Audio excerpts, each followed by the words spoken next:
Say hi to YouTube, because this will be on YouTube later. And don't forget to like, subscribe, and hit the bell down so the Ghost of the 13-month series doesn't get you and you can stay notified. Welcome to our big Tower God discussion, the current state of Tower God 2. We did one last year.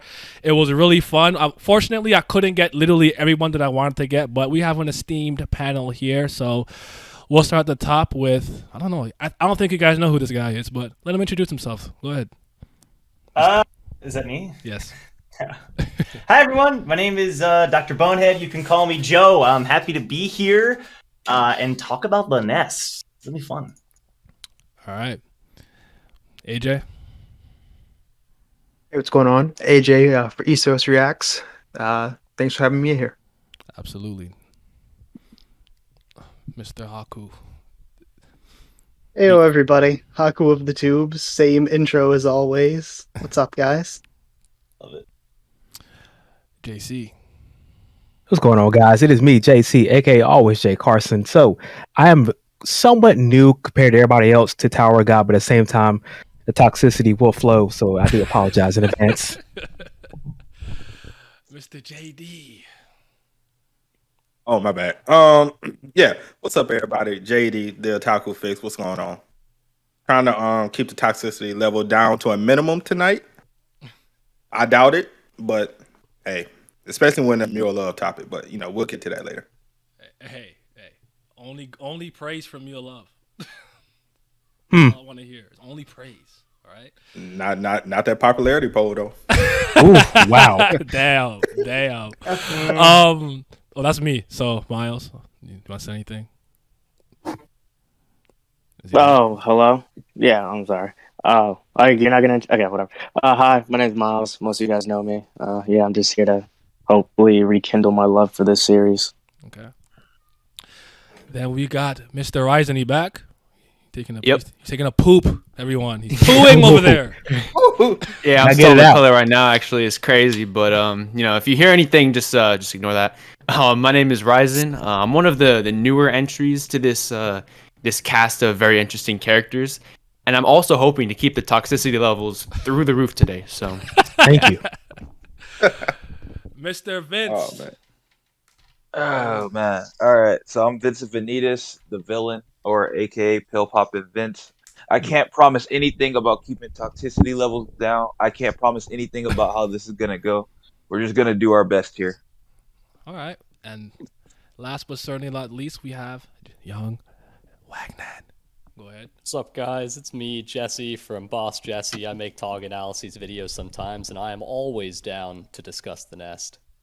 A little something like eeny, meeny, right from the beginning. Smoke a little pack, but the pack never timid. Church, but I'm seeing it. Curse when I'm winning. She need a new back. When it's back, I'ma bend it. Slap up some guinea. Ask me to hit it. Watch a nigga black super yak, I'ma quit it. Swerve in the Benzie. Perfume is Fendi. Bobbin' move fast, real fast, like I'm Ricky. That's 'cause I'm pretty. Came from the dirt. Shovel up a nigga can't handle the work. Ooh, y'all swing with it first. Young white girl like a ramble. Okay. So with that out the way, we'll hop into our first topic. Hope everyone in the chat is good. Grab a drink. We'll probably be here for a while. And just so you guys know, if any of you guys have to leave at any given point, it's okay. Any time that you are willing to give is more than enough. And the first thing I actually want to start with is some of the positives of the Nest and things that we absolutely did like, whether it's a moment, a character, a fight, a concept, a power up, it doesn't particularly matter. I want to talk about the things in the Nest that we thought were good. For this first one, I'm going to make an attempt to just kind of throw it out there. So whoever wants to start it off, you can start it off, and then if I have to, we'll go in order and stuff. But who wants to kick it off first with something they really liked in the Nest? I got you. I guess I can go first. Go ahead. My bad. So I think in my personal opinion, the best thing about the Nest arc were the villain character arcs. I think almost every single villain in this arc played their part very, very well, particularly White, Yazracha, and Traumerei. And I did have problems with each of them. I'm not saying they were flawless, but I think that the villains this arc really did their job to push the conflict forward, to push the protagonist forward. And I think that all of them felt threatening and just overall very compelling, even when you compare to like previous arcs, which also did a great job. So that's my number one positive. I don't want me to do too much of a discussion. I just have a quick question for you, Ryzen. Yep. Do you still consider Yazracha a villain? I think not anymore. He's more of a supporting character now. But in terms of like his introduction and the majority of his presence, I would say it was a villain, but not anymore. Out of curiosity, do you guys ever tend to like separate like villain with antagonist? Because an antagonist doesn't have to be someone who's quote unquote evil necessarily. Just curious if you guys ever do that separation, because some people do. Like he's not a villain. I often do. Kubera. At times. Yeah. Okay. Sorry, we want to go next. So just curious. Oh, I was gonna. Well, he kind of said everything I was gonna say, but yeah, I did enjoy the villain stories, or the antagonist stories in certain cases. Yasuichi and New Itachi, but don't you me, sir. I'm just saying. But disrespectful to Itachi. I mean, I know for real. No, but I'm just saying, given the nature of how everything went down, as far as how he was controlling everything from the back end, looking out for him in a way, but still playing that quote unquote villain role, so they kind of keep going down the path they're supposed to, and leaving the nest and everything. So that's kind of what I meant by that. But other than that, I enjoyed the fights. The power ups was, we'll say that for later. But yeah, I'll just say that.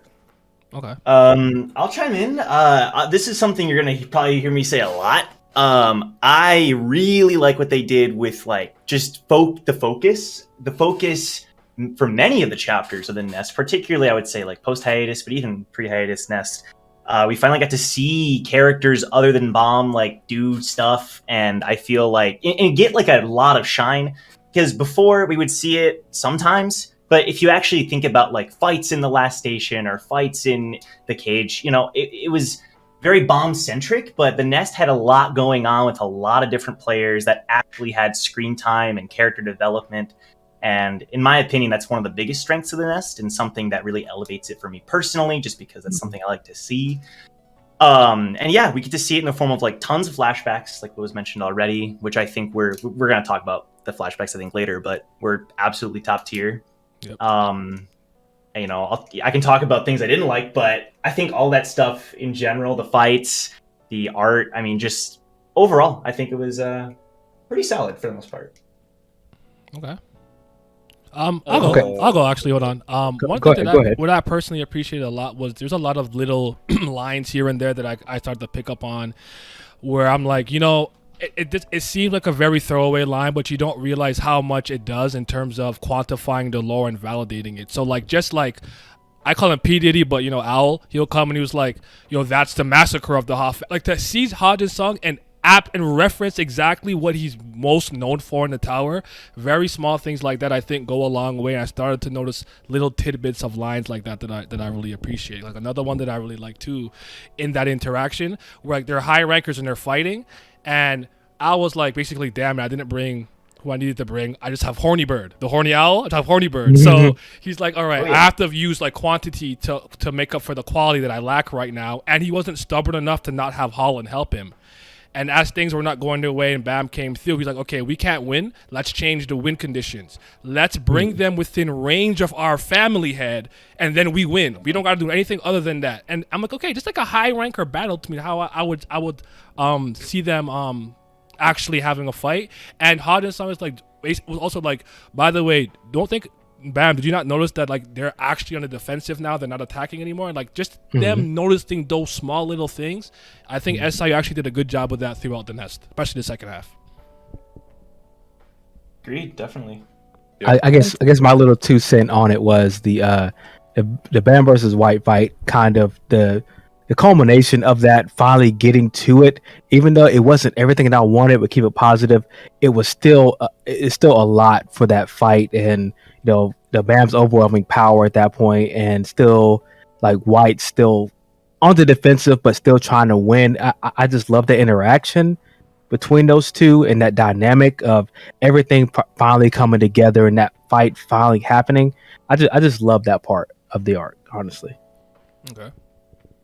Going towards the end, I knew like most of you would hit things I'd say already, but I kind of also want to piggyback a bit off of what Naya said about the Ginsung fight. But first, one of the things that I really, really loved was how well the side characters were treated. Joe kind of brought that up, where like there are a lot of arcs where it's like Bomb is important and everybody else is just standing around. But it really felt like there were side characters like Yu Han Sung, for example, or Yama and Doom, where it felt like they actually did things. We got a lot of attention for them, and they were just treated really respectfully and really well. And then, even though some of the fights I was definitely not a fan of, I think it also has some of the series' best fights. Like, I would say the way that Jinsung versus Perditi and Holen was written, where, like Anaya said, there was stuff like, okay, now this person's going on the offensive, and then they're deciding, no, I need to drop back, go on the defensive. There was, like, a lot of really, really well-written stuff there. But I also liked even pre-hiatus when we had Bomb and Karaka versus Calavan, and Bomb was like, well, if I get hit, I'm dead, but because I'm an irregular and can ignore his defenses, I can hurt him. Where Karaka tried to attack but couldn't hurt him, but Karaka was constantly having to pull Bomb out of the way and tank attacks for him. So we got this tag team, like, defense and offensive, spear and shield versus Calavan.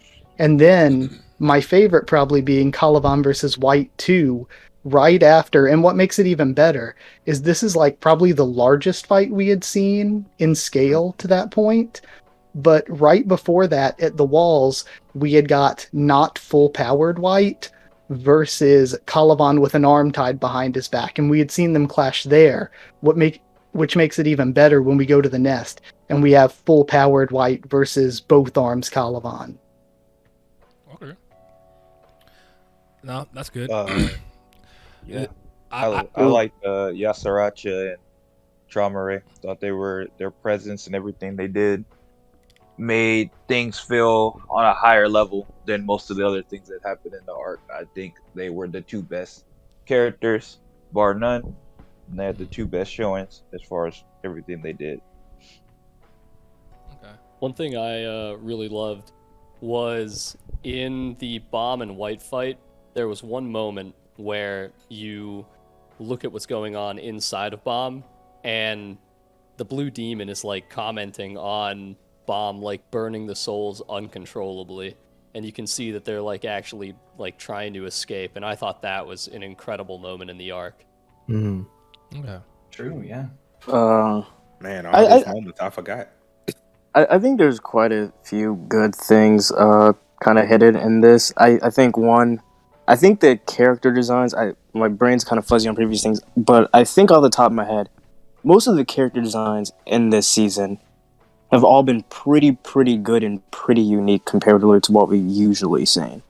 Even the more simpler design, Cobalt's great. I think even the more simpler designs like kind of tells a lot. Like when even you look at Traumerei, like him having big clothes is an interesting thing that I think could probably tie into maybe he got it from Jahard, maybe he's wearing something of Hendo Lock. I feel like there's a lot more importance that SIU's kind of done on how people are dressing and stuff, which I like, and I just think the designs look cool. Mm-hmm.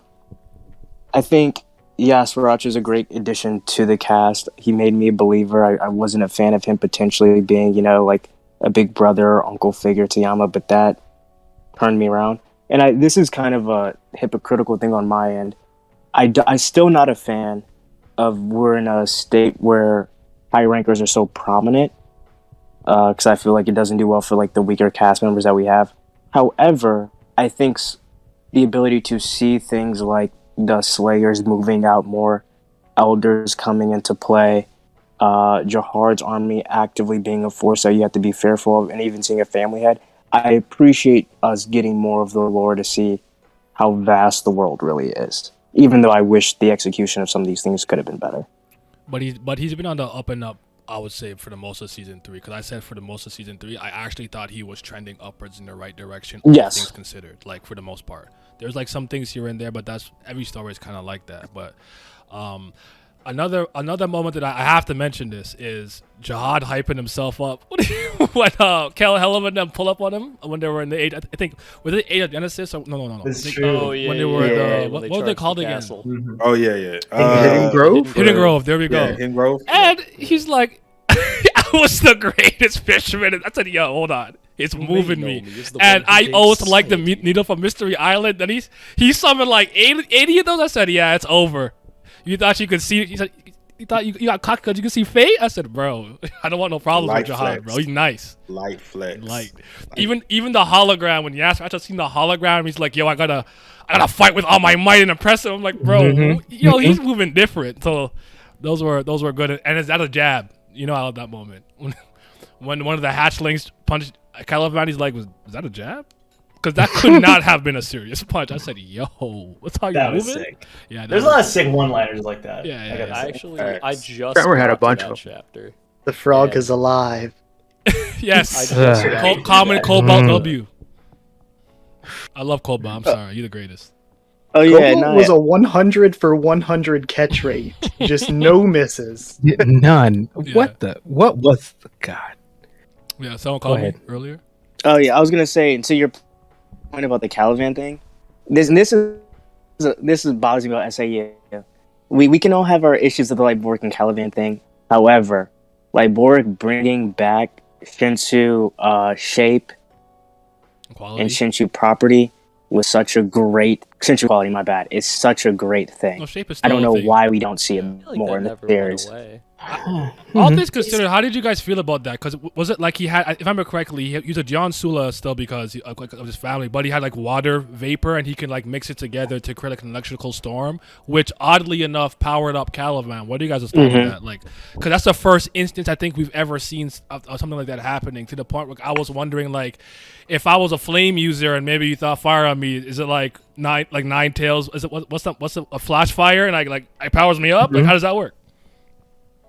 My thoughts on it? He just got hit by an attack and then healed up, and I was like, I don't understand how that works, but okay, see you. And I just That's kept me. reading. That's me. Because I straight up, I call just read plot it. I was like, okay, I'll take your word for it, see you, and just kept going. Because I'm like, I don't know how Shinsu science works, but I don't get it.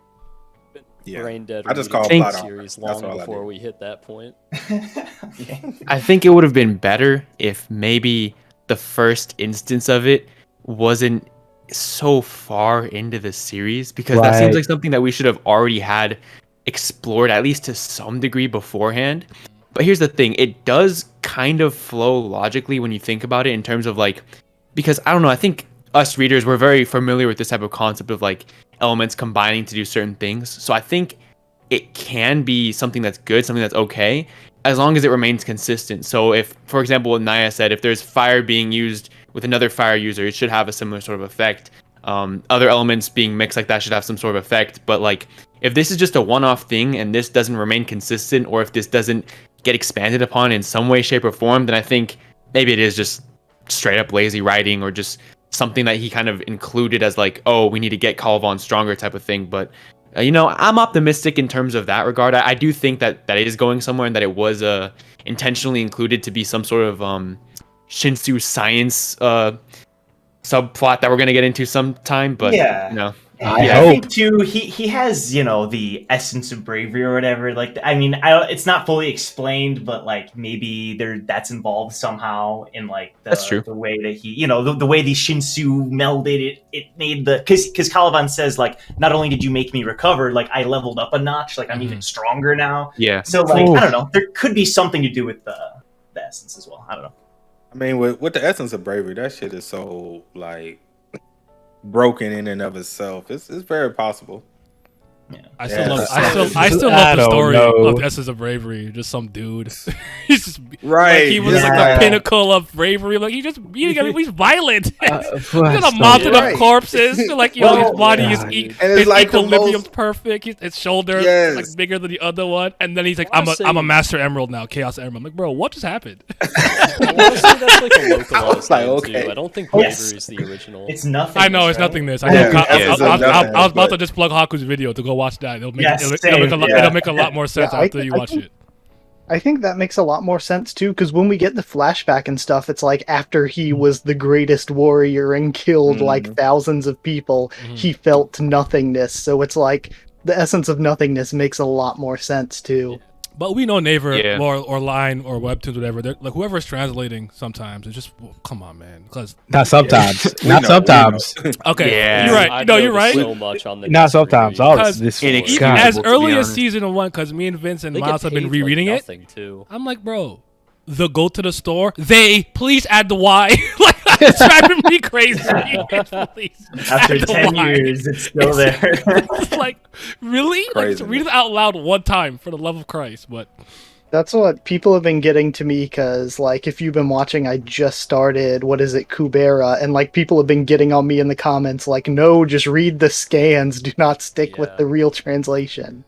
yeah, I in season 3, that's when I started it because like those like it's because basically that I'm not gonna say anything about the actual story. That like Webtoon has a dedicated group. I think it's called Babel Kim subs or scans, and they're like Kubera fans who care about the series. They understand the technical jargon of Kubera specifically and things of that nature. Tierra, one of the I think cleaners or translators are actually in my Discord. So yeah, it's really good to work because it gets confusing in the 3rd season if you because they're like I don't know what they're doing. They have a lot of omniscient reader fans that are like that as well. Yeah, I get that all the time. 100%. Oh my god. All I always say, just make sure you go on online Webtoon, drop the like, just drop the like. That's all I would say if you're gonna do it. But I'm a person, I like multiple translations anyway. So usually, if I can get one chapter about something I care about, I want like 3 translations because I actually like Houndborn more than K9 Person. I actually think that sounds a lot better, personally speaking. Fine.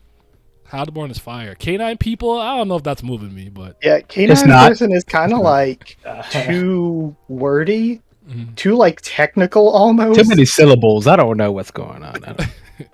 Yeah, not the syllables. Like Beastkin. Better than furries or Yeah, as long as Just it's call not them furries. furries. And when you use the word person to describe, it's like, bro, come on. Like a little more creativity there. I think Beastkin sounds fine. Personally. Oh, Beastkin, yeah, Beastkin is good. Yeah. Beastkin is There's a good. bunch I of like different Beastkin. types. Yeah. You're right, exactly. Yeah. Were there any abilities that you saw that were really cool? I was gonna shout out Horny Bird, making that like darkness field where you apparently you can't like sense Shinsu and stuff. There were some cool different abilities that we saw. Anything that stuck out I don't to you know guys? if we'll ever get any more of it, but I liked Hat's sword. Really? Yeah, and the callback to Leiro Ro was sick too. Right. Yeah, any Leroy scene is good. I love him. Yeah. This sounds weird because like this was kind of earlier on, but I did like during the Hansung and Haracha fight. The way Hansung was able to deduce that Haracha was just like making himself smaller, instantly compressing, which like increased his speed suddenly in a With burst. the acid black hole. Yeah, well, so yeah, like Hansung figuring out that he was just compressing and not actually moving quickly. I thought that was interesting, especially since, and I just thought of this last night. Maybe this is unintentional, but I still thought it was cool. The way we were introduced to compression was through Hansung compressing Rack. I don't know if that's intentional, but so you think it came full circle? That's interesting, actually. Kind of. I don't know. I didn't think of that. Yeah, I didn't make that connection at all. I didn't even. Also, we were told before too. I think in like workshop battle, I think Rack was like he's stronger in his full form, but he's faster and more agile in his chibi Rack form. Right. No, for what's all barebone names. Remember before we got the term Beaskin for like the actual project in the workshop to like kind of meld humans with all. We just knew about like kind of feline people and the canine people. That's why I said that. But Beaskin is the catch-all term for everyone, or the term for everybody though. So, were there any other abilities and stuff that you guys liked? Someone in the chat said Cobalt's teleportation. Yes, sir. I love that. When I thought Yasuo to kill that frog, I was so upset. I was like, no, why'd you do it? Yeah, then they got hit with the Genjutsu. I said, Traumerei's moving like that? Yeah. That was crazy. That was pretty cold, to be honest. Yeah. I think another like underrated. I've never heard anybody talk about this for some reason. Maybe you guys have, but like when Traumerei first pulled up to the battlefield, I don't know why. This was like, it was just so weird. He was like, it's too cold and it's also too bright. And he just lowered the brightness, like in real life. Like he just used a spell. And he was like, yeah, it's too bright up in here. And everybody's like, wait, I can't see anything. He used some kind of spell. I just thought that was cold, bro. Like it reminded me of like, he's like an operator able to like control like the whole floor. I know it wasn't the whole floor, but it's just kind of a pretty cool moment in my opinion. This is changing my perception and maybe my thought process of what I'm about to talk about later. So keep going. I did love his Traumerei Shinzu Black Hole Sphere. All creatures. Dude. Oh yeah. Someone, I love that. I saw a comment that someone said that he unleashed the full power of the entire Pokedex. Yeah. Literally. Her name's escapes me right now, but the Lope would be a sniper chick. Oh, LaFave. LaFave. Yeah, I like yeah. her. Yeah. I like her actually. That bullet, the special bullet she's got that can take out one high bullet? ranker. Mhm. Yeah. I love the tactic between her and Elpathion to get Evan Kell. I thought that was a really cool Yeah. scene. Yeah, it didn't work, but it was cool. No. No, they got close. I know Arya's kind of controversial. I get again, I will be the first to not to speak about that. But I do think her like time distortion ability is interesting. It's not like super unique to a series like this, but still, I think the application of it during the bomb fight was kind of neat. You know, I actually really like the ability. All things considered, I liked it. I just was like, look at these two geniuses. They figured it out after she used it twice. True. Like you almost like made it like they're just like, she used it twice. I know what she's doing. Like, wow, was that quick? But I like the ability. It's cool. It's that cool. easy, huh? It's cool though. Bringing up Arya made me think of the worst ability. Do you all remember when Uriah is like, okay, so I am built specifically to fight against REA swordsmanship, and then he gets clapped by REA swordsmanship? This man, the thing is specifically built to fight against, genetically engineered, clapped by that specific thing. He was imbued with catching. I'm like, listen, buddy. But I'm somewhat. What do you say? I'm somewhat different from other humans. I said, "Who are you? Get out of here! You weird looking." I'm confused on how Haku remembers that guy's name. Jesus. For real. Wait, wasn't that one guy from the Hell Train able to like deflect White Sword? It was. Keep in mind, it was much weaker. But like, if that guy can fight RA swordsmanship, shouldn't something specifically engineered to fight specifically that? Like, come on, bro. You're talking about Boro? Yeah, Boro. Yeah, I'm sorry. That's how bad I am with names. Boro has an ability, a weapon ability to like. I can't remember what it was actually. I think he can like read any blade, right? Against weapons. Yeah. Taking away his place. That's a great line too. Back when he fights Danwa, and he's like, "Sorry, but I'm just elementally strong against weapons." Yeah. He said slicing and piercing attacks and they don't work on me. So, Vince, you want to throw your hat? You want to throw something in the sorting hat, or you good? I don't know if he's. I'm good on this subject. Got it.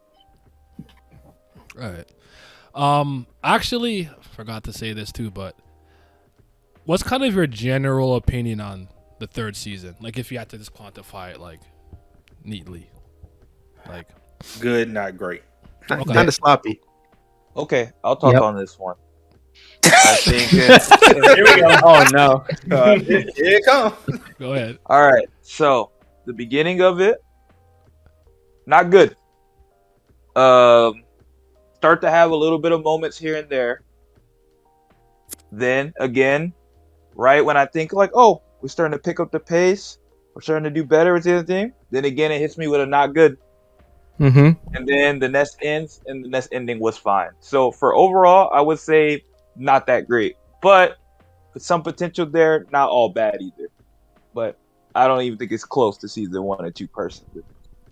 Good. Cool. That's Average. Yeah, I gave it an average. It was average. It was okay. It wasn't bad. Yeah. It wasn't bad. It wasn't great. It was just good. It was everything together wise. It was just good for me. Okay. There's just so many things in season 3 I don't like, but if I start doing that, then y'all won't get a chance to talk. So True. That might be the same here. Honestly, I don't Feel know. that. I think there are high highs and low lows. Yes, that But right. for there. me, like I mentioned recently, like what I feel about season 3 totally totally depends on what I'm comparing it to. Because like if I'm comparing it to other like battle shonen that I've read, I'm like, damn, season 3 is good compared to a lot of just regular battle shonen. Is it? Whoa. Nah, you said the bar for showed in the mud. I thought you were going somewhere else. I thought you were going somewhere else with that. But if I go back and read like early Tower of God, I'm like, oh no, like it's still good or whatever, but I'm like, I'm so much more interested in early Tower of God, like climbing the tower and groups and teams of regulars and stuff. Yes. We'll get to that one day. It's a complete season 3 is just a big shift in like what we're doing, which is like I think the intent. SIU's intent. So it's hard to say. I think for now it's unquestionable that it's the weakest start to the start of the season was the weakest out of all 3 seasons. Mhm. I do think like Haku said, the high highs make it promising, and like I've said, I do overall like the nest. The cage and the walls, it's like kind of different, but I think this next arc, I honestly think my opinion of season 3 will kind of hinge on where this is going. You know, because I feel like overall we're still pretty early. You know, it's hard to say. I'm I afraid. will say I will agree with y'all with that the nest is to me almost like considerably better than what the cage was. I didn't like almost anything about the cage. I think it's clearly I'd the agree with worst. I that. think We could- Yama we was could skip the cage. best. Yama was the best part of the cage to me. There's some things about Yama that changed later on, but Yama was one who was kind of moving me when we were in the cage. And I like this is like I actually like. I saw some people criticize this. I think this is funny. There's certain things you do in writing that I think is kind of funny, but I kind of think it's hilarious that this whole like coup against Yama was predicated on him not waking up from his nap. Like that is hilarious. Yes, that right there. They're That like, right there. I'm Wake about him to, up. we're Let gonna him make move. some big lethal moves. Let's just hope he don't wake up. I'm like, this is your plan? I love it though. It's great. I don't care. I love that part. thought SIU's naming in the cage was at its worst. Ding Yeah. ding. Wayne. Grande, Grande, oh, let's like go. he was just Shut on up. a different level. I don't know what was going on, but there was I would say there was something. Oh, but then he brought back what's his name? Good lord. Ghost? Talking about Ghost? No. Ghost being there was cool. I actually like Yeah. that. But What's what's the dog's name that was in Vagarov? season 2? Yeah, Vagarov. He completely just took a dump on Vagarov. Like he was Yeah, he just like, brought him I know back you just to came ruin back. him. Like you no longer matter. You no longer Right. matter. So get He out. brought him back just to get Yeah, bodied. yeah. And then Yama was cool though. I will give it that. Yama was carrying strong on his back. I did like the Funk Elder appearing, but I kind of have a love-hate for that. But I don't really like him that much either. But I think he looks cool. And I his like his abilities powers. are cool. I like his Yeah, Powers, yeah. abilities, yeah, 100%. Yeah. That was Don't great. be I hating loved on- it. I don't. We're not doing the hate on Cal. Cal, Cal got it. Look, I'm saving. I'm trying not to talk until the rest of the subjects get done. I'm waiting for it. I'm looking at the list. I'm like, yeah, we have Right, to yeah, get yeah. But I We'll just, get to that eventually, I had to talk much. I had to get that out there for this one. So, but I'll yeah, just- be good. I'll just say I think season 3's undeniably the worst part of the series. I think it contains the worst arcs, but that, as Haku said, there are some really good things in there. Yeah. I think for me, going back even to the cage, I think Yama and I think even Doom, I think they're really good and interesting characters in the cage. I think the issue is that when we go to the nest, they become really, really flanderized. Oh yeah. Because Yama is, I'm not saying Yama's Pobedal Gunstang like Batman with like intelligence, but he's not dumb. Yama's very quick on the uptake and how to operate and navigate through situations. But then him and Doom, when it comes to the nest, it's like Doom's just screaming, "Yes, Racha! Yes, Racha!" And it's just that over and over and over and over again, where it's just like, your intrigue is just lost on me now. No, don't get worried because Yeah, just keep going on Doom. Yama started screaming Yasracha at the end of it. So. Here's my thing. Here's the thing I think I like the least about C3. Now that you said that, I feel like a lot of things that are built up even within the season, as far as culmination between like conflicts and fights, to me they all just fall flat. And I think that's the thing that bothers me much, because there was a time where I was calling the Tower of God fights, I was calling it Tower of Skirmish, because they just feel like they skirmish and then they just disappear from one another. Nobody finishes the fight. They just they clash and then they kind of leave. And I'm like, didn't you guys just have beef? And I know circumstances change and stuff like that, so not to make it that big of a deal, but it's just kind of like y'all have these beef. This is supposed to be, you're supposed to be getting rid of people and this, that, and the other, and y'all kind of all just kind of disperse. But I guess that's what happens. I think that is the case for a lot, like Last Station, that happened, like literally every fight there that happens. It's just, except for maybe like Jinsung and Calavan, and I think that happens. But in the Nest, I feel like a lot of that was changed. I feel like there's a lot of fights that happened and are finished. Like, especially if you look at just like all the fights that happened earlier on with like the all the division commanders, all the division commanders. I got what you mean with that one. Not disagreeing with that. I think you're right. I think just the bigger ones, I guess, didn't conclude in a way that I personally would have liked it to. So Yeah, yeah, I'm no, not. They, yeah, they said, I'll they say said, no, no, that Katan said, we know what happened if SC finishes the fight. We lost the white. Exactly. I And was gonna Yama say, lost I was gonna say most personally of with their that, fun. the Yasuracha and Yama conclusion, I'm cool with it because I do think that it became bigger than just those two. But with the way that it was kind of set up, I could see somebody be disappointed with them not really having that like final climax. I'm not saying one of That them. was I me. guess for me, That I'm was not me. saying one of them has to die or anything, quote unquote. Mhm. They just kind of fall flat though. Like just Mhm. the conclusions of what themselves to me. So you And know, That I doesn't think mean that Yas can I everybody is can I proficient at it. I would say this with just the Yasuracha and Yama thing, and I'll let you guys go. Similar to what happened in I'm not gonna spoil anything crazy, but in Crows, with the front of armament when Ryushin had to fight Teru because Teru attacked one of his people. He had no personal beef with Teru at that point because they were like whatever. But he's like, end of the day, I'm the leader of this group, and you can't just mess up my people and think you can get away with it. So he beat his ass and then said, would you like to become my blood brother? Like something like that would have worked for me, where they at least still hashed it out. Yama beats him and he's like, yo, you try to help my dad out, blah blah blah. Like I'm cool with you, but you cannot be doing that to the Houndborns. You know what I'm saying?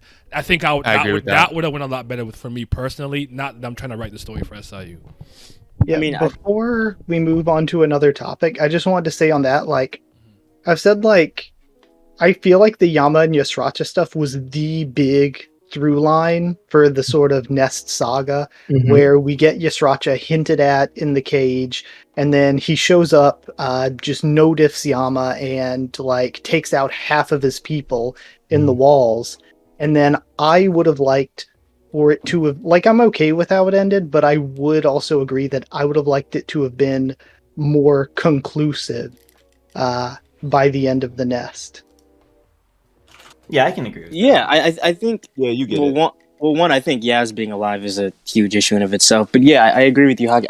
Because I think it's one of those weird things of like you can accept, like people are multifaceted. You can accept good things about someone and still hate them for other things. Yaz can appreciate or maybe like, or I'm sorry, Yama can like and appreciate Yasracha after learning the history, his relationship with his father, yada yada. But that doesn't change the fact that he killed so many of your people. A huge point of contention that Yama went and fought Doom, his own brother, because of it. Right. So you can't push that to the side now and be like, you're kind of cool. You hate Traumerei. I hate Traumerei. Let's tag team this up and get bodied together. Like, there has to be some other things happening. And I think that's kind of bad. And then, Naya, can I ask that question to get an idea real quick? Oh yeah, go ahead. I'm curious, so I can get a better scope of how you guys view these things. What is like the main thing about Tower of God that I guess that you care the most about? So like in my case, it's the lore, like number one, and then underneath is probably like characters. For me, as long as I get family head stuff and like Jahard stuff and stuff like that, I'm usually like enjoying myself when it comes to this story. So I'm curious about you guys. Hold on. So Lore for and me, characters for me as go well. ahead. Oh, I was just saying, yeah, lore and characters for me. Because the characters like just makes the story, of course, because we're following them, we're looking at everything through Bam's eyes and how all the characters are interacting, who he's interacting with. Of course, the lore because it's building the world, giving us insight, and of course, also giving us little tidbits to chew on until those particular parts actually make it. So I agree with you 100% on that. So for me, it's mostly in terms of it's mostly the character development, right? And specifically, Bomb's character development is what really made me love Tower of God, right? I thought Tower of God was great, but then once I started to truly grasp the concept of like Bomb's character development through season 1 and 2, I truly fell in love with this series, and I guess I could kind of like rope that into my biggest qualm with season 3 is that I feel like there wasn't enough of seeing Bomb's character develop. Me and Naya have talked about this a lot. You know, the dark change. There was no dark change for Bomb, right? A lot of other stuff like was that. Black. That's what it was. Yeah, I thought it was. yeah. Like I thought the at only one thing point he was about gonna Bomb have that's it. changing nowadays is his power level, which in and of itself isn't. I know that's a prompt we'll get to later. It isn't. I don't think it's specifically bad, but I do think that when it's only his power level changing, that's when I have a problem. Especially when my number one thing in the entire series is just this amazing character development that SIU clearly put so much time and effort into like developing, just for season 3 to just, I guess, what Joe was saying earlier about how the other characters were getting fleshed out, that's great. But I still would just love to have that Bomb character development. Like, where is he at? You know, in terms of like his morals, in terms of like his views. It's still too ambiguous for me, and we haven't gotten enough because of the amount of chapters that we've had. I feel like we should have gotten more information and development on Bomb. That's my personal gripe with it. Okay. I feel you. I used to be a Bam fanboy. I feel you. I feel your pain. Jesse and I were talking Certified about this on Bomb lover. Twitter yesterday because I was reminded of the scene at the start of the nest where Bomb just straight up admits, like, you know, I know that hundreds of people are going to die with me rescuing my master, but like I'm cool with it. And he literally says, I'm okay with away, that. right? At least I'm not gonna pretend to look away. Yeah, I'm not gonna pretend like with Dang Dang. Yeah. I thought that was a cool wraparound, even to the Dang Dang stuff, which I know is a little, whatever. But at least I do think it serves this. You know, it serves some development for Bomb here, at least. Yes, that exact scene actually is what really that scene right there. I've referenced it so much in my videos, and that scene caused me to just instantly have this like asphyxiation on like season 3, and I just fell in love with season 3 instantly, and I just kept on wanting more and more. But over time I was left hungry, man. I don't know what to say. I was left hungry. I wanted more stuff like that, and I thought that expanding upon that even more would have been perfect for me, but we just didn't really hit that mark for me. I got a little bit more of that during the Caliban fight when Bond was fighting Caliban, and both of the Thresses or Thrices, however anybody wants to pronounce that. But when that was activated and he was watching everybody die around him, we did get a little bit more of that. Not much, but we did get a little bit more of that and reasoning. I mean, you're right. I think there's small things that shows Bam's willingness to sacrifice things, even when he's in the cage and he's fighting. Not the cage. I'm sorry. When he's in the cat tower and he's fighting the animal creatures, and he's like, "Oh, I have to body these potentially endangered species. Fuck it." Right. But I completely think yeah. I think the entire white fight just threw that shit out the window and just shit on his character. Hold up, And we're gonna get to it, so I'm not gonna talk about. I'm it waiting right now, for it. That's what I'm waiting for. We'll get to that, but I want to hear AJ. I haven't heard you speak in a while. I want you to throw your ideas in the arena. AJ, you there? Okay. Yeah, I'm here. I'd say for me, apart from the lore, Jesse, you're next. Definitely, definitely learning about Shinsu as a whole. All the different qualities and the different aspects you can throw into it. It's really evolved like throughout the series. Like we were saying earlier, like even new things like Laboric against Caliban, new things coming in like that always excite me. But apart from that, I'd say they're like a rotating cast of characters. Especially like a lot of these guys we get from like the legends and lore, the people from like Hidden Grove, Cha, of course. He's been a treat for me in the nest. I'd say he's probably one of my favorite characters, especially towards the end there. But yeah, Cha definitely grew on me, honestly, because at first I didn't like him. Jesse? Yeah, so the I think one of the things for me is for Tower of God, it really comes down to first is like character interaction and conflict for me. Second, I think is I don't know if I can articulate this well, but I would say like thematic consistency is second. Like there's a certain like through line of what I see in Tower of God, and that's what I kind of expect and definitely want like as I continue to read it. And then third is the lore for me. But I think one of the things we've talked about a bit now is Bomb's character development during this season. And I know we talked about it on Twitter a bunch, Joe, but there's also actually, when I was doing my reread last night of the first part of the nest, there was actually a scene that I kind of missed the first time around that was pretty good with Bomb. And it was, as he was firing up the arrow, I think is when it is, it's another one of those, like, don't look away scenes, but he's, like, looking at, like, some actual, like, dead allies of his, like, not just dead enemies on the battlefield. And he sees, like, the blood of the Houndborn, like, spilt in the air. And he's like, is it really like right to use these souls? And like he sees them, and he thinks of the souls, and he sees the dead bodies, and he's like, they might resent you, and he's like, if they do resent me, I'll just like have to accept that responsibility.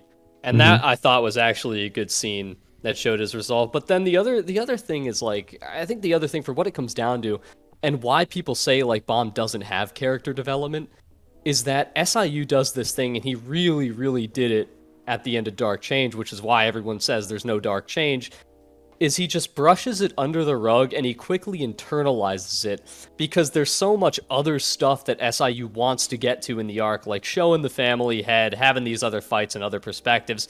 But I think it would be more, in my opinion, it's more important that when a character like Bomb goes through a change that major, is pushed to the absolute limit and starts like thinking new things about himself and realizes things that like other things that he truly wants in the moment. I really want that to become the focus. Like that's not something that we can just put off until later and then have 50 other chapters with other stuff based around. Like we need that to come to the forefront and have that like that just be the focus of Bomb's character and evolution going forward. I think it could be, but I also think Thank you for the sub. that SIU has us forget about a lot of that stuff over time, and that really weakens his development for me. It definitely makes it seem like there's no dark change, even though in SIU's mind, maybe there really is. I think that's a good point. Yeah. One thing I noticed is that y'all all seem to really, really care about Bam, and I'm not saying that's a bad thing. I'm just been bringing it up. But for me, I care about the lore first and foremost because just the multitude of mysteries that we had in a tower was always a really big selling point to me. That's like this whole just grand, fantastic world of that Tower God is. That's what I like the most about it. Two characters, but kind of maybe in a different way from y'all. Because part of my problem is with that we get a lot of characters, a lot of arc specific characters. And I'm not somebody just like, oh, you absolutely need to have the season 1 characters in every single moment. But to me, it's just there's a certain level of connectivity that's missing in season 3 that I feel like he did way better in season 2 that he just doesn't do nearly as good in season 3. I'm clapping Like right now. for example, like Yeah, I agree 100%. Nah, what's your girl's name that was drinking the drink? Sorry, what? Elaine. Oh, Elaine. Elaine, yeah. So Elaine is like Box. a daughter, yeah. Elaine's like a daughter of the Lopabia family, right? Like, why do we get anything with that? Like, not brought up I at all. almost Like, mentioned a doesn't Ghosting matter. character. Yeah, Does it? no, Yeah, doesn't. 100%. Yeah, Doesn't get brought that up. was a Nothing missed mentioned. opportunity. Missed I'm opportunity. But actually that Coon's thing with his sister, haven't seen that for a while. Like, there's just other Hatsu like being the greatest swordsman. Like, I know he cares Yep. about Bam, but I didn't feel like he cared about Bam to the extent that he did at that moment. So it felt a Okay. little jarring. Just stuff like that for me. Oh, what happened to the? I mean, we saw them at the very end, so I can't say that now. But for a while, we didn't see a Dorsey and an Ack in them, so it's just like, what are they 100%. doing? So it's stuff like that. I care about the characters in that way, how they connect and how all their dreams or goals and their enemies, how they were all kind of connecting. And he did a really good job in the earlier seasons of keeping those things relevant, even though you knew they weren't going to get answered at that moment. Oh man. And then for me, 3 is the climb itself. To me, the climb itself matters. Yes, I know Bam is going to complete the climb the fastest. That's just a given. We all know that. There's no reason for me to sit here and act like he was never going to do that. But one thing I did really like about Tower God that this is just a personal preference. I won't blame him for this because I've accepted the fact. But I really think that having these tests and climbing the way they were climbing had a certain level of charm to it that for me right now just doesn't have. The series has completely changed and there's nothing wrong with that. But I think to me the essence of the climb mattered and how they were doing it. And now it's a little bit different. So I've adjusted, but for me that does matter.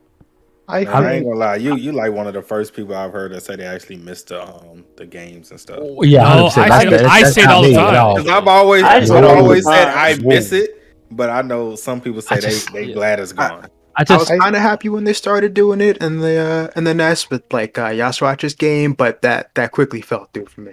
I really just want to give my perspective coming from a manga side of things, like which is very, for the most part, main character driven. Like Tower God, I dropped it 2 or 3 times already, and finally decided to catch up because JD was like, "You got to catch up." So I caught up, and from a main character's perspective, and then they make you care about the side characters of Tower of God, but then they don't flesh them out completely. I'm maybe SIU will get there and give you the side character perspective and flush out every character. But as of right now, especially recently with the Yasracha stuff, like I'm looking at it like I don't know if I really care that much. You're trying to, in my opinion, make me care about what's going on in the past and Wang Wang and all that. That's cool, but it's not really coming across to me as the person who is reading it and catching up that is that important. Maybe from a week to week perspective, if you have time to think about it and analyze it, you're doing okay. I'm not sure how you guys feel about it since you guys have been caught up longer than I have, but it just didn't hit the same. It just wasn't the same for me. And a lot of these characters that season 1 was, looking at and climbing the tower with and all of that kind of stuff. You're like, where are they? What are they doing? That's the people I care about because I read about them. And now you're adding these people who are supposed to be really strong and all this, but I'm not feeling it. It's not connecting for me personally. I mean, that's the whole like unnecessary characters. That's something that at least I've heard as a criticism, like going years back. Just like SIU adds way too many characters, and that was probably like during Floor of Death, where we've Floor of Death doubled was the very cast since then. contentious weekly when it was happening. Yeah. That's so. When I caught up, it was in the middle of Floor of Death, so I was seeing a lot of that stuff, and so I do see that. I mean, the week to week point is interesting because week to week, at least the Wong Wong and Nen stuff, I was like top. It was like top tier for me personally. I think 110. I wrote down here episode 110 with Nen and Wong Wong. It's probably like one of my favorite chapters in the entire story. And I think if I read it, binging it or catching up, maybe I wouldn't feel that way. I don't know. It's an interesting point because I was thinking that way too with like other aspects of the story, like Hots and Endorsi Endorsi and Anak not being there. I feel like that could be a result of reading week to week where we spend like years not seeing them, which is valid still, but yeah, I think it's all really just depends on how you consume it. Some people do like binging. Like I went personally to like a monthly binge, so I wouldn't read Tower of God for a month and then I would do a video on it and do all like 4 chapters that I missed.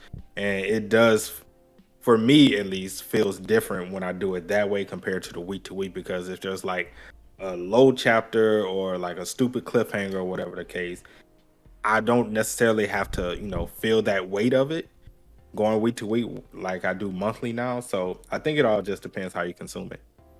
Yeah. Go ahead. Oh, sorry. I've got a bunch to jump off of from like even going back to what Vince said. So first, like I'm cool with Elaine not getting much this arc, even though it seemingly doesn't make sense. Just because at the end there, Jin Sung was telling Bomb, hey, go along with this tournament. I've got like a backup plan. Go along with it. We know Elaine works for Jin Sung. She's already beaten Andrasi in the past and was connected to the princess stuff. And if she did win the tournament, then Traumerei couldn't be too pissed about it because she's Lopobia.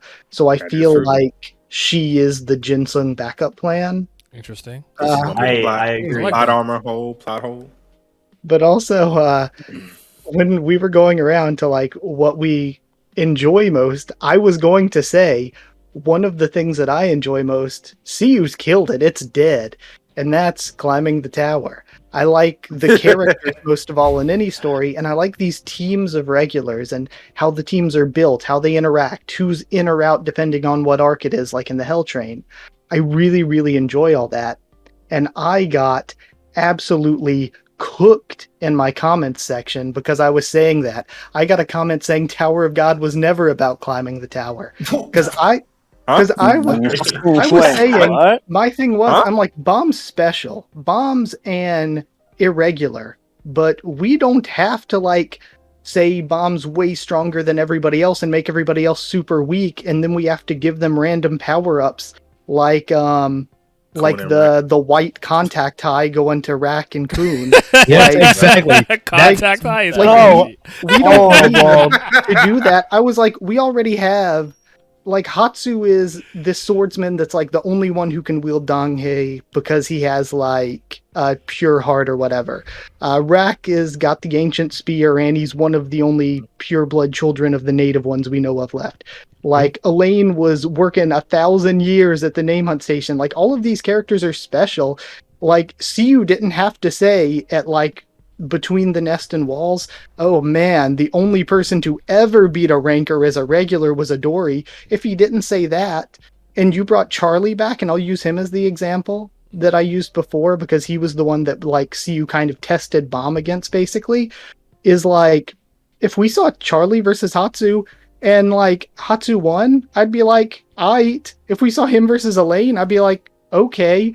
Like if we hadn't been told that Adori was the only person to ever do it, I would have no problem with some of Bomb's allies like being like weaker ranker level at this point because we're like 50 some floors in, so that by the end point of the series, like they're high ranker. Like we definitely didn't agree. need to I have would've this loved it. massive of a gap. I would've loved Especially it. given that this massive of a gap didn't even exist back in like gosh, what is it? Back in like late Hell Train, there wasn't even this big of a gap. It's like we escalated Bomb from can barely survive against a ranker to is beating high rankers in like the Oof. course of a couple arcs. Yeah, that's It's definitely not. yeah. It's I would Yeah, argue it's- that. When do we get to this? his- I'm trying to keep my toxicity low. I was gonna say, let it go. I'll just say that his biggest growth rate to me happened after post beating Dada Jihad, and then he just started to make leaps and bounds in his strength. Thank you for the follow. But to answer the question, Myles, that for me, it doesn't really change by narrative. The things I always care about the most are characters. When it comes to storytelling, characters are the thing that I care about the most. Then it tends to be like subplots and or the central plot, and then other things come in later. I'm not a lore guy. I'm not a world building guy. It's not to say they're not important and integral to a lot of stories. It's just not the most important thing to me on a personal level. But as far as like, that's my kind of favorite thing in Tower God, the thing that I cared about the most, it was just kind of like the whole ambience of the tower. Like, I am a person that cares about tests. Something else we talked about earlier, because to me, an indicator that this was going to be a lot different was kind of Lororo's initial flex about the luck to be a Jihad princess, to have a strong body, and things of that nature. On top of, I tell people all the time that every series that you watch, you read, or maybe a game that you play, I think there's a hook moment where I think for everyone it's different. It's the moment where you strap in, like, oh, I'm not getting off this ride. So, like, maybe for a story like, well, I'll use Death Note as an example. I hope everyone's read Death Note. I don't know. For me, it's when basically L corners Light into the Kanto region of Japan with that fake inmate. Where I'm like, oh, he's smart. Okay, I'm in here. Like, I'm not getting off this ride until it's over, basically. Tower of God for me, it was actually Hansung's used examination. That's my favorite arc in Tower of God to this day. It's my favorite portion. I love that part because it had nothing to.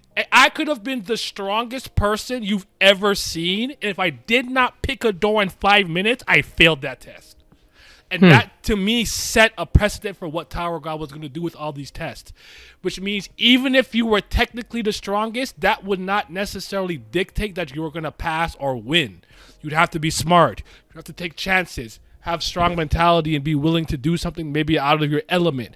And I just feel like we lost that. So for me, when it comes to Season 3, my biggest issue, or like to talk about it like generally, to me, it's inconsistent with Season 1 and 2. There's been a paradigm shift, and he's trying to change a lot, but I don't think it's been seamless. I think it's pretty much retroactive continuity, and I don't hate retcons, but too many, I think, become a problem.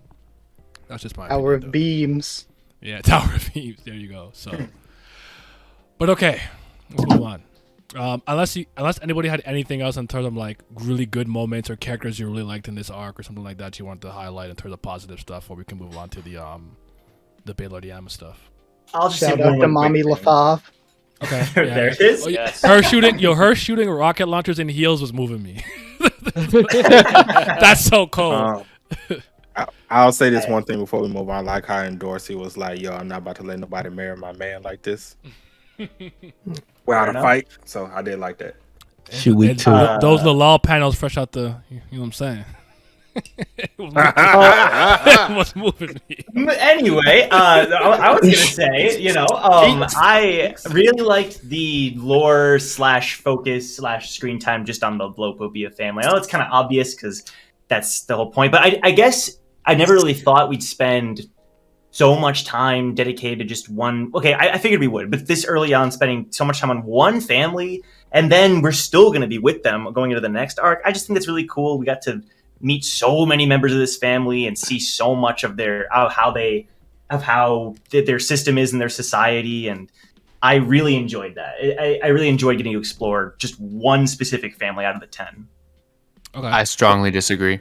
I don't like the I don't like the notion of spending so much time with one family. I think I don't know. Personally, I like to see a little bit more variety. I would have liked a little bit more of the Pobedao family.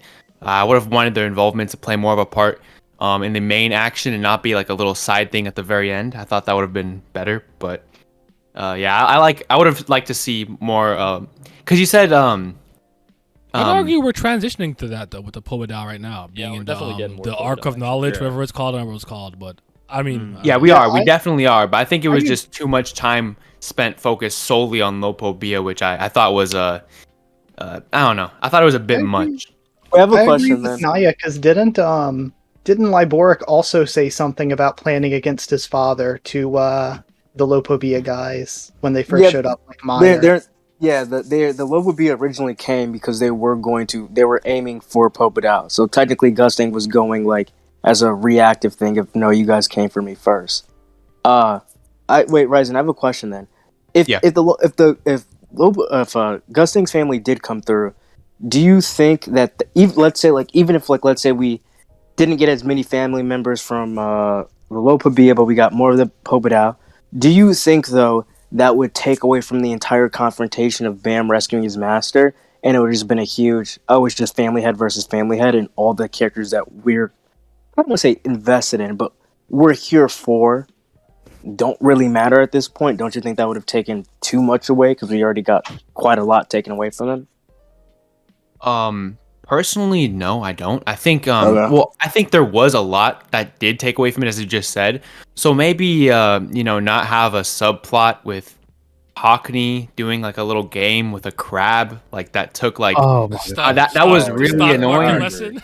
Yeah, there was a lot of stuff. There was come on now. There was a lot of stuff like that, and I think maybe taking some of that away, putting more focus, as you said, on Bomb and his master, driving that plot point forward, while at the same time having another subplot being the arrival of the Pobedao family. And I do wish that they did. Traumerei and Gustang did have an altercation, at the very least, like an argument or something, or like dialogue, because like I agree with that.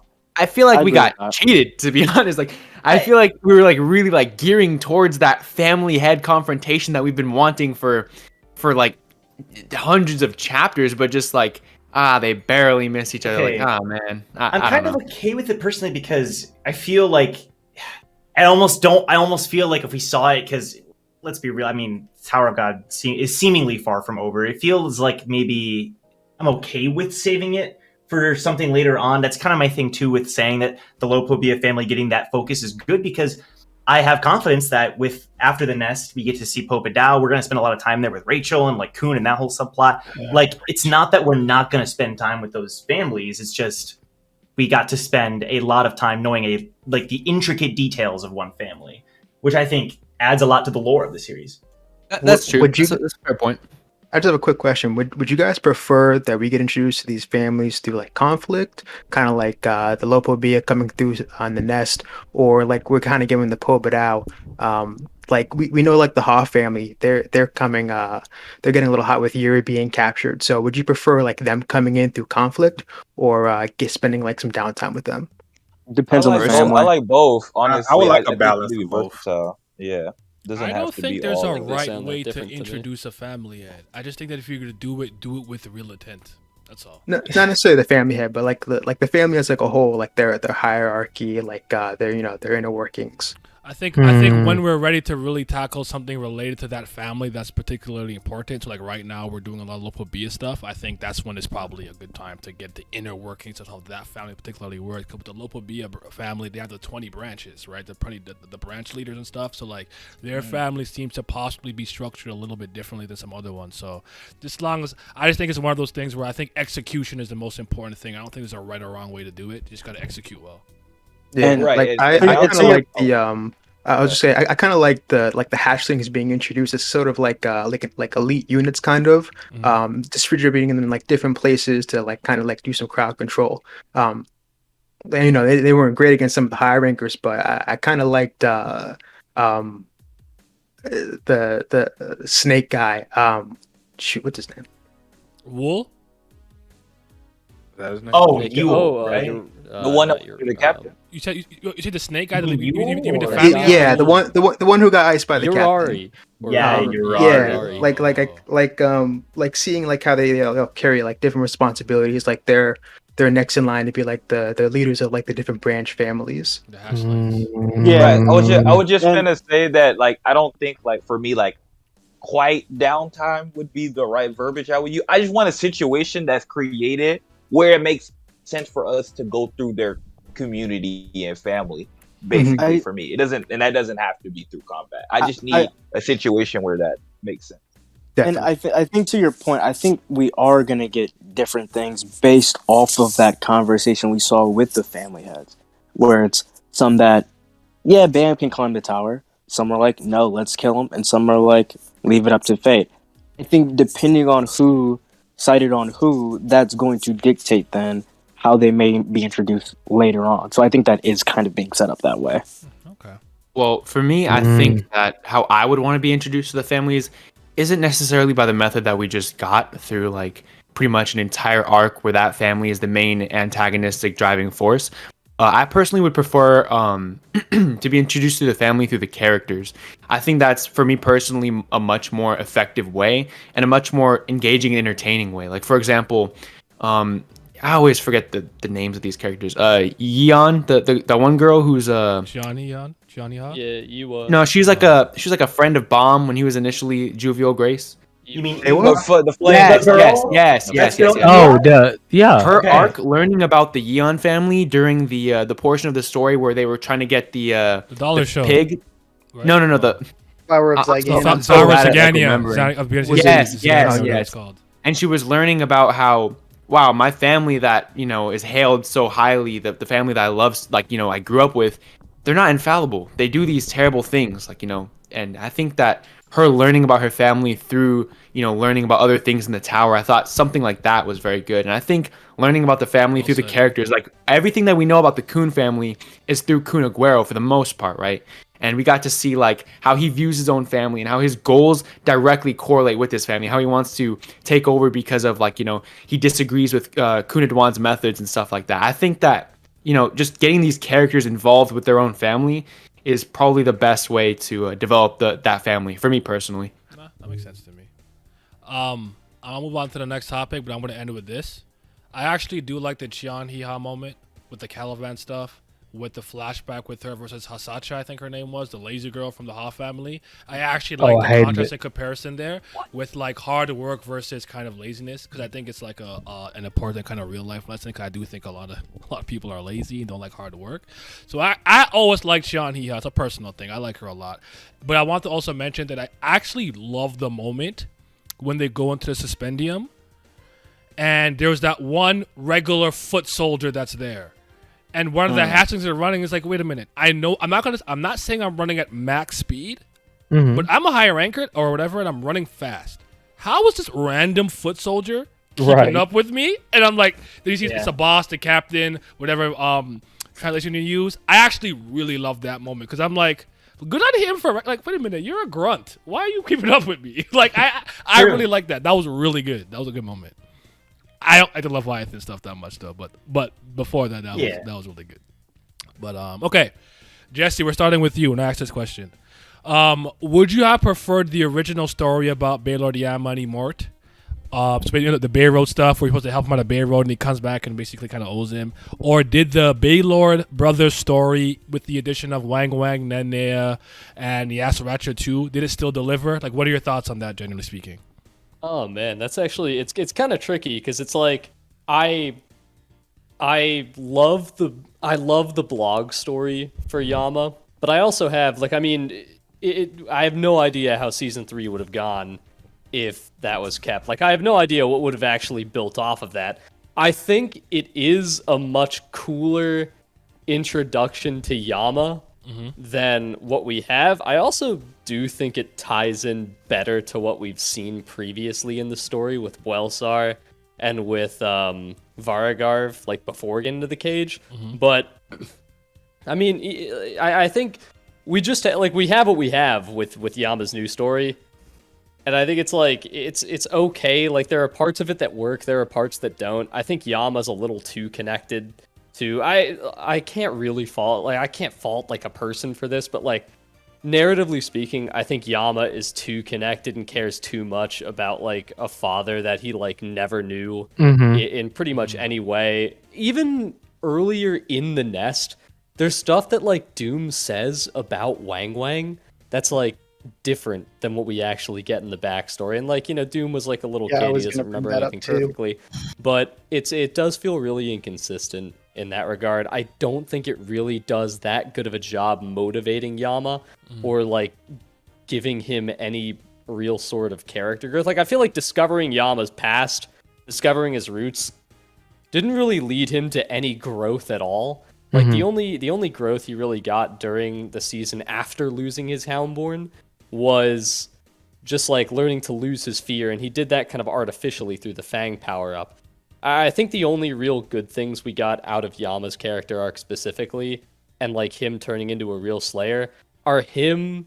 Like there's one really good scene I liked at the very beginning of the nest, where Yama's like sitting in like the ruined... He's sitting in like the ruined cage, and he's thinking he's learned how to like become a better leader for his people. Like he's learned like he like really took like some lessons from the mutiny, and also after seeing what Yasuracha did to them, like he learns to fight for them more actively. And that's about the best thing we got from it. We also got Yasuracha before his presentational shift outside of villainy. Outside of that, I think anything SIU did with the original blog would have probably been more fulfilling and interesting for me to read. Okay. Well said. Vince. I don't know if you... Yeah. Go ahead. No, I'm here. So for me,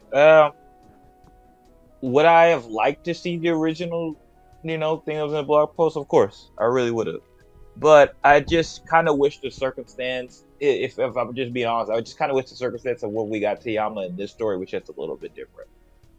I kind of wish he wasn't connected to this whole Jing Sung thing and needing to get him to go rescue Jing Sung. I just wish they would have had their own individual thing with Yama, and I wish it wouldn't have been this dang thing. I just don't like the connection of how it's done between that. I'm honestly cool with the whole family. They're fighting for who's going to control the Houndborns and all that. That's not the problem. But some of the circumstances surrounding of how we got there, I guess I don't like those aspects a little more than the actual like the particular like circumstance of it, I guess. Okay, Ryzen. Is he there? Ryzen. I'm not. I'm a little bit divided. I'm not entirely sure, but I think my main thing is the flashback with Wang Wang and Nen Nen. I really enjoyed it. I thought it was very, very well done, well written. I think that the idea that SIU was trying to play upon, it wasn't the most complex, it wasn't the most original, but I do think that it worked for the characters that he was writing it for. I thought Wang Wang's undying loyalty contrasted with Yasuracha's selfish nature, and then how that continued into Yasuracha and Yama's relationship, I thought was very, very good. Just in general, I was pretty satisfied with it, honestly. Especially that moment when with Wang Wang's character, when I also like how it somebody in the chat mentioned this, I think, but how it connects to Traumerei better than the previous one. Yeah. I enjoy that. Okay. But the moment when Traumerei was forcing Wang Wang to impregnate Nen Nen prematurely before he had initially intended on doing it, and they went to bed, and then she was like, did you do this because you genuinely wanted to, or because you were forced? And he lied to her, and then she thanked him after. She was like, I know that you're lying, but thank you for caring enough about me to lie to me. I was like, oh my gosh, bro. Listen, Traumerei is a freak. Talking about, onions, I can't bro. wait any longer. Breed her tonight. I'm like, you freak! Leave them was alone. What are you talking crazy. about over there? That's a crazy line. Yeah. Miles. Miles. I don't care about him more. I'm gonna be honest with you. Nice. He's one of just like those. There's just like certain things I feel like that like are so hidden or never touched upon on TOG that I could just care less. So I'm okay with the story. I feel like it's one of those things. I say you can easily just try to adapt Immort's version with another Slayer or another important character. Maybe an Elder will be taking Immort's position, and Immort can take Yama's position. I think it's one of those things of we don't have it, but it can still be implemented in the story. So it is what it is. Yeah. JD. Yeah, I don't really have too much to add. Just I like the way it came out. I don't really remember much of the original one, so as far as I go, the way it took place was fine. So that's pretty much all I have to say on it. All right, JC. Man, whew, wow. As a person who caught up really fast, I don't know what the original one you guys are talking about. So I just read what was in the so webtoon. essentially, Immort is a different Slayer, and basically he helps Yama escape from Beiro, which was supposed to be a cage with constant fighting and the K9 people going crazy and whatnot. And he kind of like basically helps him escape, and then Yama becomes a Slayer, and he comes back and he conquers Beiro or the cage. I guess if you will, I guess the cage would be like what the new version of it is called. And then I think I do remember there being a tidbit about him kind of owing Immort as a result of that. I could be misremembering that, but it's basically there was more F.U.G connection where a established Slayer kind of helped someone escape and built him up, and then he became a Slayer himself. So there's more F.U.G connection in that concept. Okay, so more of a connection. Look, I'm gonna just tell you how I felt about it when I was reading it. So I thought Yama was a very good character back in the cage, and I was like, don't wake him up, and everything else was going on. And then we got to the nest. He felt more tame. He didn't feel like the same character. And then when you bring in the Wang Wang Nen Nen stuff, I read it, but I can't lie to you. I didn't really care that much about it. Maybe the Yasracha connection kind of made it interesting, but I was like, I don't really care about this. And he just seemed to be a neutered character by the time I got to that point, just for me, honestly. So it felt kind of flat for me. And maybe, people that have been spending week to week, like I said before, have been more invested in it, but just me reading it, just straight through, I was like, it kind of fell flat. But I mean, it wasn't the worst. It wasn't the worst thing I've read in Tower of God by far. So it wasn't the worst. But Yama kind of started grinding as a character, and I was like, come on, like, do a little better. Like it wasn't hitting for me, honestly. Okay. Haku. So, yeah, a bunch of you brought up really good points. I'm trying to get all my thoughts together here. I think I would have preferred the original version, but it's like, we get what we get, I think what we got had a lot of good parts. Like everybody's been talking about the flashback. I think the first two chapters of the Wang Wang and Nen Nen flashback is really good. Like two of the best chapters in the entire series. The third and fourth, still good. But there's just so many discrepancies, to be honest, in this backstory that I was expecting to get an explanation for, but we never really did.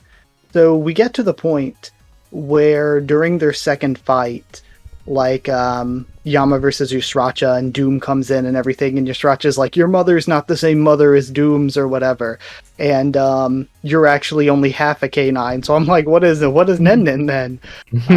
Father. He's in half. But I said one they of called the him things- Inuyasha. I half breed.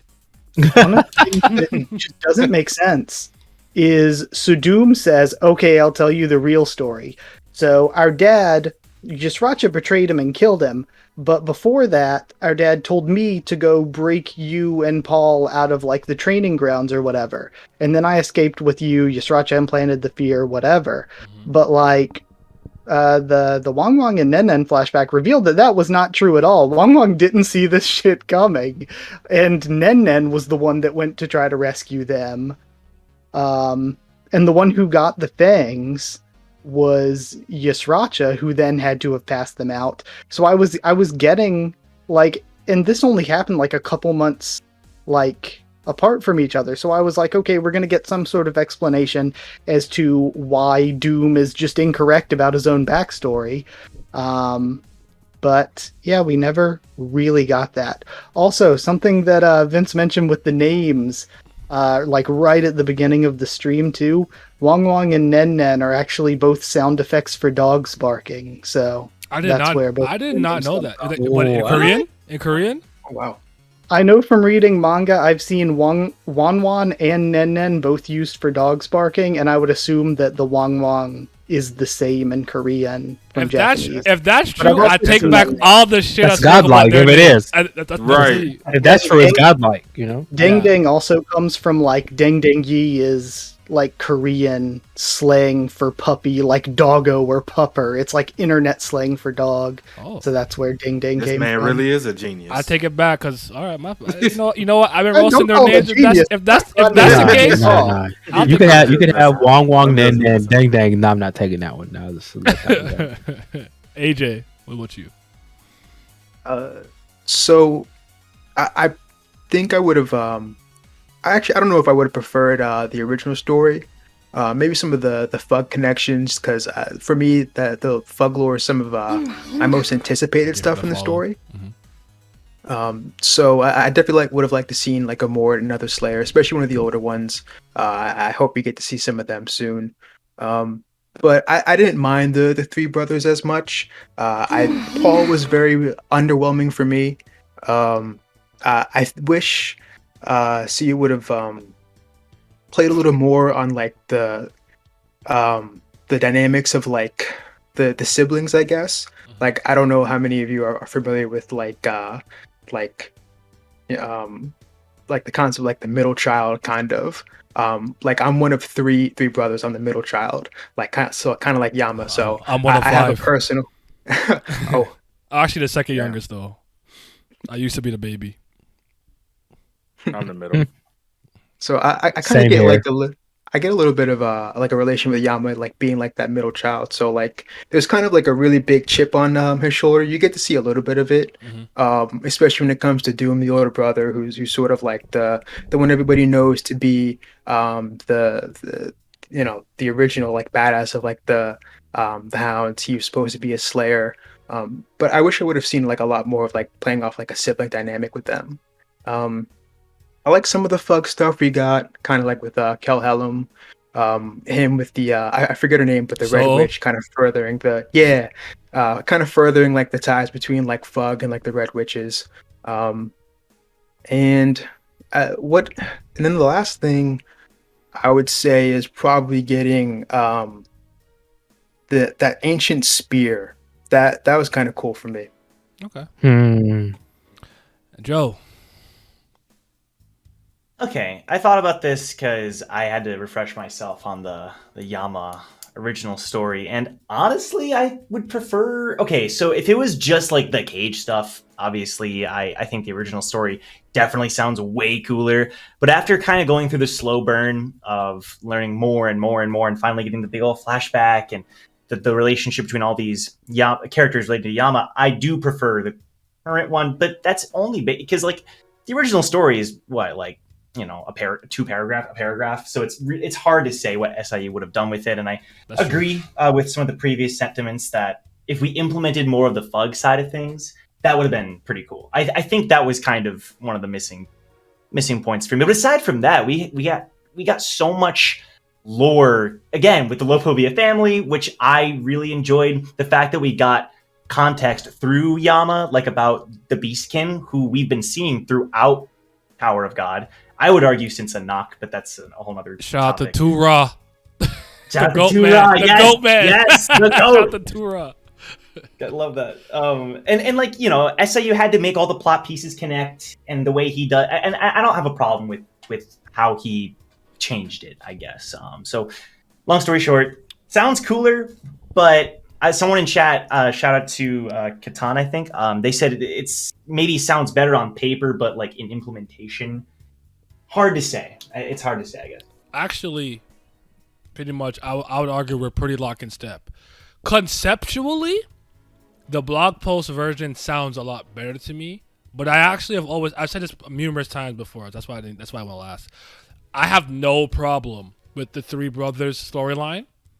And I have no problem when it extends to like Yasracha being like the low-key uncle or godfather, whatever role you want to put him in. Then they Wang and all those stuff. I still thought it delivered. It was really good in terms of execution. So I'm not particularly mad at it. I actually like it. I really like that that backstory of flashback and stuff. And then it ties into Arcanak being in Nennea, and then from Nen going to Yama and all of those things. So I think that he did the best with what he had, and I still like the concept of like Yama constantly training and Doom just kind of going off his, because he's I guess you could say he's a full a Houndborn, so like he can create them and whatnot and control them with days or whatever it is. Like I actually like that contrast where Yama kept training, he's more like the lone wolf type, and then Doom was like, I want to make this person and the other these servants is so great and blah blah. I still think it delivers, and I actually like all the brothers for different reasons. I like Doom. I do like Paul, because Paul's name is hilarious. Cause I'm like Doom Yama, just I'm Paul. Like, like what's happening with your name? No disrespect to anybody named Paul though, but I'm Paul. Yeah, but I didn't have an issue with it, honestly. So I'm actually like pretty lock and step with that. Like, yo, in terms of concept, sure, this blog post sounds a lot interesting, and I'll get more F.U.G stuff, but I really like what we got with the Baylord brothers, the mom and the dad and stuff. But before I kind of continue, we'll start with you, Joe. I have a quick question, just really quickly. How long have you guys been reading Tower of God? Like, if you can remember, like when you kind of got into it. So for me, I've been reading it. When I caught up, we were on the last examination in the first season. So I've been reading Tower of God since about, I think, 2011. It's been a really long time. Ooh. So I'm just curious. How long have you been reading it? So we'll start with Joe, and then we'll go down. Sure. So it was like 2016 for me. I want to say like December. Like it was right when like the whole Arcraptor Prince deaths leading into Floor of Death. It was right during the beginning of Floor of Death. So I think like 2016, early 2017. Like what, about 6 years, something like that. Okay. AJ. I think it's 2018, like the latter half of the Hidden Floor. Okay. Haku? I don't remember like the exact date because it was so long ago and I was like in high school, so like I was like I never knew I would need to remember when I started reading this random comic. Way to show your age, Haku. Way to show your age. But like it was like 2011, so we were either like right at the end of last examination or right at the beginning. Like I don't remember if I started like right when we were getting the Rachel twist or right when we were getting Wangnan introduced. Wow. So like somewhere around there. And I've been doing weekly videos on it since Dollar Show 2016. Wow. Okay. What about you, JC? I know you said you're pretty new, but how new are you? What do you mean? Like literally, like caught up, like you said 2 days ago. Okay, no, go ahead. 2021, like the end of it, like yeah, JD. Like I literally just found out webtoons, and I was like, I want to catch up on this. I was reading it in my car while I was driving, like literally, like okay, like maybe I caught up like 3 months ago, maybe 4. Wow, y'all have been in this for a long time. It's okay. I'm like 506 years old, so it is what it is. JD, what about you? I want to say 2019, 2020, somewhere in there. Is it like toward the end of 2019, right at the beginning of 2020? I have a follow-up question. I'll just probably for say JD. 2019. What have up? a follow-up question because JD has read this thing twice or 3 times now. So you read this thing this many times. That's nothing compared to Naya and Haku. I hate you. Yeah, Honestly. I've probably reread That's Tower of nothing God compared to like them. 7 times at this point. Oh, Right, that's Both nothing of you. compared You have to them. remember with something like this in One Piece, the earlier it is, the easier it is for me to catch up because there's only like 100 chapters or whatever. Yeah, the whatever. easier it is. But to one read. point, because a point where I'm like, I'm not doing this again. Like Tower, like One Piece has like 1,000 chapters. I'm not rereading that. I understand, man. So, Miles, 'Cause, But like, Naya, for aren't me, you I think- doing the reread right now? yes. True. Wow. Exactly. This Wow. was on stream, so yeah, check it out. Check it out if you care. It's called The Reclimb on my channel on my playlist. Miles, when did you get a Tower of God? And catch up. 2014. I remember it was literally literally when I caught up. It was the chapter after when Rock hugs Bam, like knowing he's alive again. So it was whenever that was out. I think that was like 2014. Actually, that's actually part of the reason why I asked that, because generally speaking, with the series that I care about the most, obviously, I can't do with every series, and my memory is garbage, but I generally remember like, oh, this is the chapter where I caught up in this series, you know? So that's why I kind of asked it. Ryzen. So for me, I started reading. I started with the anime actually. I finished the anime, and I was like, all right, that's Ooh, mid. tomatoes. And then Tomatoes. give me like probably a couple months after that, I was like, all right, let me check out the. I didn't even know what manhwa was. I was like, all right, let me check out the manga, and I ended up getting into it, and I ended up enjoying it. And then it took me a long time, so I probably caught up around, I'd say, 8 months ago is an estimate for me. Okay. I'm not a dinosaur. I do gotta say this before you go to Vince, real quick. This is just my brain doing Naya-isms. Like manhwa and stuff, cool, blah blah. I do constantly remind people that webtoon is not some Korea specific concept. Okay. Yeah, that's if true. I go on the internet and make a comic book digitally online, it'll be a webcomic and or webtoon. There are people from Europe, America, wherever you want to, wherever around the world, where like it's still a webtoon. I have to crystallize that because I think some people think that every webtoon comes from Korea, and that's not the case. Because I believe true. Purple Hyacinth, they're Canadian. They're from my country. Yeah. So they're yeah. Canadian. So yeah. Yep. Well, So just I'm glad you said that 'cause I thought it was. Yeah. Oh, So- no, so no, there- no. There you go. You learn. See, we learning. Like we learning. JC, what you mean? You know Brent, who does ordeals from Trinidad. I didn't know. You're right. Oh wow. That's actually crazy. My mom's Trini, so I'm half Trini and Jamaican. My dad's from Jamaica. My mom's from Trinidad. So shout out. Like, go ahead, Vince. When'd you catch up? The earliest known thing that I can see on my Twitter that I started talking about it is like 2017. But how long I've been reading it's kind of a flash. So I want to say somewhere near kind of the early middling portion of season 2. Mm-hmm. So something around that time. So I'm gonna just say probably maybe 2016, 2017, something around that time. And you, Jesse? I started in like fall of 2015, so it was like right when Dollar Show Round 2 was starting up. Okay. So the next thing I want to go. This is open. You guys can kind of answer this one like as you want. I just wanted to just try a little order thing there for a little bit, but I want to talk about Traumerei, a family head who was introduced, and I want to ask if his character has been delivering, because I actually just from my this is anecdotal from my comic section, he seems to be pretty split. People Please. really like Traumerei and what he has been doing so far for the story. So, some people think like I don't think he's doing enough. Maybe but this was the wrong time to introduce him. So generally I want you to give me your thoughts on Traumerei as a character thus far, what you think about him, and I want you to talk about his current thematic role in the narrative, what you think about it. Please. Go ahead. Let me go first. Look, here's the thing, It's a right? volunteer's tribute. Go ahead. As a person who was reading the series through, if you want to go through like excitement for a person who is really strong, give me like the floor of death, Uric, 1% of my power, one finger, and that's punch was the 10%. I mean, like that's the family head. I am very strong. And this, you can go a little bit farther. You can go to Gus Stang and like what he did to White. Like that's what I'm expecting from Traumerei. I get his personality, and he wants to command and make people do what he wants to do, bend to my will. I get his personality, but I was expecting something like that. For him to be sitting down and not doing anything for the majority of when he was on screen threw me for a loop. It doesn't like dismiss how strong he is, but he just didn't do anything. And I was like, Okay, I got pushback for you a little go bit ahead, on go that. ahead, go ahead. Okay, so I get what you're saying. I'm not opposed to what you're saying at all.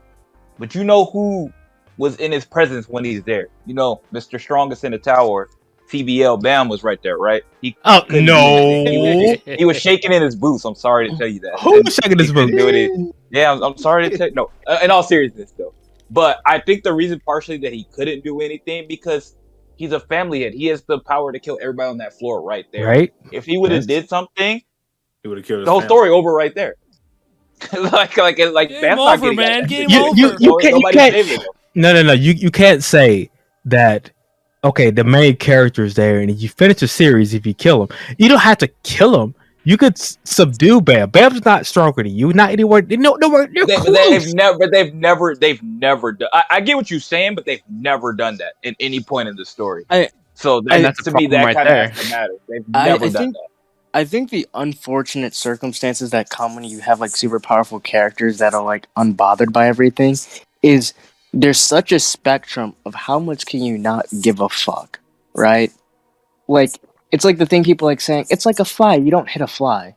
Well, honestly, if a fly is annoying me, I'm probably gonna kill it. But Tower God has a very special level of not giving a fuck, though. Like 100%. we seen like look at Edwin. All he do is sleep with women all day and produce massive amount of children. Like look at like some of these people are completely inactive in this tower. They've been alive for 1,000 years. They just don't care about anything anymore. Also, I think it's the stronger you are, the less of a fuck you give about anything happening. Yeah, like they have a very special level of not doing this. Like Gus Dang, the reason that Gus Dang is so active is because he has his own agenda. Jihad don't even show up. He sent clones and he gives people order and they don't even get it done. He's like, yeah, I got 3 choices. A, B, or C. Do one of them. I don't care. Just get one of them done. And then on the data floor, he sent a version of himself that wasn't even him. Okay, wait. Let me rephrase this then. I agree with you. Okay, that they should have this level of indifference based off the feats of what they've done from climbing and their entire experiences that they've had. I would agree with that. I think the concern I think that most people have with Traumerei, me included, even though like I was really excited for him, is you can if you're not gonna care at all, then don't care. Exactly. You can't have a panel of Traumerei saying something like, okay, Shinranru you up, all animals, one person move, and then I'm wiping out everybody. In that moment, from what SIU's portraying to me, is that if someone moves, everybody dies. Mm-hmm. So, but what happens as a result?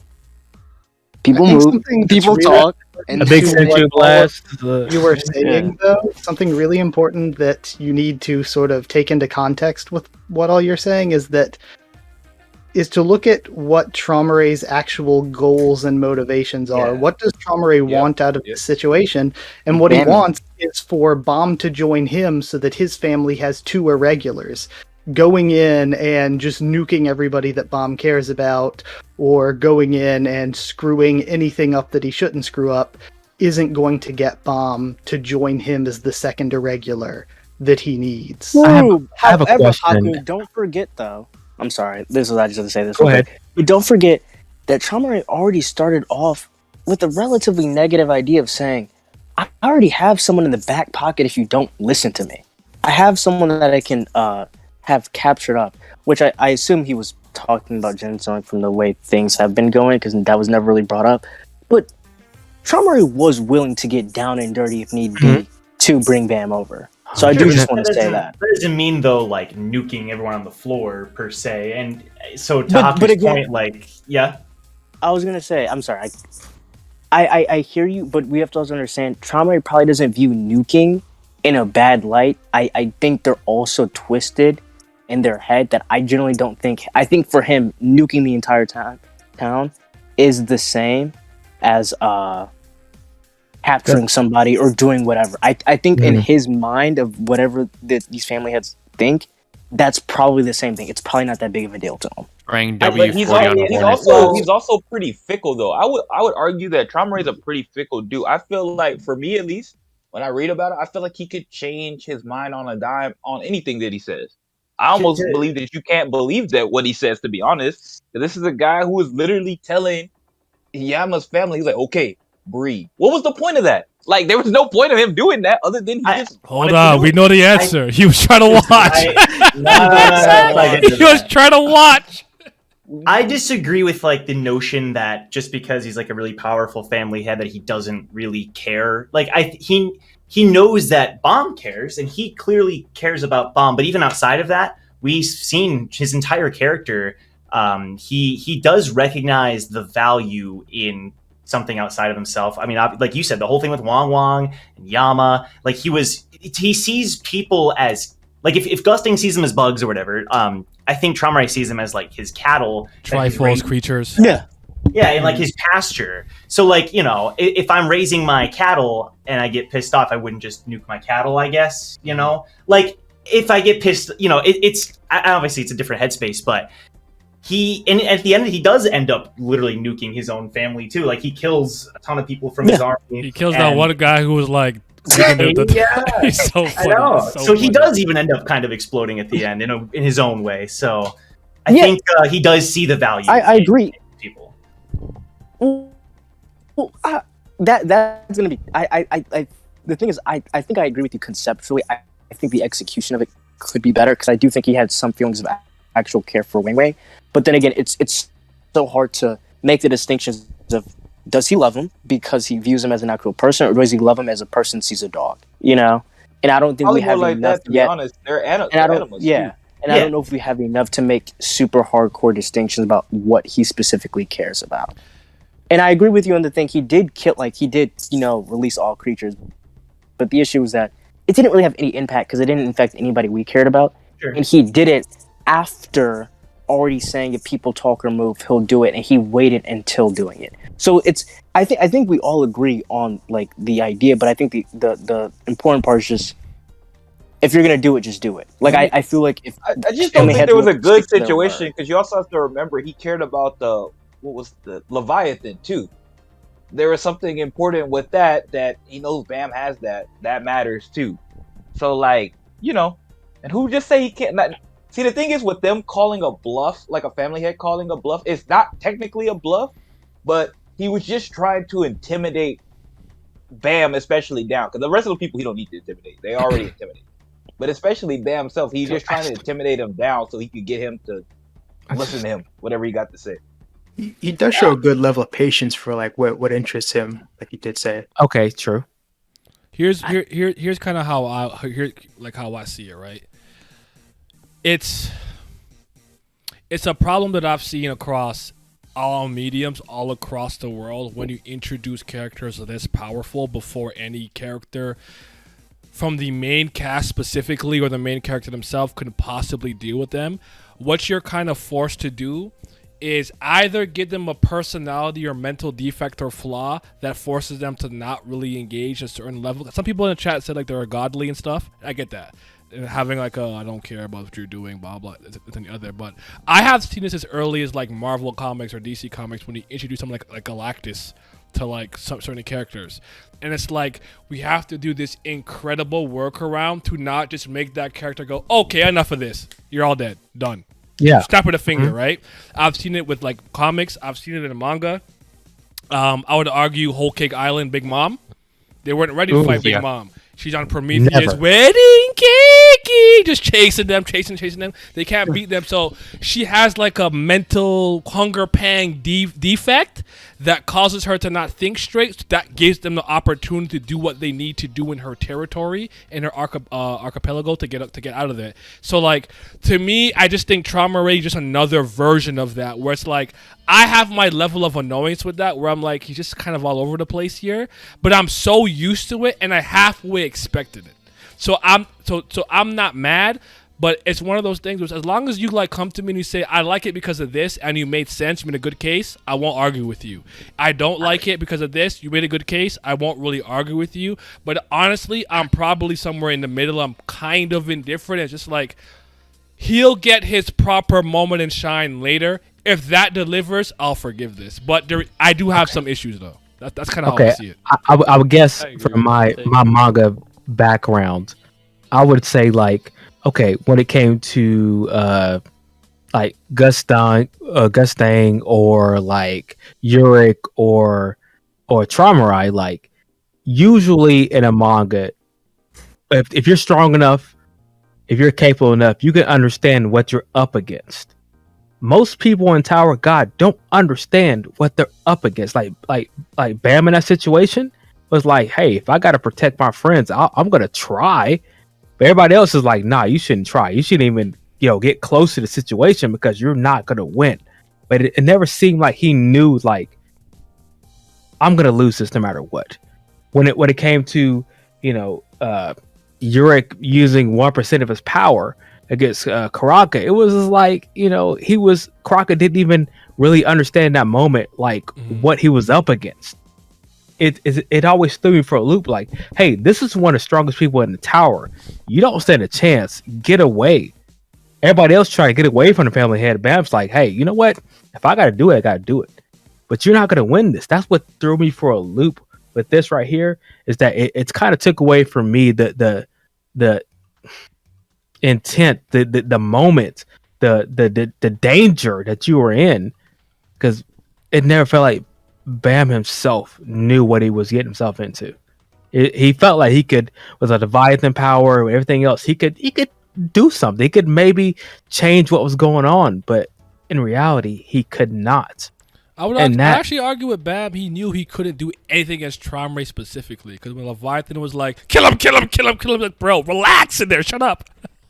Like, if I show any hostility towards I'm dead. I think he kind of knew he couldn't beat Traumerei, but did Bam say that, or did somebody else say that? Leviathan was kind of speaking to Bam through his whatever inner world, blah blah blah, yada yada. Like, kill him, kill Traumerei, and he's like, yo, shut up, bro. You want me to die? If I show any hostility or animosity towards him, I'm done. I'm cooked. And Bam actually did understand the magnitude of being in front of another family head to some degree. That's my only pushback on what you're saying. Okay, I missed that one. That's on me, but still, at the same time, like, I don't think that's just a Tower of God specific problem. I think that's a problem with just like the type of stories that we all read. Like Shonen has that problem. Any webtoon, any manga I've ever read has that problem where the main character is going to do the main character. We don't want a character who's going to flee on sight unless it's like we're talking about JoJo's Part 2 or something, right?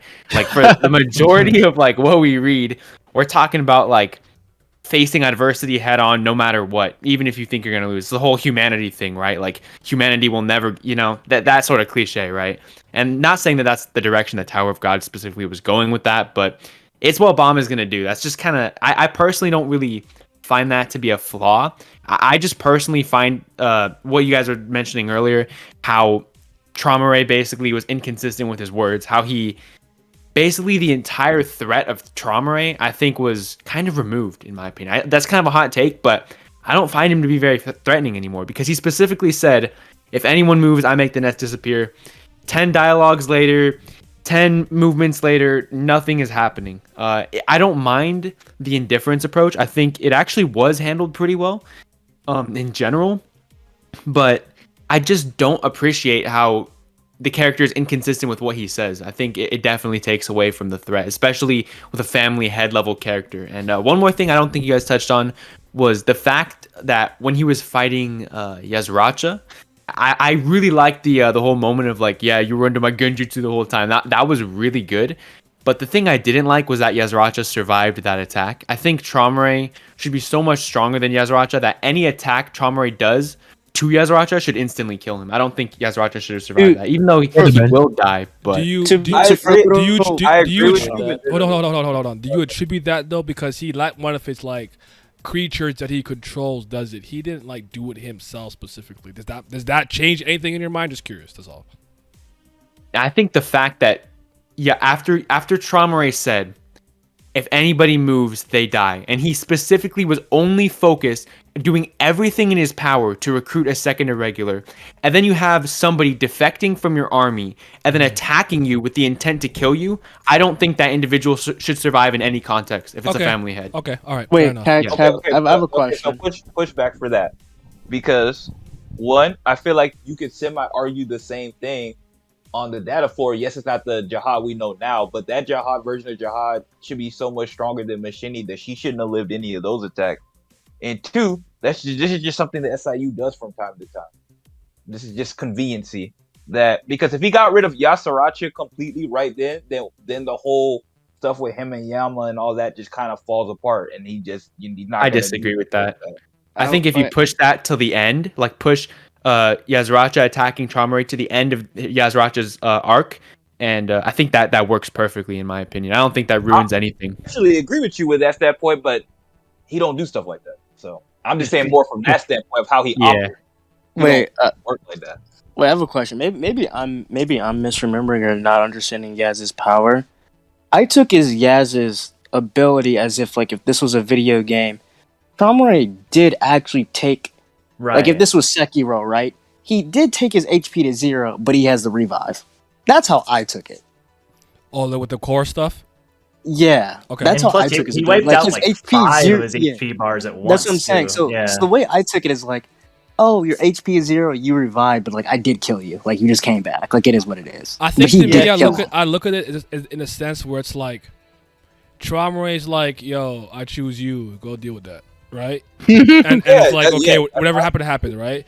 But if he specifically pulled up on him and like flicked him, punched him, I don't know, whatever, tail whip, I don't care. He needs to evaporate. that's kind of how I took it. So okay, that's a fair take. I viewed his power as like, because the core had like 9 prongs, and then he like died the first time, and it was missing one, and he's like, oh, it took out a part of my core. And then he got hit twice more, and he only had 6 left. And then the big final attack came, and I'm assuming just destroyed the rest of the core. So to me, it was like he just got his 9 lives wiped out. Yeah. Can you guys actually just clarify something for me? Because I don't think I actually ended up reading this chapter online yet specifically. I know I liked it by the. Yeah, yes. Is Yazracha still quote unquote dying slowly? Yes. Okay. Yeah. It's the dumbest thing in the world, but yes, he is. After he's like, Yazracha, don't die. Like, bro, I'll die in like 4 months or something like that. Yeah, exactly. Okay. Right. I just wanted to make sure he was still dying in that version because I read the. I don't believe this whole death. Somebody's gonna get his man a sensu beanie. He's gonna be. That would suck. The sensu. But he really said, bro, I'm gonna die in a week, bro. Like what? That's what I'm saying. Like Firefish. Oh no, probably about. Yep, Firefish. There you go. Easy out. Okay. Anything else about Traumerei that you wanted to mention? Anything interesting? Anything like character design, whatever? Anything? Yeah, I want to talk about him for a bit. Go ahead. So I did think he was good and all. I'm not going to lie to you. Character design-wise, I would have definitely preferred what we saw in Name Hunt Station. I don't know about anybody else. I thought that whole nature stage... Yeah, he was like a woodland animal. And he was but now he comes out... Wait, hold on. I think that could still happen. Yeah, we had a conversation with Gus Dang versus Traumerei where it's like he can transform parts of his body and use canine all transformations at will, so maybe he could become more animalistic. But sorry, continue. Let me cut you off. He got the RGB gamer mask, like just getting silly out here. That is a fire mask, though. Okay, so for like as good as I think he is, I think he's pretty solid. Again, with him not really taking anybody out at the nest, I don't really mind it because again, his whole goal was to get a second irregular to join his family. so I don't mind that. And also, there's the scene we got right at the end, before we went on hiatus, with him talking to Kirin, where it kind of hints that he may have planned for this to happen.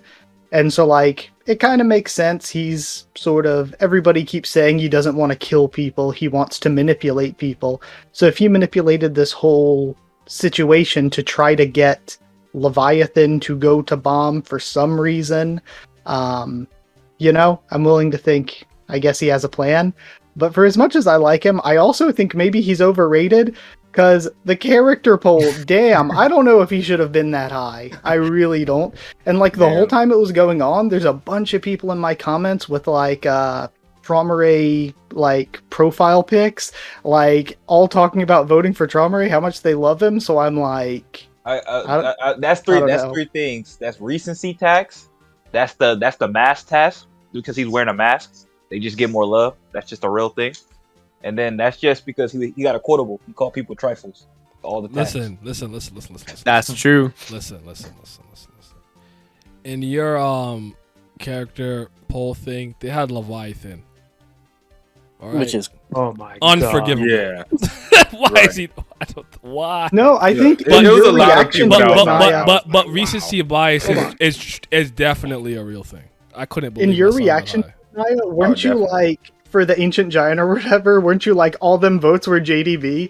In my in my comment section to the character poll or whatever, JDB said like half of those Leviathan votes I are fucking mine. knew it! I I knew it! There was at least 3 videos where like a prompt or something, a challenge to all you guys, where he picked like the ancient one that split up. I'm like, I knew it was him! I knew it! It was him. He did the Leviathan votes. I needed to do what Joe did. I failed to be love myself. I didn't do enough heavy lifting. I only dropped like 15 points. Joe put up 60 points, yo. That was my fault. I was in Florida for half of that though, so That's fair. but yeah. But okay. Any last comments on Traumerei? I don't want to cut anyone off. I'll throw 2 cents in. Go ahead. For me, like I kind of liked how Traumerei was introduced personally, like playing off like the Animal Kingdom theme. Definitely gave me like the Pinnacle Apex Predator kind of vibes. Guy, like seeing his throne, you know, solitary, like being alone, you know, very, very reminiscent of like an Apex Predator. Like they hunt solitary, they remain that way for most of their life. And then, you know, seeing him kind of make like a grand presence, everyone just sort of clears and bows down. So I kind of like playing off of like the Animal Kingdom theme for him. Okay, Yeah, that's cool. That's fair. Oddly enough, I kind of attributed that role initially before he was introduced to actually Yasaracha. I'll explain it after when we talk about it, but I want to make sure everyone gets their piece on Traumerei before I move on. We're good? I actually have one more thing to say. I think, Naya, you brought this up in some of your videos too. One of you did. After I had said it, I like that Traumerei kind of feels like what you would get if you took a normal ass person and just said, okay, you're gonna live for thousands of years, you have so much power that nobody can touch you, you're immortal. So he just sits around in his room like, who has nothing to do. He's just so warped because of that. And the way he's like everything he does is like a warped version of real world stuff, like where he's like, okay, keep Yasracha here to like hop around the cat tower and do cat things. This is like his warped immortal god version of pets. Yeah. No, fair enough. Yeah, as far as family head that's been introduced fully, I'm a Gustain guy. I'm sorry, but Traumerei did his thing, I guess. But I'm a Gustain guy. That's the side. I'm with. We reading, we pontificating about literature and narratives. It's moving me. I love it. He's got a book club in there. So all right. Is Yasuracha a great character? He's often attributed to being the best new introduced character in the 3rd season. I don't necessarily agree, but I want to know what you guys have thought about him. What's your thoughts on Yasuracha in general? I'll just start just real quickly because we kind of talked about the Apex Predator thing. I called him that simply because I believe that initially when Yasuracha was introduced, I was like, man, Team Yama better, blah blah blah, and then he didn't win. I was like, dang, that's crazy. And then he lost again. I'm like, dang, that's double crazy. But what I appreciate about Yasuracha is I actually would argue. I don't know if you guys believe this. Tell me if you think I'm wrong. I think it was Kendrick Dial. Was it Dial or Dial? What's his name? Kendrick. What's his last name? Yeah. Kendrick. Hasaracha,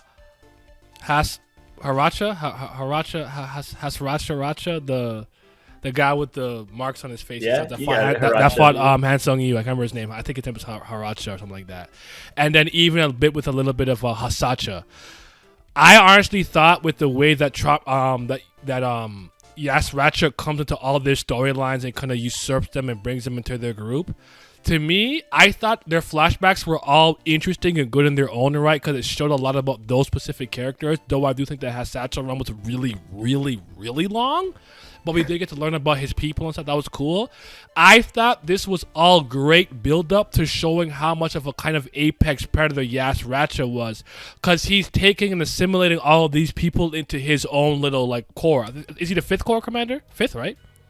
Yeah. Right? Yeah. So, I actually thought, their flashbacks told me a lot about Yasuracha specifically. That's actually the part of their flashbacks that I like the most.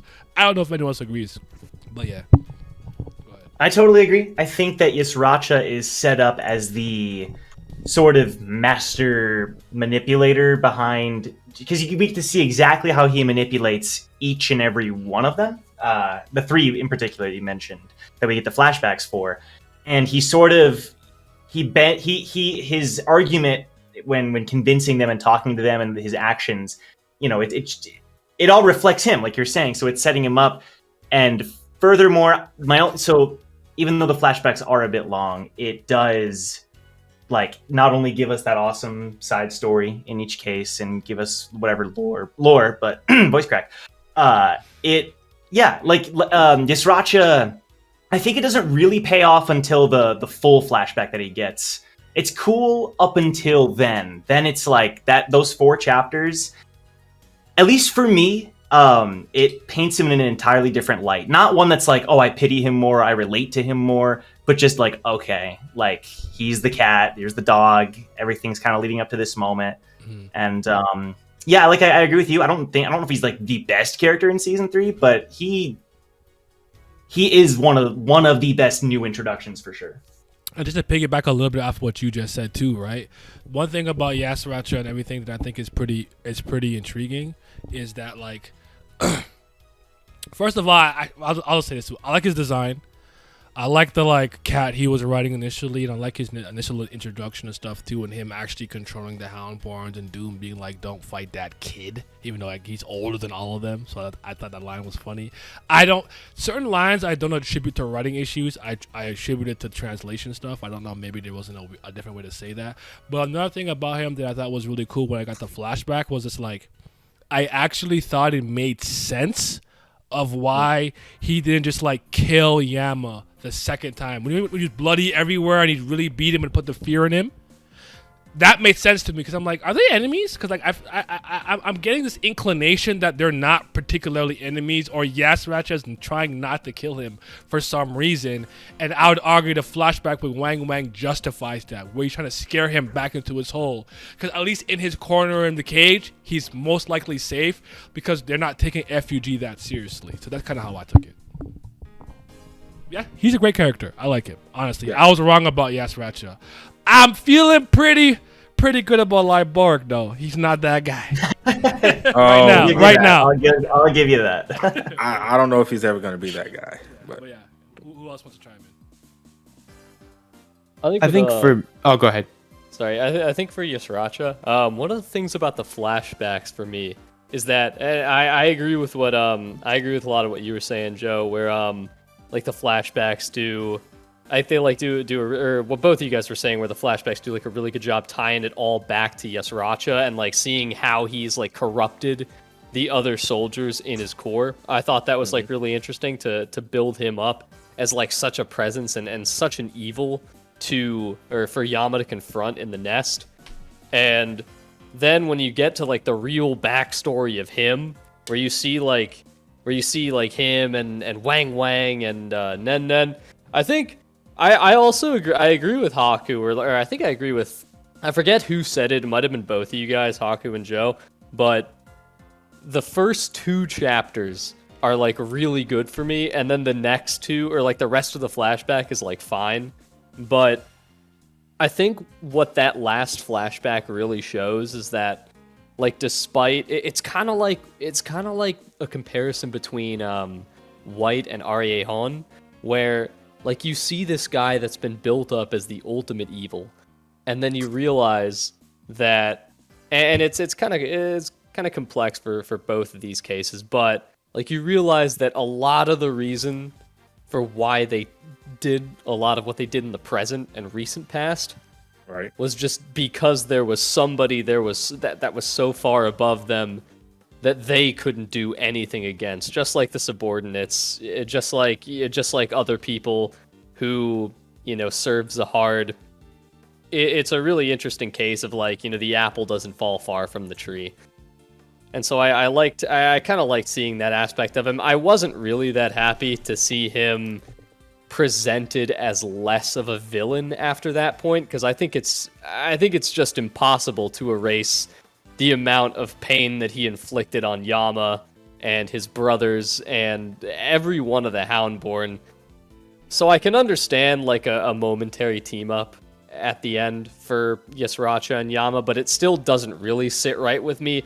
It really doesn't sit right at the end too, where like Yama's like yelling at him again. He's like, "Yasracha, you can't die here, Yasracha. You gotta wake up."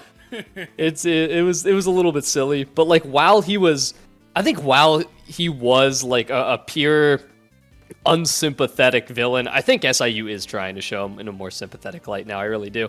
But like while he was like purely unsympathetic, I thought he had amazing presence and he was an amazing character.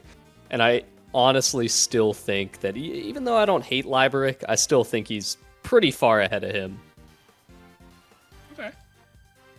I agree, man. That's a man. So. SIU loves humanizing his antagonist all the time. True. Never I feel fails. like he does kind of a poor job with like humanizing them without taking away, like, he does a bad job of humanizing them without taking away kind of their like negative qualities. His problem is that he doesn't do a redemption arc. I wouldn't call it a problem, but like a lot of the times when you go from a protagonist or an antagonist to a supporting character type of role, you have a sort of redemption arc. Whereas SIU in this case, he pointed out something that was done in the past, so it's still the same as Racha, just our perspective on him changed. But Yama's perspective shouldn't have changed as much as ours, you know? Yeah. So it really didn't really translate as well as I think he would have liked it to. But for my take on Yasracha, I do think that he's a great character. I really did enjoy the backstory, as I touched on earlier. I think the development was great. I think he had just the right amount of intrigue where you're constantly questioning what his motives are, why he's not doing certain things. And then as it slowly gets revealed, I think in terms of execution in that sense, it was one of the best in the series. But my problem was that sort of the post backstory stuff, to where I had a really big problem with this week by week, to where Yasracha the entire time was built around being this sort of conniving, scheming guy in the background, right? Who's like very intelligent, pulling all the strings, right? And to see him put in a situation where he's kind of throwing that all out and charging Traumerei head on, I think was very foolish. And I do get the whole thing for his character, right? Because his entire life he's been spent pretty much not wanting to be under someone, right?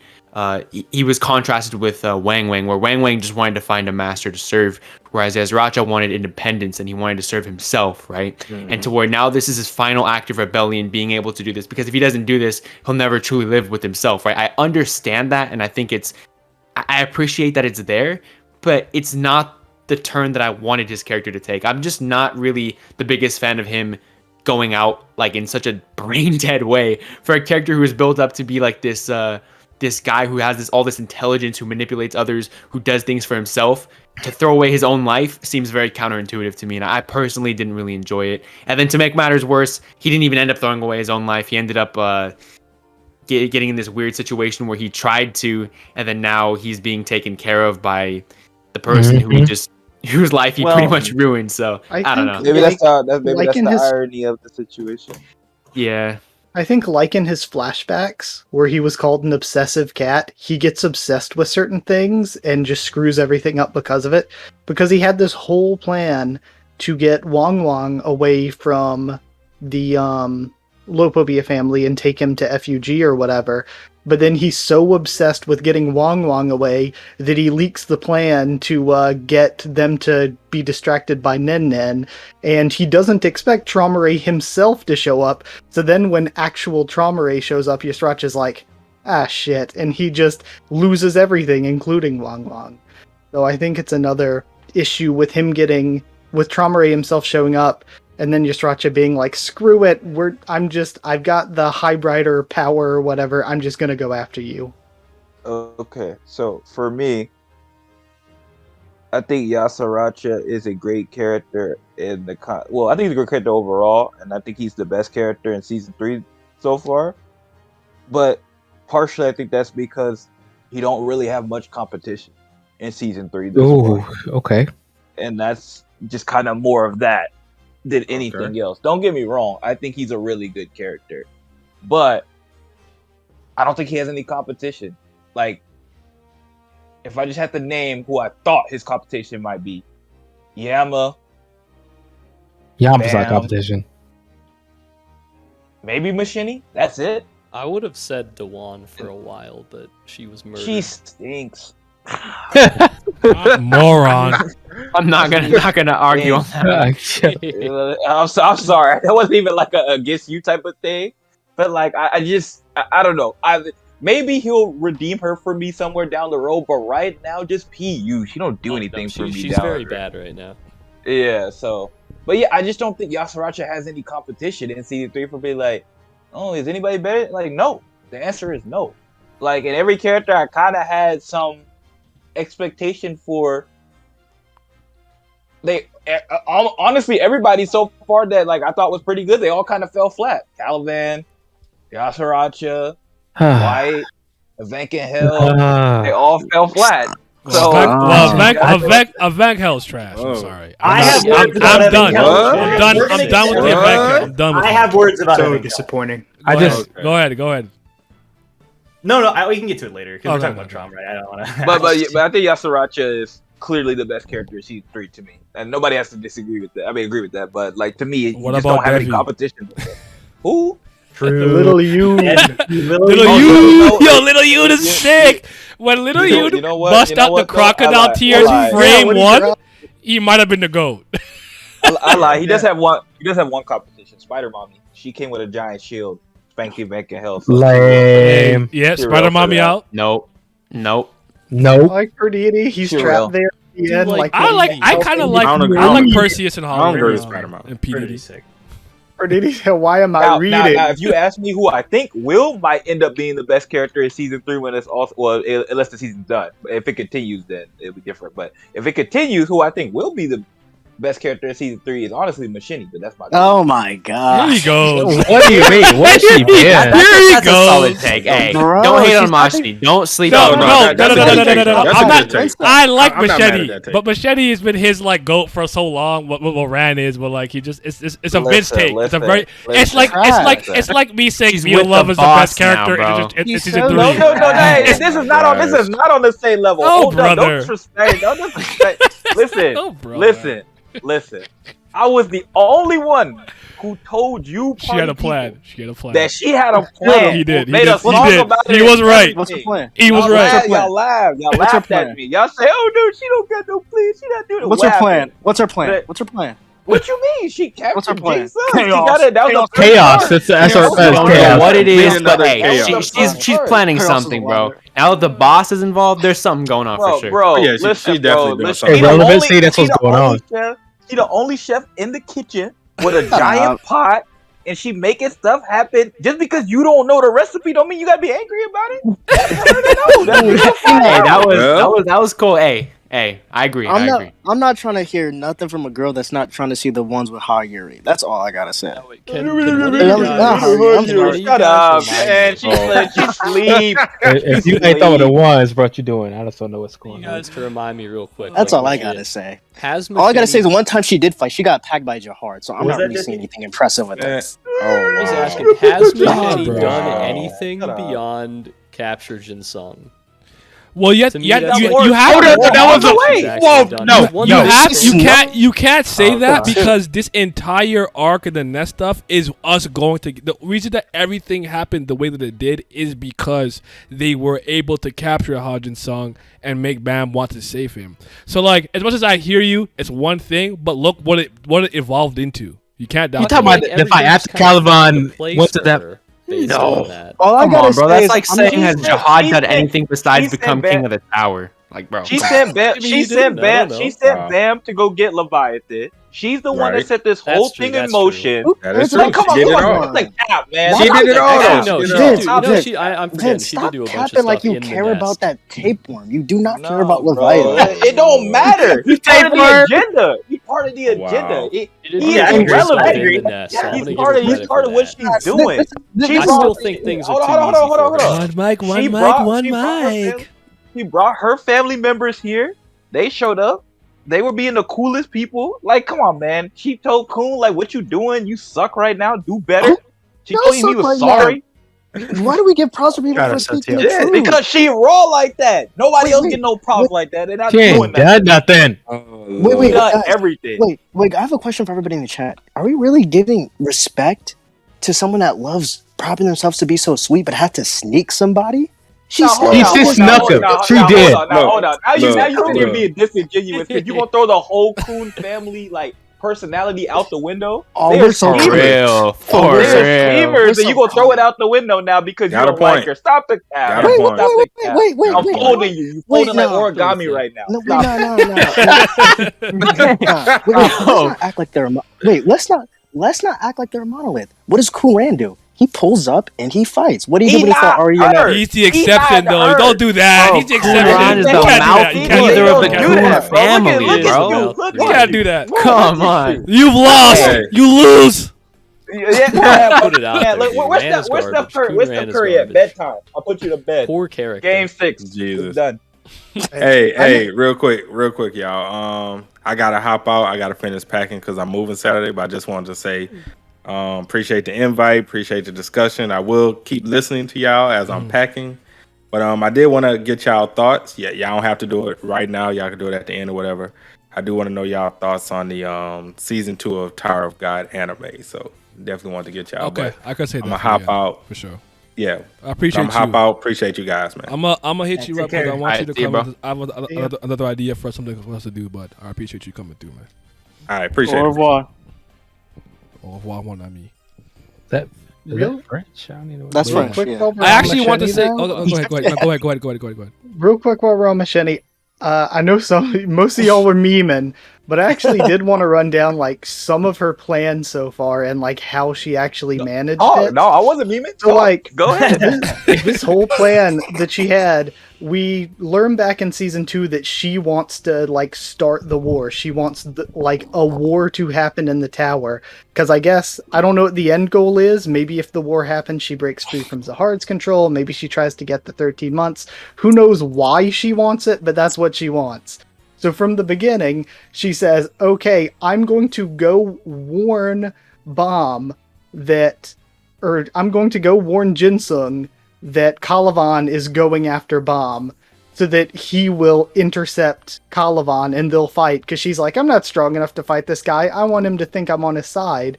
I want him to fight Caliban, who can beat him. And then she jumps in to capture him at the end of that fight because she wants to lure Bomb into the nest again to kick off this war.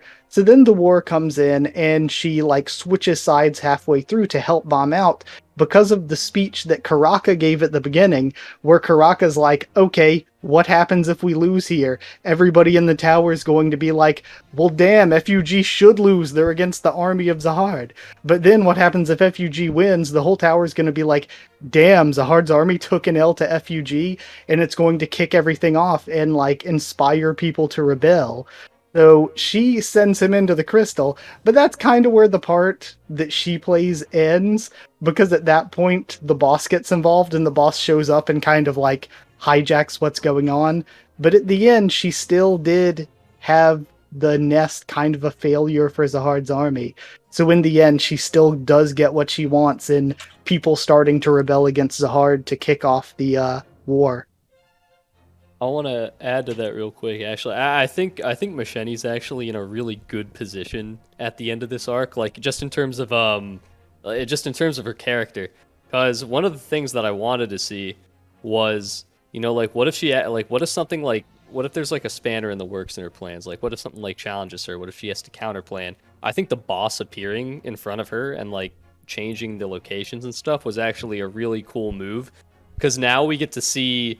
I think now we get to see Macheni change tactics and do some new stuff in real time. So I think it's going to be interesting to see how she navigates this new situation and kind of improves and enhances her intelligence even more.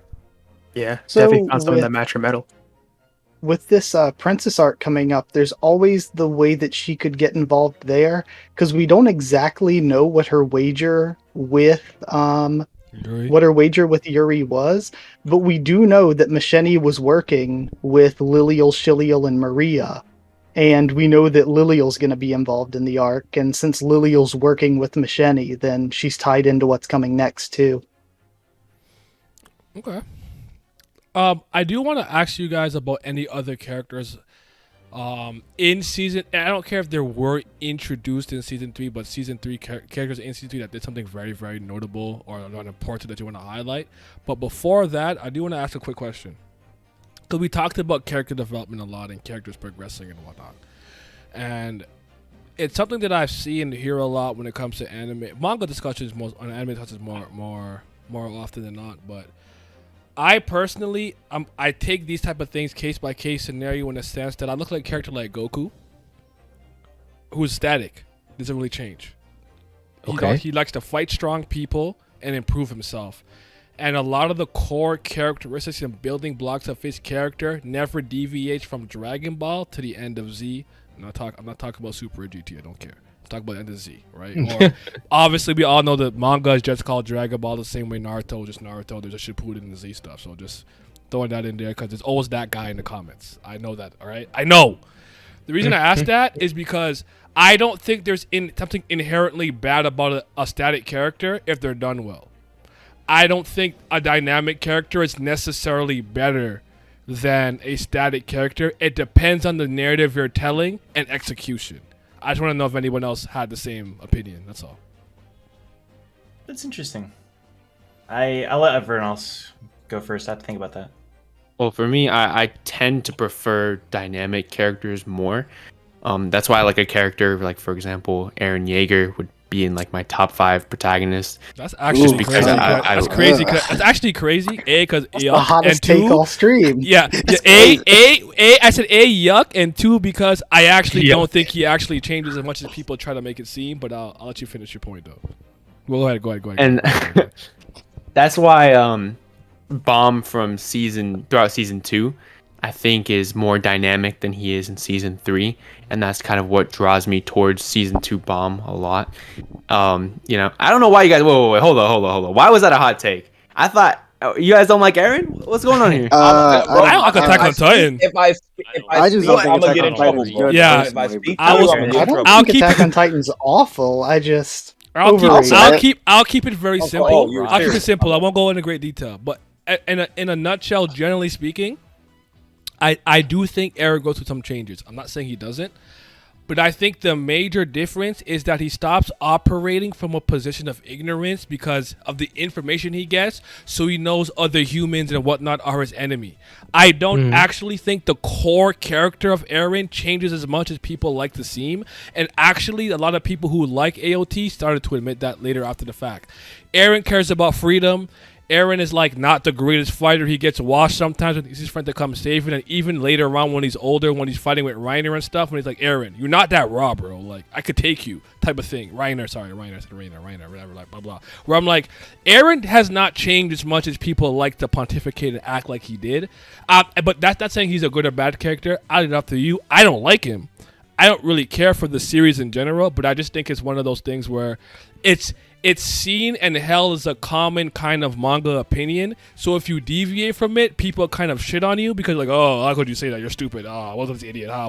Make fun of him. But I think most people don't even understand Eren to that degree. Sasuke the Savage, check it out, has a video about how Eren doesn't really change, and the thing he consistently kind of cares about from start to finish is the concept of freedom. He's not as he's not as dynamic as people like to make him out to say. That's all. I'll keep it simple. Would you argue that's not a bad thing though? No, right? I'm not saying it's a good or bad thing. I'm just saying that I think because basically part of the reason why I asked the question, Joe, was because I think that static characters are looked down upon because of their simplicity and never changing nature. Whereas, like I say, Luffy's a character that changes the people around him, but he stays the same. He's driven. He wants to become the Pirate King, X, Y, and Z. But when people meet him and come into contact around him, they're the ones who change because of the way his attitude is. And I think that's the kind of point. Similar to Goku as well. This is going to sound stupid, but bear with me for a second. A baseball bat, to me, is inherently not an evil or good item. It is a recreational tool used to hit the baseball in the sport of baseball.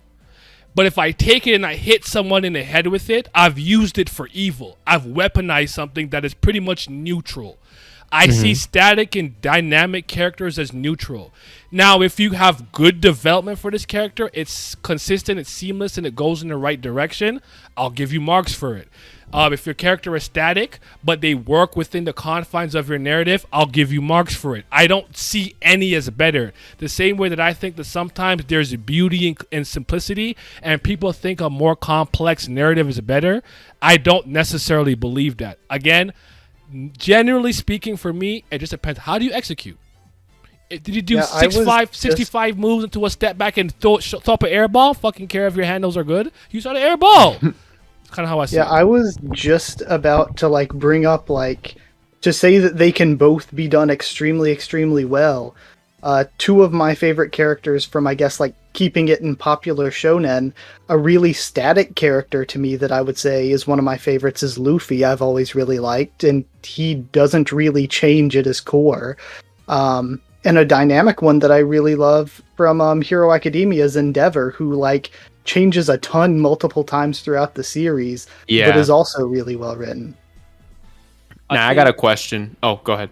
So I think when it comes to static and dynamic and stuff, I mean, I think a lot of us are in agreement with here where a dynamic character is probably generally going to be more interesting because they'll have an arc, and they have generally, I think due to that, they'll have more focus at points.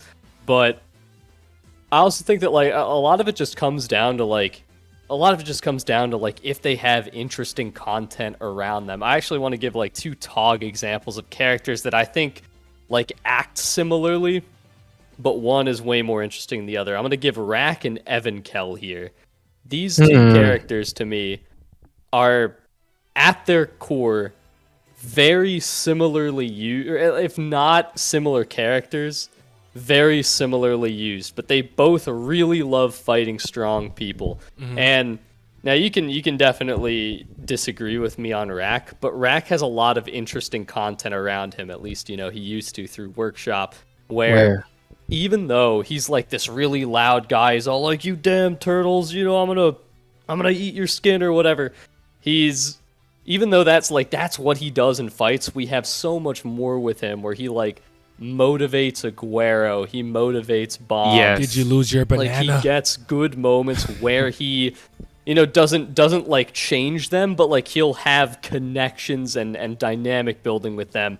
And then contrast that with someone like Evankel, who I don't dislike Evankel for comparison. I don't think she's like a bad character or anything, but the Evankel content that we get is very similar, in my opinion, to the Rack content that we get in fights, where it's just Evankel kind of like giving a lot of one-liners. She's like, "Oh, I'm gonna burn you up. Oh, can you handle this kind of heat? Whoa, it's pretty good. You're pretty strong. Feel the Take heat." this fireball." Kingdom Hearts, And Hades. some of it's cool, and obviously some of it I think is like good dialogue and cool, and it looks awesome. But that's really all outside of a couple Hansung flashbacks and like where you do like learn about her motivations. That's like all we get. And so I think it's like even though characters can seem like kind of static in one note, if they're given like interesting content and other dynamics to build off of within the story, they don't need to change or like be that complex. But if you give them different situations to react to, that will go a long way for the character.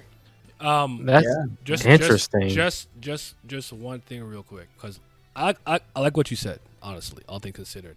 Because, listen, I might have to have an Evankel section because I need a roaster, but I'll leave her alone for a second. Oh boy. I actually think the issue with the Rack is exactly what you just said. I would argue that what you described was a character that's pretty static but multifaceted, right? Yes, I was Rack gonna say gives the same really thing. That's a great good way to bro put it. speeches and like cheers people up and says things that mean a lot, blah blah yada yada. But the problem that like I say like some of us have had with the Rack in terms of a combat sense is that he 15. sees himself as a hunter. I hunt, I fight. That's what I do. And he doesn't really get to do that, or at least for whatever reason, we don't see it enough.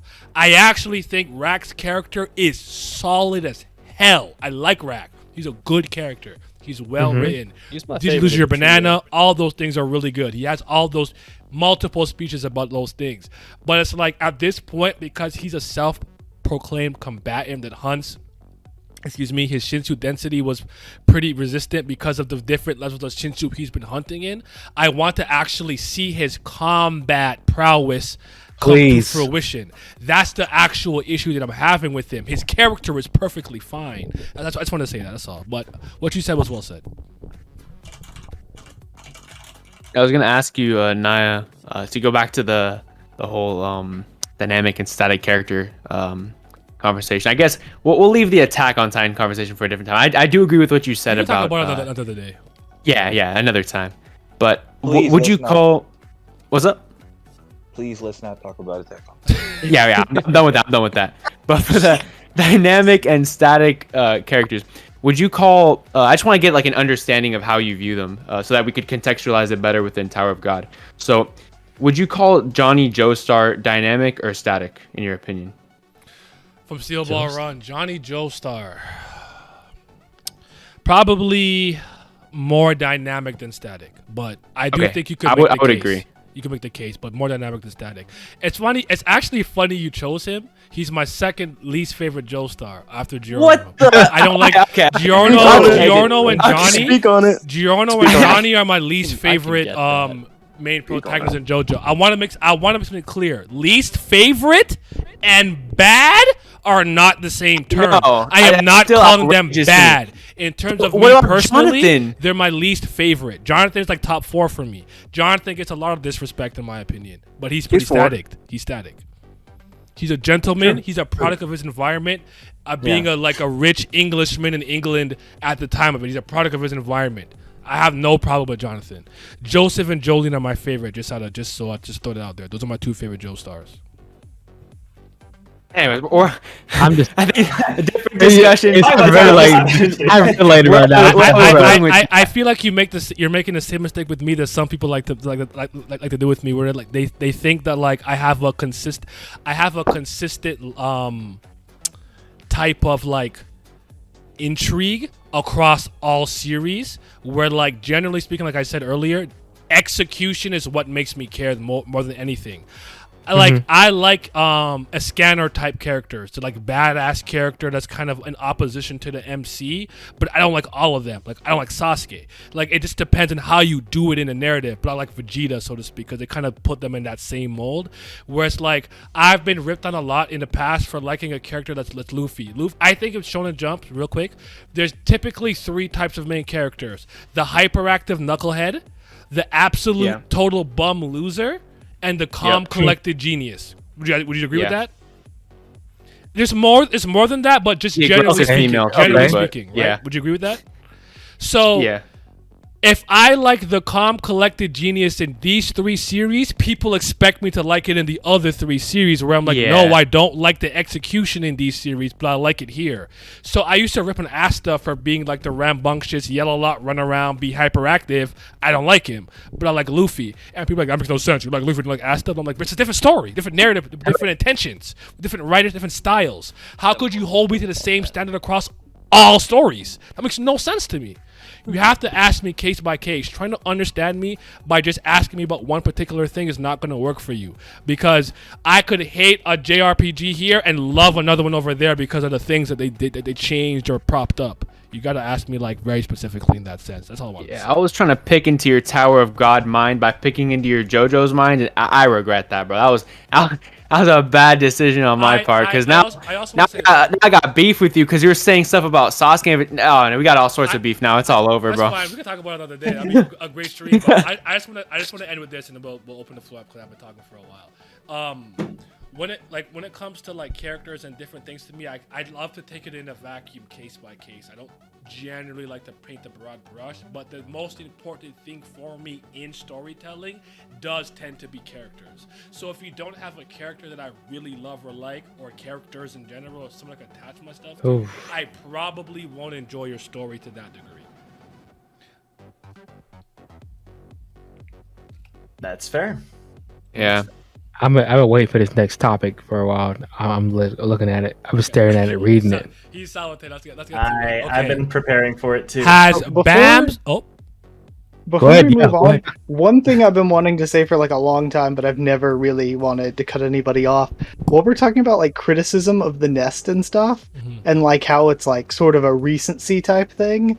For those of you like, I know like Naya that have been reading for forever, I remember the week to week people just being pissed and thinking it was the end of the series at like the end of Workshop Battle. People were pissed about the Thorn stuff because they were like, this is just turning into Naruto or Bleach. They're like, the Thorn is just like Kurama. The Thorn is just Hollow Ichigo or whatever. MacGuffin so A, it's MacGuffin like, B. I've heard that before. Yeah, and then like, you know, we survived that. So it's like, I guess remember that like some of our criticisms here for where we are now down the line, we might just be like, oh, never mind.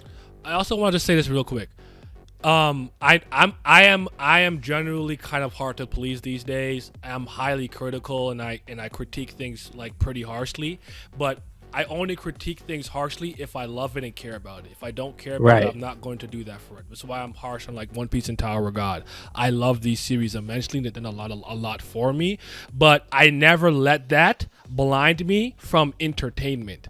So while I could objectively and if I'm trying to be impartial and with the least amount of bias, which I don't think any human being can truly be, but removing the most amount that I can, I would argue that Joestar, so to speak, is not the best written Joestar. But in terms of him entertaining me in battle tendency, absolutely love that nigga from top to bottom. And I don't let that skew me from having fun. I'm critical, but if it's mid that's hitting, I'm going to enjoy that mid.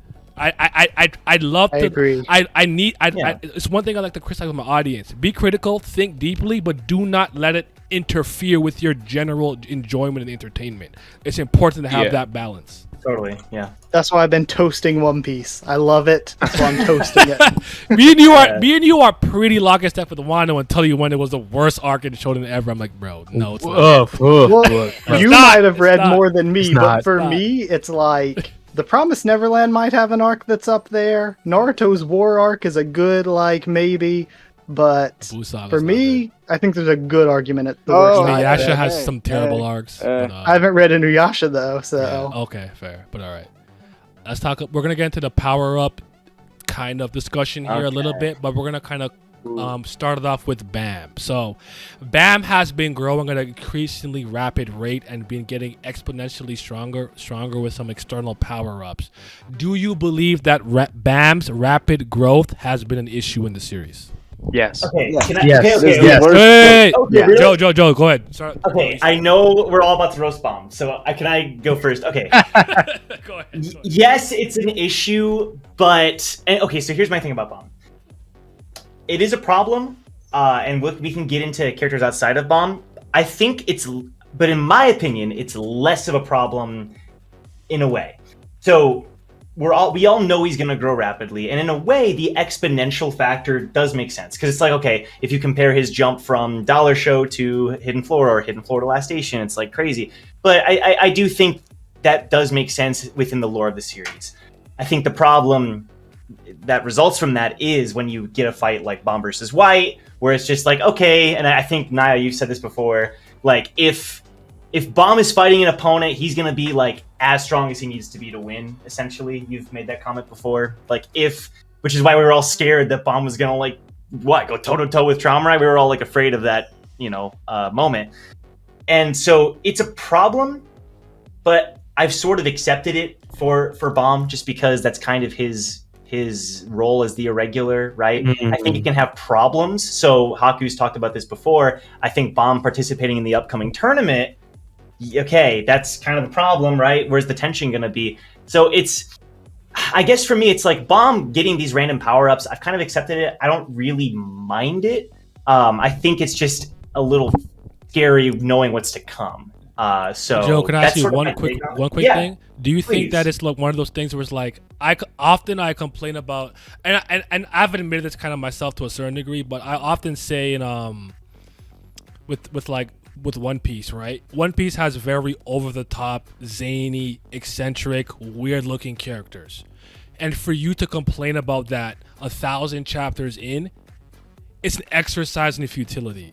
Bam is going to get power-ups externally. Do you think that is one of those things where it's like you like it or you don't, you accept it or you're not at this point, you know what it is? Is it kind of one of those things? Partially. Okay, partially. okay. I don't want to say 100% though, because I do agree that his growth in Season 3 was absolutely massive, to the point where it's like we start Season 3, he can kind of barely fight Rankers.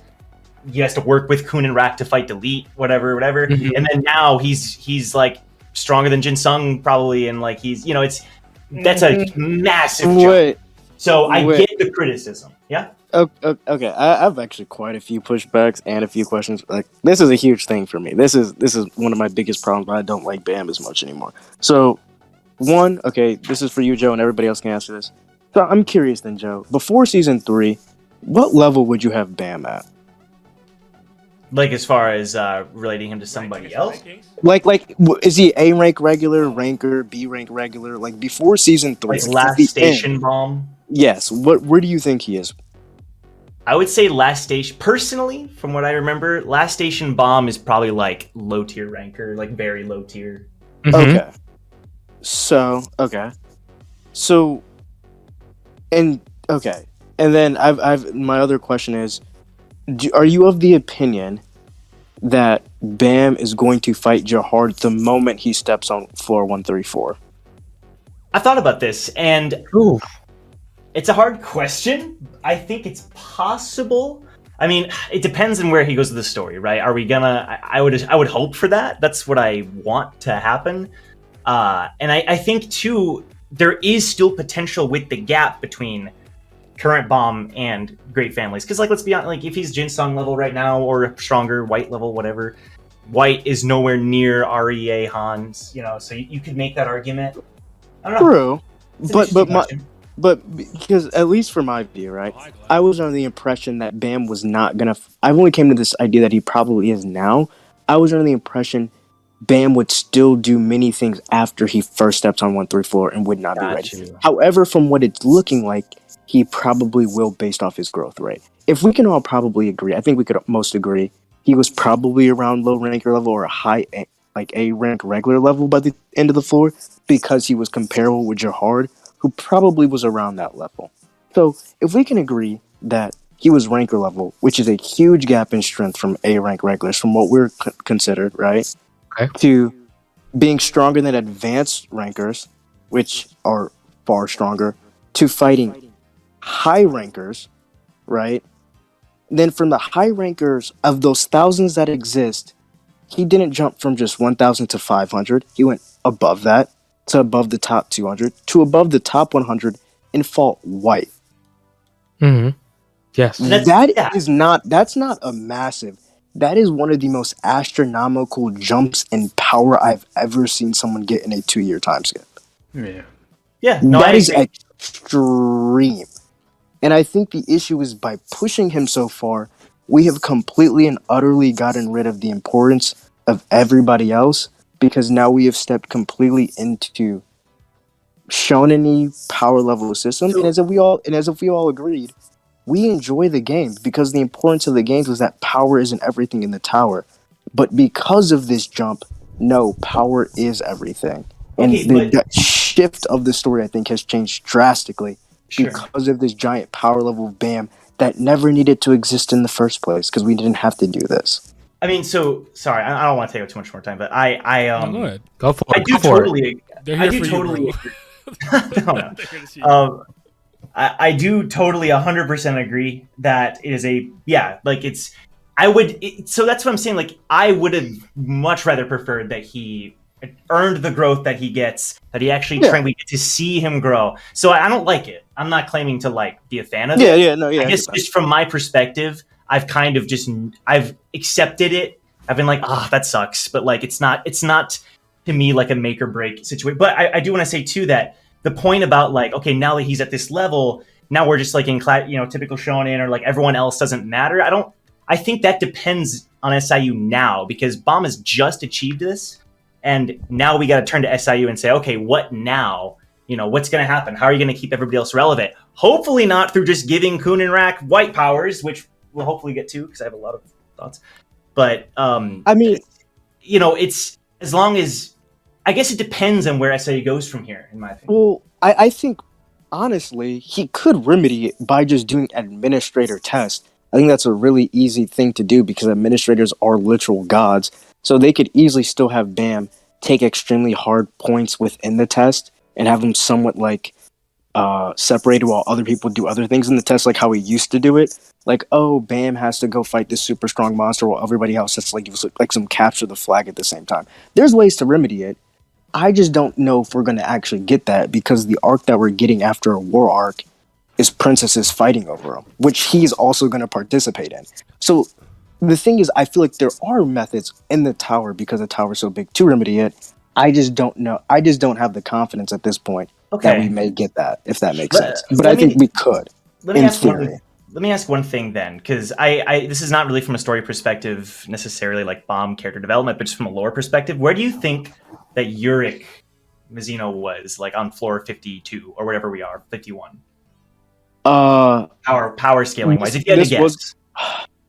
This is so super hard because it's hard. Because this, I was going to ask you this. I meant to ask because I think the issue, another thing with BAM, is that since we don't know the actual growth rate of all the family heads, it's hard to gauge. Yeah. I think, though, personally, Urek and Jahard, BAM's growth rate shouldn't even be on their same level at this point. I think it shouldn't have happened until way later, because from what we saw, Jahard and the 10 Great Warrior families were warriors before they stepped into the tower. And from what it seems like, Urek was some level of adventurer or maybe warrior as well, because he knew of Phantominium and he was searching for him. So and with his speed, I would hope Urek would be far stronger. At what level? I don't know. Maybe advanced ranker, because I think by floor 100 he probably was comparable to Ariehan. So it's really hard, because it's between floor 1 and 100. You just have to guesstimate so much. I agree with Myles on this one, but also, so one thing that it makes me think about too is when you said that it didn't have to be this way. Bomb all throughout season 2 was ahead of everyone else. He was special Yeah. because he was an irregular, but he wasn't impossibly ahead. He wasn't ridiculously ahead. But in the span of less than 150 chapters, that's changed really, really, really drastically So much. compared to what it was. And so I think that's like having him be ahead of everyone, having him take large leaps is fine to a certain extent because he's an irregular and you can just use that excuse.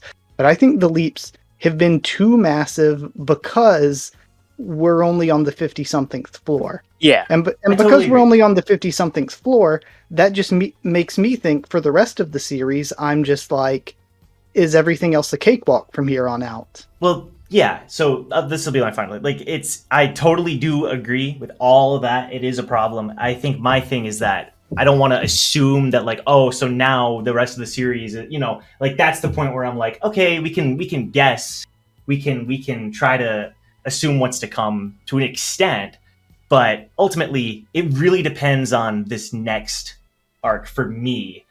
Yeah, that's Like fine. it's a problem. I agree, but as far as the overall story goes, I think we have to wait and see. Honestly, I got a I'm couple. gonna jump in. Go Oh, ahead. go, No. go Jump in. real quick. After y'all. Go. Go ahead. Okay, so I 100% agree with Haku and Miles, obviously, because I've been on that way. But just to, kind of cut in with a different perspective, to me, it's not so much because the problem I used to have, because I used to get into big fights about this all the time, especially like before season 2 even ended.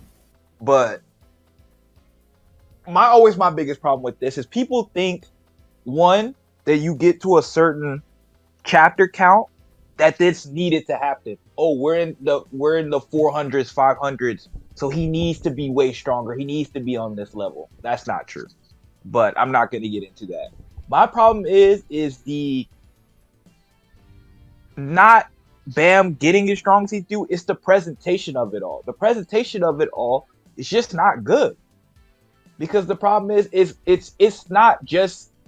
It'd be one thing if it's like, and I'm not saying that you need to see every little nuanced training thing that ever happens, but Bam trains, and it feels like nobody else trains. That's number one. Or if they do, it doesn't do anything for them significantly. So Yeah. that's number one. Yeah, I'm a train. 2, Yeah.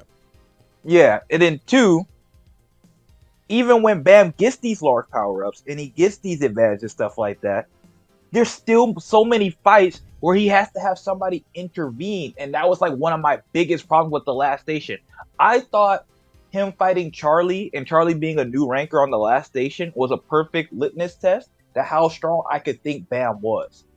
And we didn't even get to see them drag that out any, because as soon as Charlie hit him with a skill, which I thought was an incredible skill, by the way, White Noise, he hit Bam with that, caught Bam completely off guard, and we know Bam's defenses are not that good.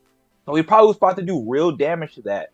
Instead of letting that play out and see if Bam could figure out how to get out of that situation and them tussle for a little bit, they didn't even have to finish the fight. I just wanted to see them go back and forth for a little bit. You had Yuri save him. And it's like the same thing that even now, when we go to these latest chapters, to me, in my eyes, Bam is clearly stronger than fucking Yellow Hair Red. But and the whole thing is like, oh, he wasn't taking it seriously. Like, yeah. But to me, the presentation of that is just so jarring. And then you have to have Chaw step in and be like, oh, block. He didn't need Chaw to step in. He could have did that at any time without fighting her back. And that's the type of stuff that bothers me. And it's like, yeah, and it's also just like, I'm cool with like Bam being significantly stronger, but one thing that kind of helped was that Bam could be stronger, but still not strong enough, and that still allowed his allies to assist him. And now we're getting to a point, instead of figuring out how we could do that, now we're going to have to figure out, SIE's going to have to figure out how ways to bridge this power gap. That's why he introduced the blue holes. And also, he's going to have to, and I'm not necessarily saying I have to be against, I actually would find it interesting if he do, because I don't 100% know if he's going to do this.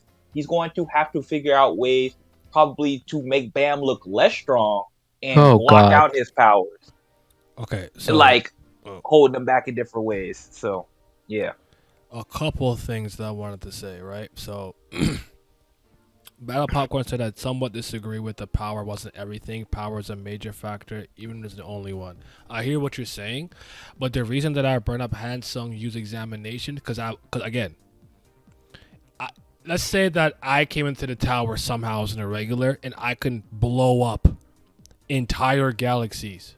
How does that help me pass that test if I don't pick a door in 5 minutes for whatever reason?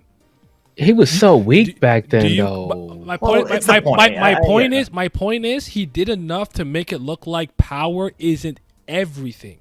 Things like intellect matter because even in the nest, the combination of Aguero using the teleportation thing to take out the Lopobia Windbird leader or branch leader, that was a cerebral tactic. And then Shibisu being able to discern where the sniper was because of that weird Shinsu, whatever was going on. And Shibisu was the only person who legitimately passed Hansung Yu's examination with pure intellect and understanding all the clues. I'm not saying it necessarily meant power was everything, but it meant that other things would matter in conjunction with power. So you might have someone on your team who's not particularly strong, but they're highly intelligent. That's useful. So I wanted to put on that. What Vince said is a very important thing too. I think the introductions of the blue holes was a thing that SIU did, which I think is somewhat intelligent because I do think that he somewhat downplayed the potency of a ranker, advanced ranker, or upper ranker, depending on your translation, and high rankers. So we have these monstrous people of varying levels of strength. He could take it. He has this pool of people who are forgotten by the tower. He can say, I need a blue hole. This one's going to be better than higher rankers that we've seen so far. I need one that's just kind of ranker level. Like, that blue hole concept, I think, was kind of smart. Because, again, it gave him a pool of unknown characters in a tier to pull from at varying levels of strength. So I find that to be important. So I just wanted to highlight that, too. I think a last thing that I think that's important to mention is that you have to think about some external factors when it comes to storytelling. It's not to necessarily say it's an excuse for how the content within the confines of the narrative itself plays out, but it's an explanation. I do think that from my experience, I'm just going to speak anecdotally because I could be wrong about this on a general scale. I think Koreans really love power fantasies. So a character that's very powerful, broken but doesn't know he's broken, has incredible latent potential or talent to become extremely powerful. And even when I dive into the like Pornhua Smutwa with like characters who gets like all the girls like me, or I have this ability to like play this game, like talk to a girl and play it like a dating sim where I know what all the best answers are to get into her pants. It comes across to me that they really care about power fantasies, so I don't want to downplay that when it comes about telling stories that come from Korea specifically. Just want to add that in there. I want to hear from AJ and hold on. I want to. Yes, I know. I want. That's how I want to hear from AJ. Really, then I want to hear from Jesse after. Hold on, AJ. Go ahead. Hold on. All right. So.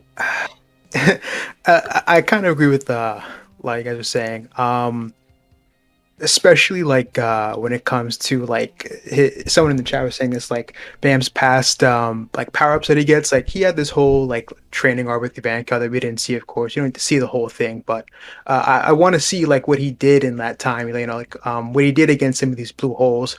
Of course, that like infinite like Shinsu loop he's got going was pretty cool.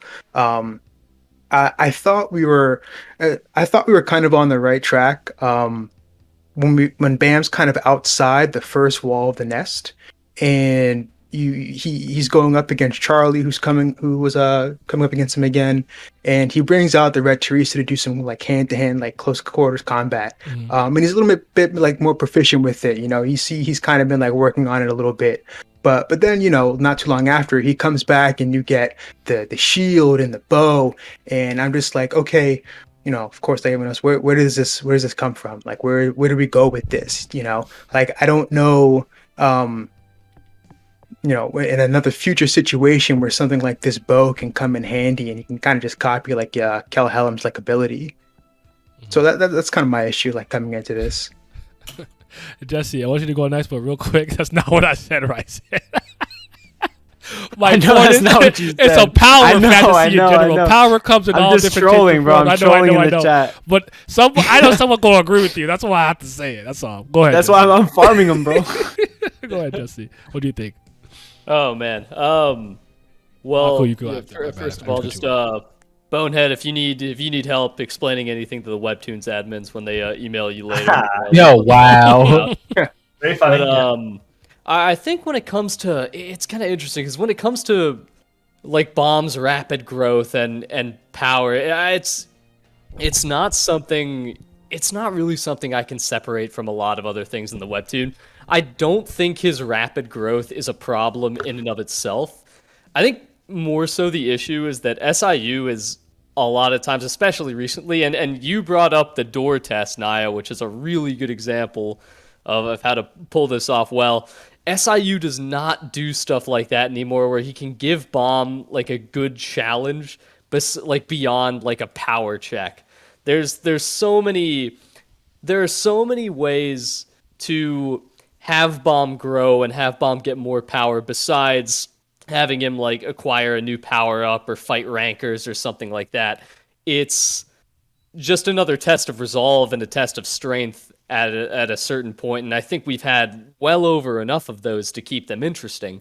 Like we've seen Bomb get pushed to the brink time and time again, and it's cool in the moment a lot of the time, but like it loses its effect for me after a while. I think it's also I think the power that he gets is also kind of detrimental to having him maintain his agency as a character as well. And it also comes like at the cost of his growth as a person. So like Bomb's power, in my opinion, I'm fine with him being overpowered, but I really want it to come as a price. Like I want it to be, whether he has to use some kind of fuel source like the souls, whether it, eats at his like morals or humanity, etc. But SIU with like the other rankers that help him out, with even with his own friends, always giving him pep talks. I feel like SIU always gives Bomb like a crutch, like other rankers or support to like keep him from suffering the consequences of the Mhm. power that he uses. And I think his accelerated growth, like that could be okay, but it also comes at the expense of like him doing what it feels to me like he would truly want a lot of the time. Like his power has given him less agency because other rankers are now like stringing him along with them or like using him. And it also makes Bomb's other party members less able to pursue their own developments because now they're sticking with Bomb and they're not able to use, their own tactics and fights because the rankers are carrying. So it shackles both Bomb's movement and his party's like individual growth. And I think it makes the story revolve around his power and the growth Mhm. around it Mhm. rather than how other characters react to him using his power or how it affects the world and the individuals around him. I I got a strongly quick agree, to question. be honest. I got a Same quick here. question for you guys. Kind of based on what Jesse said. The consequences. Do you guys think that like when Bam pulls out things like the black Shinsu against white, that he should have some sort of major drawback against Yes, that? yes. Y- That is yes, the it He, should have been but happened. but he, I he just don't used know. it against Dara Jihad though, so like that's the first time I would argue we saw the that's the true property of his Shinsu. I just think that he pulled it out again because I don't know, maybe it takes a certain type of him being a certain type of mentality or state for him to that's use it. So it's hard for me to just say like like he needs to go with a Yeah, dark change. But I'm Hey, saying if hey, you're, if especially you're because gonna the call it a beginning dark of that. change and have a character try to corrupt him, I don't think you should just do it and not have true intent, whether it was to show that Bam is so strong internally and mentally in what he believes in that he won't go through a dark change or that he's susceptible to it. I think you have to do it with real intent. That's all I'm going to say. That's all. Well, and here's the I thing. Me and I used to have conversations all the time about we don't necessarily believe that like when Bam uses his power or he does well let's say when he has any type of fight that he needs to lose or people need to die, quote unquote, for there to be consequences. With the amount of power that he gets and the how strong that makes him in those moments, there should be some pushback and some blowback and what it does to him. And it never really feels like there is. Now you could probably make some arguments against that, but even then, to me, in my eyes, not really, or not nothing that affects him to completely after the fight. It's never nothing like long lasting. There's Because not there really aren't. any. Yeah, there's They not. aren't I'm there. just saying, you could tell me, I'd say no, but somebody might feel differently.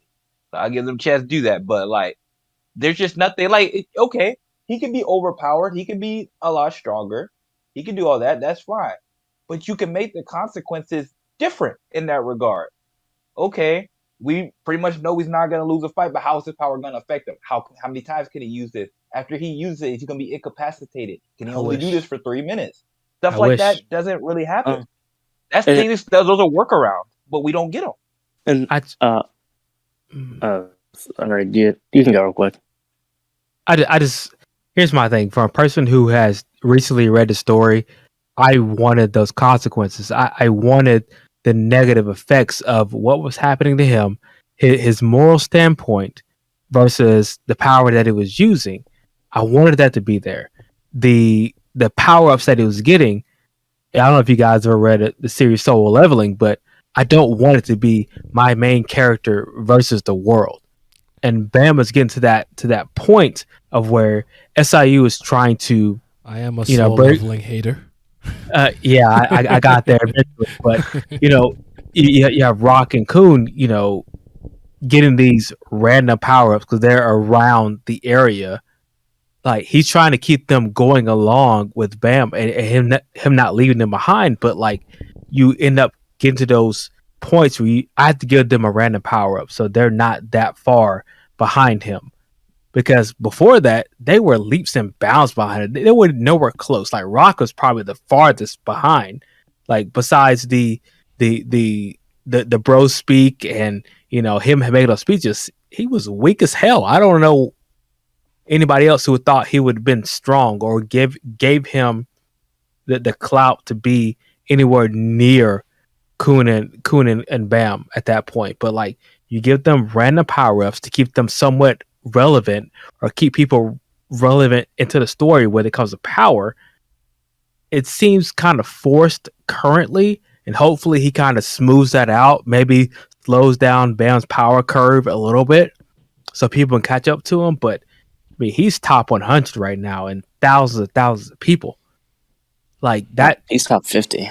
That's what I'm saying. Like I don't want to put him there, but That's like I'm kind trying of to a be. question I was gonna kind of piggyback off with this. Like how, like if you had to give him a rank, what would you? I tend to say he's top 60. Just curious. Oh That's all. man, I don't want to. Like you understand what happens when a story if you take thousands of people and you make your main character top 60, and you have like you're limiting so much to put him top 60. Every other floor that he goes, every other test doesn't mean anything at that point. It doesn't mean anything. If he's a part of that test, he's gonna clear it no matter what. You just need to give him tests where he's like not fighting or something like that. Yeah. I kind of had two main points to what you guys were all saying. I do think you guys all kind of touched upon this with the Kun and Rack thing. I think again another reason why this does look bad, and Vince even said this, is that no one else seems to be putting in even a fraction of work to even get stronger. And I think this is an issue in most of like these webtoons, shonen and stuff. It's one of my big gripes with One Piece. It just seems weird to me that no one ever talks to each other. They present each other to be best friends and that you got like we risk our lives for each other, but they don't talk, right?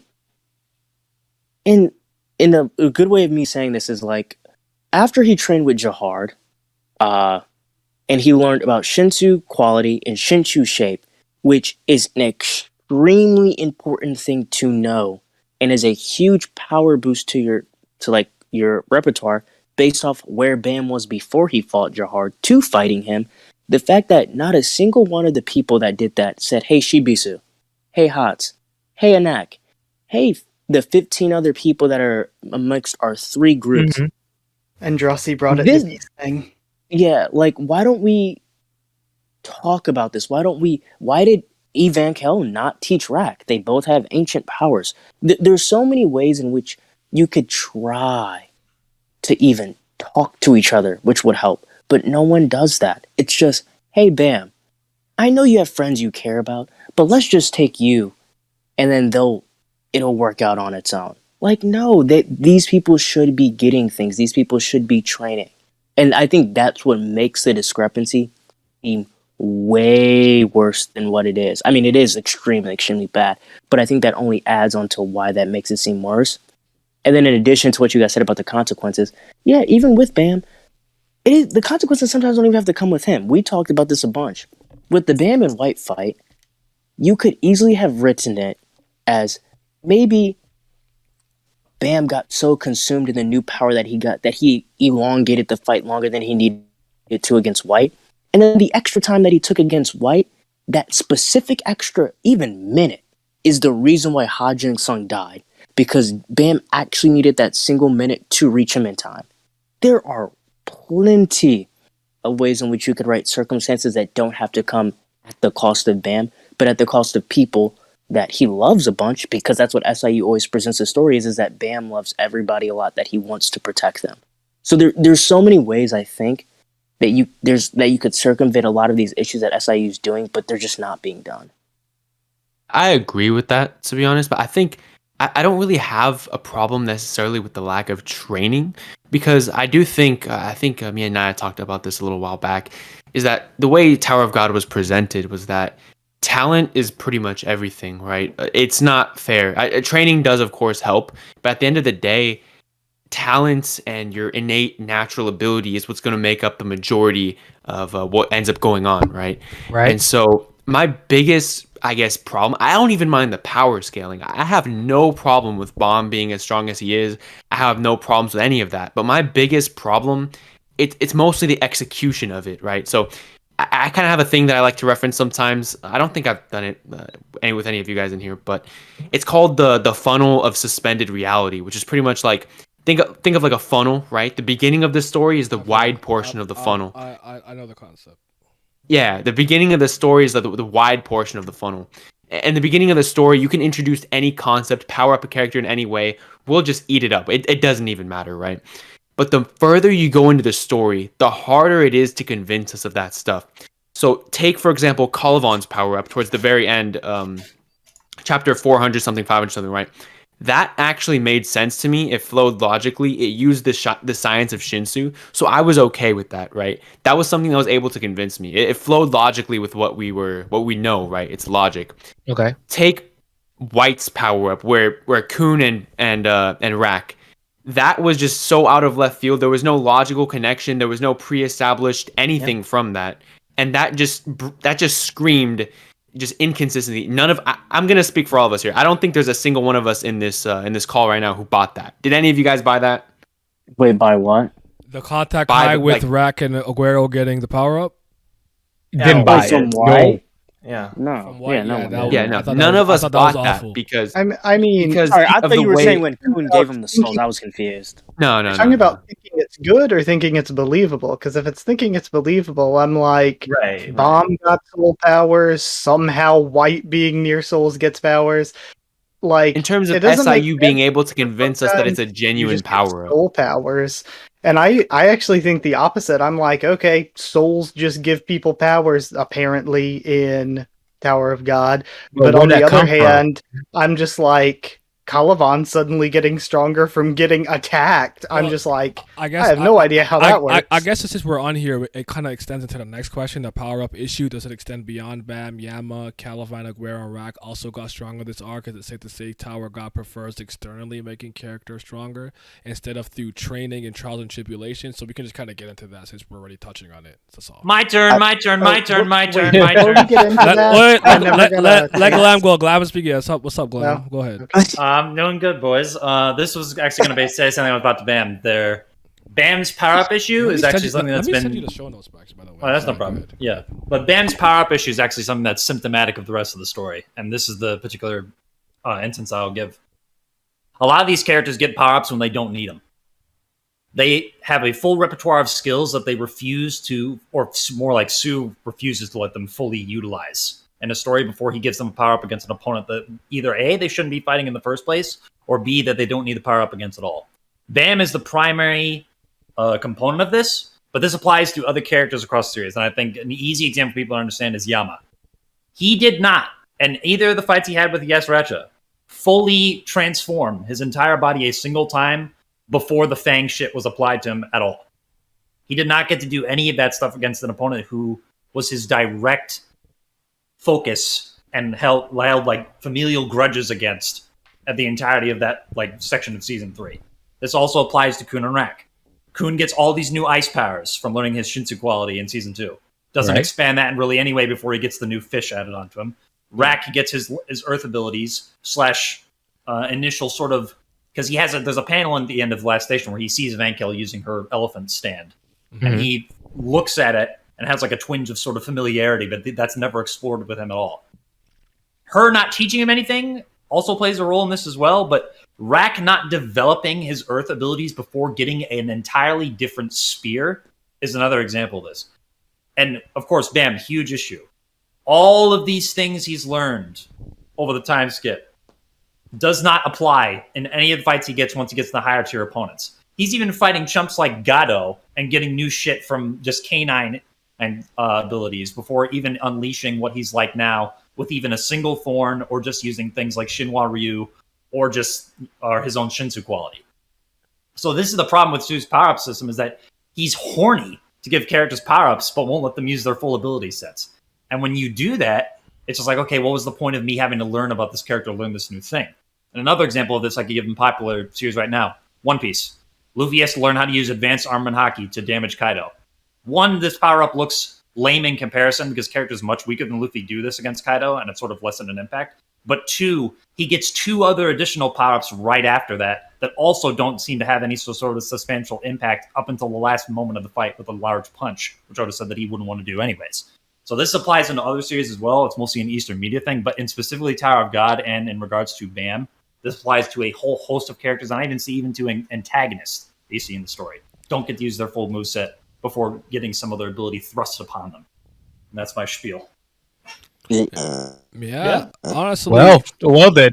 No, like everything you said is like I've always said again, you make a decision for yourself. I always thought it was a weird decision where like I think it's weird. Like the battlefield to battlefield thing with I guess also Han Sung-yu because of being blessed with Shinsu, teaching him that infinite loop thing that he does.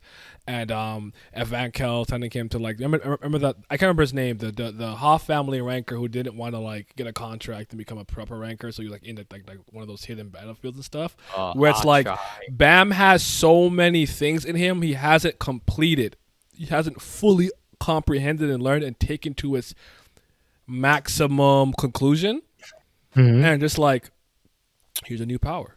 Oh, yep. Doom tries to turn into a canine person. I want to make this very clear. I don't have a problem with him developing canine-like transformation with his power set as a result of Doom trying to turn him into one, because he is the 25th Galactus, the 25th Kirby. Copy ability, eating everything. That's what he does. That's been very established. Exactly. I'm not mad at that. The problem to me, I just think it's very weird where it's like, why not at least develop what he already has and knows to its fullest extent and then add on something? We'll just add on a bunch of incomplete things, and maybe he's doing this on purpose.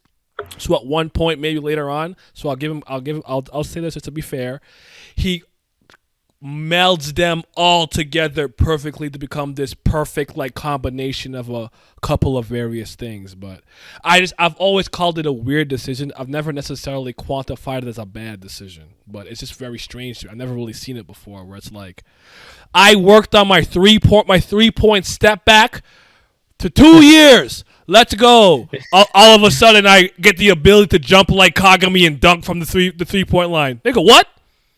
What happened to the work I was doing on my step back? I'm not going to showcase that. That's all I'm saying.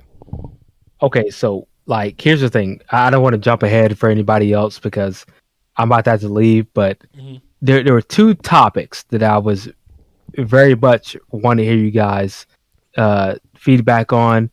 It was White versus Bam discussion, worst fight in the series, and then the 1B might have been Bam versus Lilio, because that should have happened in this series, in my opinion. That never. I don't know what he was thinking.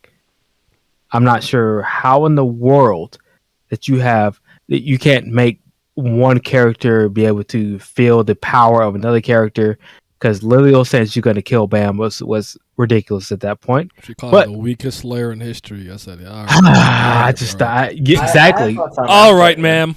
Yeah, we get there. I'm going to sit here and listen, because as a new person to the series, I was so confused by how that happened. But White versus Bam, since we're already talking about it, the worst fight in the series.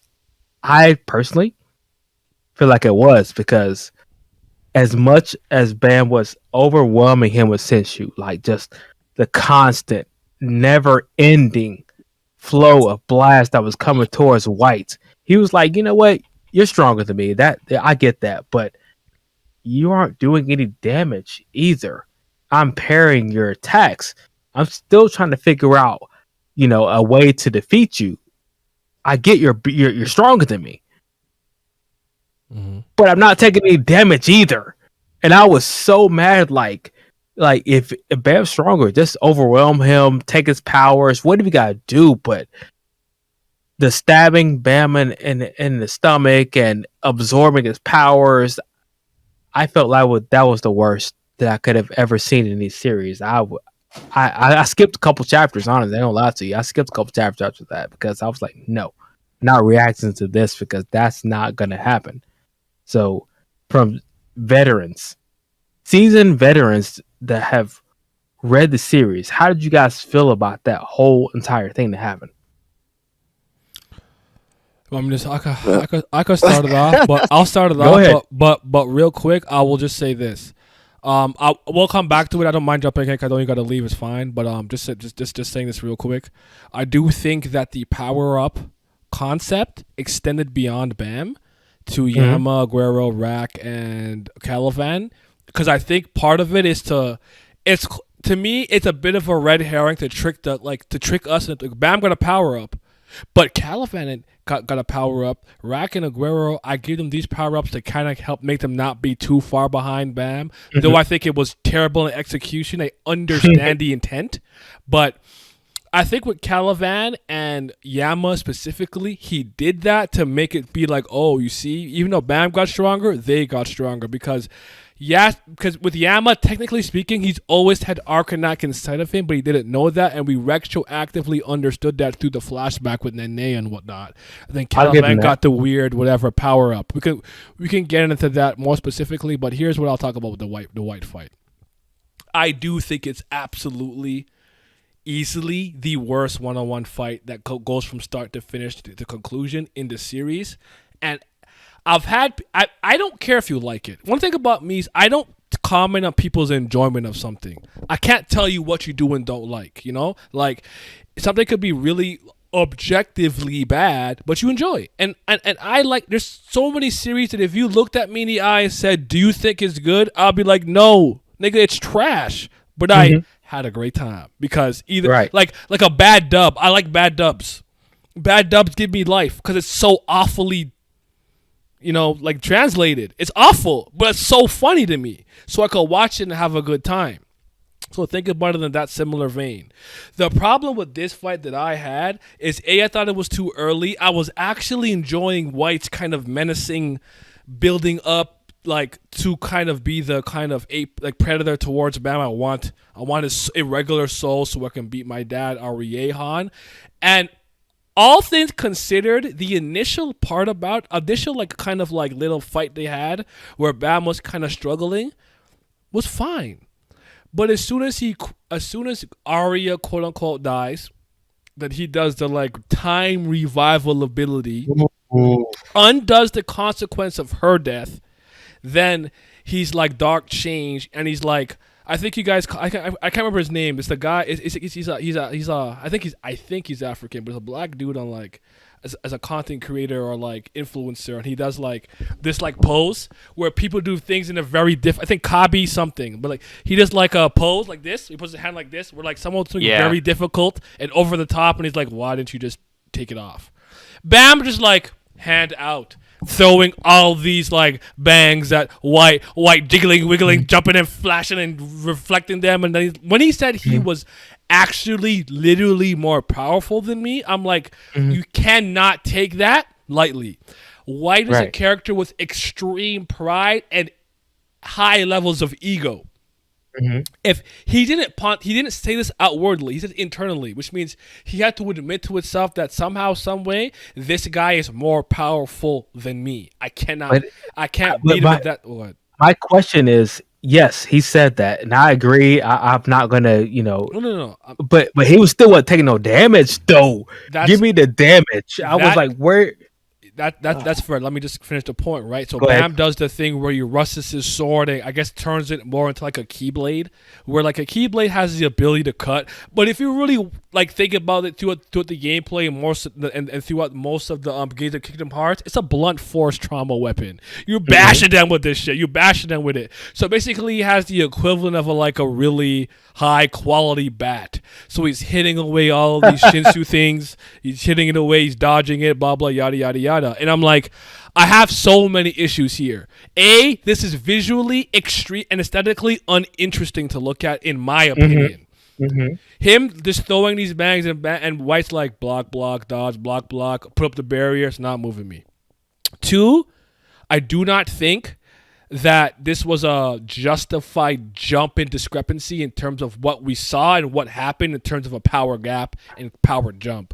I thought it was a little bit jarring, though when I think about it in totality, it's not crazy to me if Bam combines the totality of his abilities that he could overpower White. The whole time White stepped to him, I was afraid for White because personally I saw it as White being a lightweight contender, but Bam's the heavyweight champion. You're fighting up so many weight class.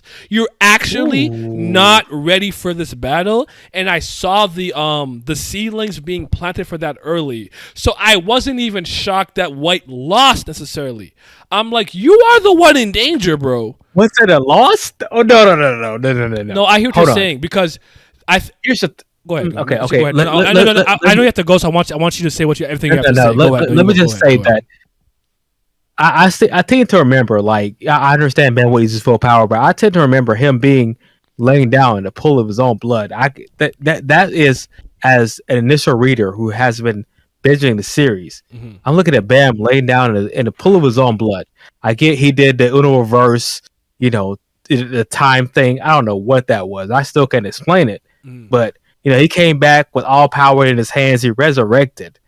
But at the same time, if you aren't doing any damage to the person you are not infinitely, you are stronger than, like, White is parrying everything. He doesn't know how he's going to beat Bam. He admitted that Bam was stronger than he was, but he wasn't taking any damage. Like, the only way Bam was going to beat him was to absorb him. But at the same time, even when he was trying to absorb him, it wasn't going well until Kuhn and Rock came in and did something. I was like, I agree. I disagree with both those points. Hold on. Go ahead. Hold on. I want to finish what I was saying. I'll let you go after Myles. I agree with the absorption part. That I don't know what to make of that. You have to interpret that yourself. I don't have the answer. I'm not the person who pretends that I know everything about every series. If I don't know, I'll tell you I just don't know. I don't know. I don't know everything. I'm not the smartest nigga in the planet. But what came across to me at some point was perhaps the win was White is and people said this too. Like some commentators said this too. Maybe the concept and the point was, can White corrupt Bam into becoming a power-seeking monster in the way that White is? That's the dark change. Can I corrupt his personality and mentality and emotional state to the point that he becomes a power-hungry monster? Okay? But that didn't happen, though. So I was just like, what? I just honestly thought that the placement of this fight was strange.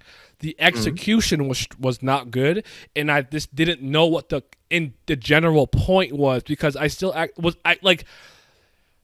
I say this a lot, and this does not mean that I'm right, but sometimes when something happens, I go, the only probable takeaway I can take is this. The whole point of this was to power up Aguero and Rack. That's what it comes across to me as. Like, the whole point of this was to find a way to make Rack and Aguero more powerful. I thought maybe with Vincente having the spells, we would dive in more to potentially Tower of God magic. And we're on hiatus right now, so it's possible that all of that will come to fruition later on, and I could still be right on that. Maybe we learn more about Arlene's and just spells in general. But he's not moving me either with his like, you're the master key. Just go stand here on Leviathan and blah blah. I'm like, bro, this is what you killed White for? If you don't get this bozo out my face and bring White the F back, this is not moving me. Again, it's not to say that all my opinions are the end all be all. That is correct, but I just thought that this moment was unnecessary, poorly executed, not entertaining to read on a week-to-week basis or in a binge, aesthetically pleasing. And again, I just don't know what the actual point was. By the end of the Bam versus White confrontation, I'm literally just going, I don't know, I didn't know the point, I don't really get it, I don't know. That's all I can do. I'm just looking at the screen confused. I'll stop. The reason why I disagree with both those points is you have to remember, I hear what you're saying about the pairing and stuff, but one, Bam literally set that entire thing up. It was stated multiple times that Bam was waiting. Yeah. The entire point was Bam tricked White and waited for the moment for White to go stab him for him to absorb White's power. He wanted to hit White where it would hurt him most because he was extremely prideful of his swordsmanship. That was the entire point. Bam just wanted to hit him where it hurts. And with the absorbing thing, I generally don't think the Kun and Rack thing matter. Bam would have gotten it. Bam has never not absorbed anything ever. Not to mention, White was already trapped within Bam's domain, which was sucking away his power little by little. And when you add that to the point that Bam unironically has unlimited Shinsu, there's nothing that White could have. At that moment, White was just screwed. There's nothing he could have done. Okay, I guess my question to you would be, when Bam lost the fight initially, laying in a pool of blood, what does that factor in to your theory? Yeah, he lost. He lost the fight. Like, if that she wouldn't have done anything, he would have literally Bam. That's the end of the story. I mean, I'm not sure if you're interpreting that correctly. How I saw it was that Bam has the ability to pretty much copy any ability that he sees that was somewhat used against him. So in some weird subconscious way, Arya's weird rewind ability, because he experienced it and saw it when he was quote unquote down. Think of it almost like a video game. It takes 2 rounds to win. He lost the first one. Okay. Then he revives with Arya's abilities, gets his HP back, and wins the next 2. That's essentially, in a really layman's way of explaining it. That's how I saw it. And then I wouldn't even say that, because that's on White for not finishing it. If you don't finish and he comes back and beats you, it doesn't matter. I think from what we can see, Bam's always gonna have the power to beat who he needs to be, and this goes to Glam's point earlier. Bam still hasn't gone all out, whether it was in his initial fight against White or even after he came back and fought White. Bam has not used the Black March and all of his thorns together. He was using the soul. I think he was using both thorns. I don't even think he used the thorns. I don't even think he used Black Hole Sphere with Orb in that fight either. He didn't use that. There were so many abilities Bam just opted out of not using that would increase his power unironically tens a fold. Okay. So for me, it's just Okay, I get what you guys are saying. Yes, there are a plethora of abilities he could have used to help him in that situation. But here's the thing that I don't like doing, especially when it comes to this series or One Piece, whatever. I can only go by what the author showed me. I can't write the story for him and say, hey, he didn't do X, Y, and Z. Because we know that in hindsight he has these abilities, right? We know he has them, but the author didn't show it to us in that moment. All I know is, that girl died in some sort, and Bam, somehow saw her ability, Sharingan, I was like to call him, because the Sharingan, he sees his ability, he uses it, and somehow uses that ability to make time go backwards, and did everything he needs to do, right? But I'm not gonna write the series for the author. I'm gonna see what he does. So when I saw what he does, I was like, it is what it is. I'm not mad about it in any shape, form. It's cool, but like, at this point in time, like you're kind of making, in my opinion, excuses for the main character to somewhat fail and then come back again and make up for it. I mean, I don't think he did. Wait, Bam I'm wasn't out confused. for like an extended period of time. Yeah. Either. Like if you're How long not, was if it? for a character, he was like Less than a it was chapter? within. Yeah, it was within the same chapter. Like No, it's the in chapter these type- after. Basically, the first time that we cut back to the fight, he revived Yeah. himself. Yeah, it was like literally a Yeah. chapter later. Like if that's that with that kind of like weekly storytelling, especially in the East, if that's what happens, the character didn't really lose. That's the real, especially He in, didn't. like Shonen He Jump didn't stuff. lose. Do you lose or you don't lose? I mean, like, did we have a precedent before that Bam was going to somehow revive himself before that? I have multiple precedents of Bam gaining an ability that he should have been able to use one chapter before he got it. Well, So Go for it. Go for it. I actually, all things considered, him using the ability wasn't that strange to me. It's just kind of, it sucks. Actually, I think I heard Joe say this before. I could be wrong, but it kind of undermines tension, where it's like he could just rewind anybody's death if that's the case, kind of. And Kun already has the like sweet fish, fire fish type of thing, so I don't know, but what's the dude with the little small dude with the hat? Mule Love. Mule Love. Yes, yeah, like he copied his why, ability. Why you don't know his name? You better. I can't remember. Don't you ever I know. forget his name. I The saw it on greatest. Twitter. I The saw it on greatest. Twitter, and I knew I was like, I'm gonna forget his name. I knew it. This moment happened, but he copied his ability right off. I get it. This precedent. Oh yeah, that's he has not to bad. pay Mule Love his royalties for Blue Ore. Absolutely. Yeah, that's not The bad. same way how he gained the bow ability in a chapter, gained Blue Shield in a chapter, gained Red Thrissa cutlery in a chapter. I actually So think it's the bow was the least offensive one, all things considered. If that's, I know that's weird to say. least offensive and not being offensive at all, though. Okay. That's- yeah. Okay. I get it 100%. You guys are right. He has that ability, but I guess in that moment, reading it, it felt like such a left field Yeah, I agree. ability, and I was like, all right, We're not saying it's good. time. We're just saying that it's something he can do. He can definitely do it. It's within a realm of possibility. You really gotta call that man 25th Kirby, bro. It's not a joke. Yeah. Copy powers go burr. The Kirby. All right. Anyway, Copy ability go burr. I'm gonna watch. I'm gonna watch the rest of this. You guys have a good rest of the stream, and I'm gonna, see what you guys can say. All right.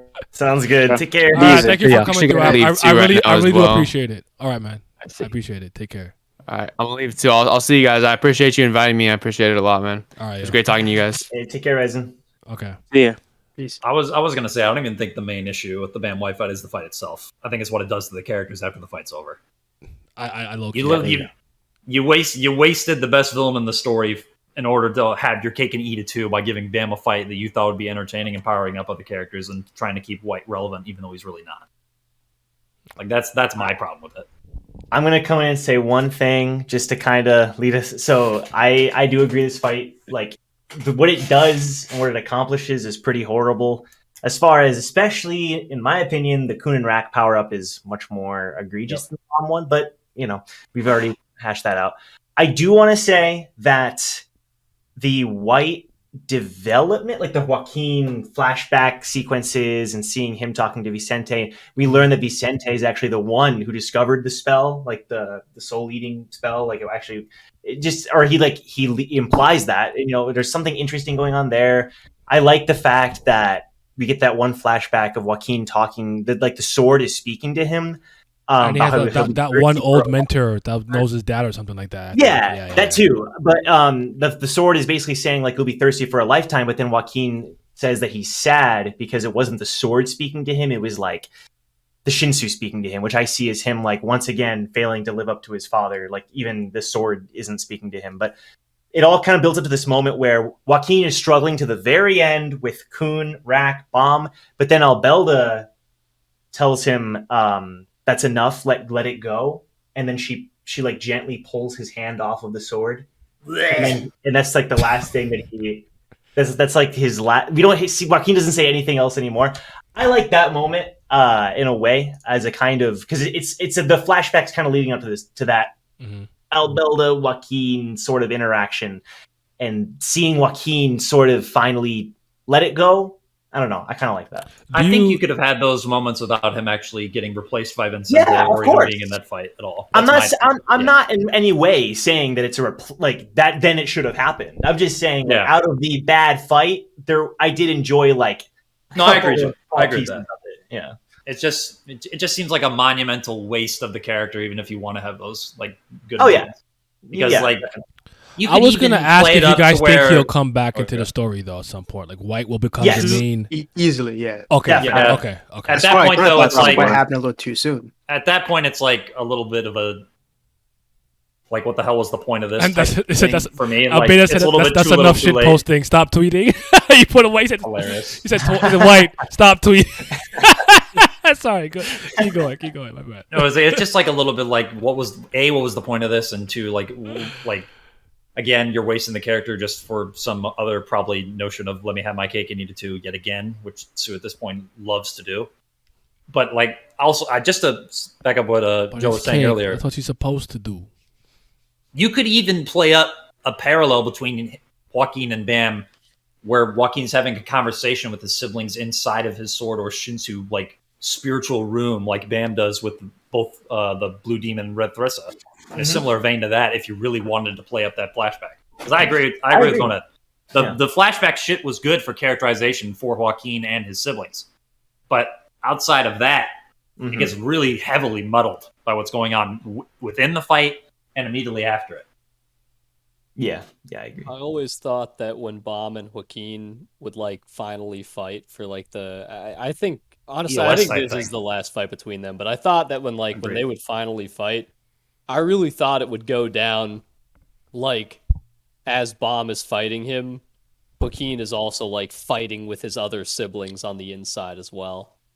I still wish that I'm not as mad that we got this, but I still wish that would have happened. Okay. There's one more question I want to ask about that, but I actually forgot it, so I lost it in my head. So whatever. We'll move on. But did anybody want to talk about the extension of the power-up issue at all? Where with the Yama, Calivan, Guerra, Rack at all? Or are we good on that? When we get to the flashbacks. I'm actually about to head out real quick. Okay. But I just wanted to pose a quick question to you guys. Little like unrelated to some of the like third season, but more towards like the future of the series. Okay. For me, I kind of want to get Vince's opinion on this, but I've always kind of been curious about like what Machini's like playing. Like we know it's like the end. She's all about causing chaos in the tower, but to what end? Like is she using this to like what's the goal she's like trying to accomplish with this? So like for me, I kind of think it's like one of two things. She's either in this like of course with something for herself. And I think it's like trying to unlock like the gate to the next floor. Or she's kind of like doing this on behalf of someone, and that person, it's a real stretch, but might be Kun Edouan, kind of like being like a lazy drunk, like on the low. But I think your question. Sorry, finish your question. My bad. Oh no, I was just gonna say like he might be like secretly being like a drunk on the low, like they might be plotting to like overthrow Jihad. But I really just wanted to know like what you guys thought like the end goal for her like her use of the chaos in the tower might be. I'm gonna let you go in a second, Vince. I know if you're there. I'm gonna let you go right after me. All I want to say is that when it comes to the Kun family, I do believe that the kind of underhanded, conniving nature of that family has to come from somewhere. And I know based on the kind of perception we got of Kun Edouan in the data floor, I would argue he didn't come across that way. But Aguero did say he's a lot different now. Yeah. So I wonder if he is kind of the the OG conniver. If that makes sense. Conniving Yeah, person. So I wouldn't put it past that. That's all I want to say. Vince, go ahead. I don't know if he's there. I don't know if he's muted. Yeah, I'm Go ahead. here. Go ahead. But for me personally, I do think I honestly think it might be a combination of multiple things. But for her specifically, I think maybe she wants to unlock something with the 13-month series, and I think it's tied back to something with possibly with her bet with Reptilia, because I think Reptilia not in her back pocket, but I think multiple princesses are in on this because I kind of tie it back to Machini was being one of the was she the one that showed up on the one of the missions that take down White or something like that? No, it's not White, but it's somebody else. They She was on that mission. I don't think she took him out. I think it was like a REA no princess. no But no she she said, wasn't oh, no, her, but I know. Sorry, she was on the one with Anne. My mistake.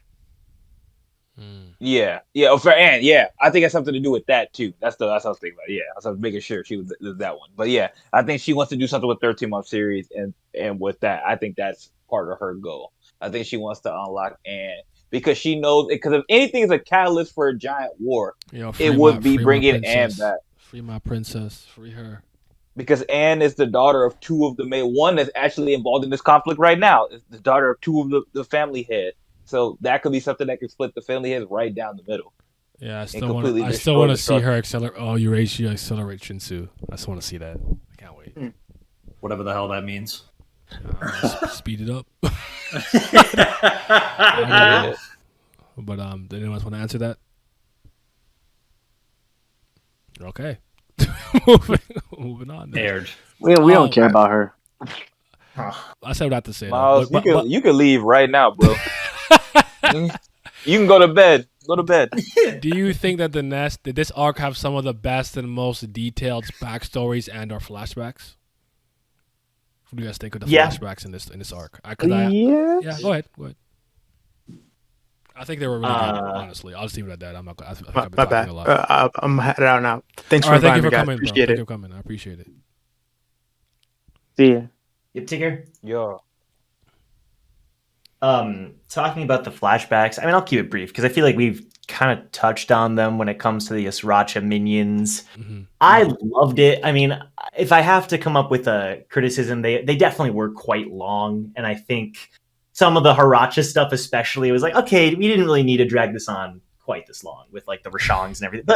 But aside from that, like the stories are really interesting in their own right.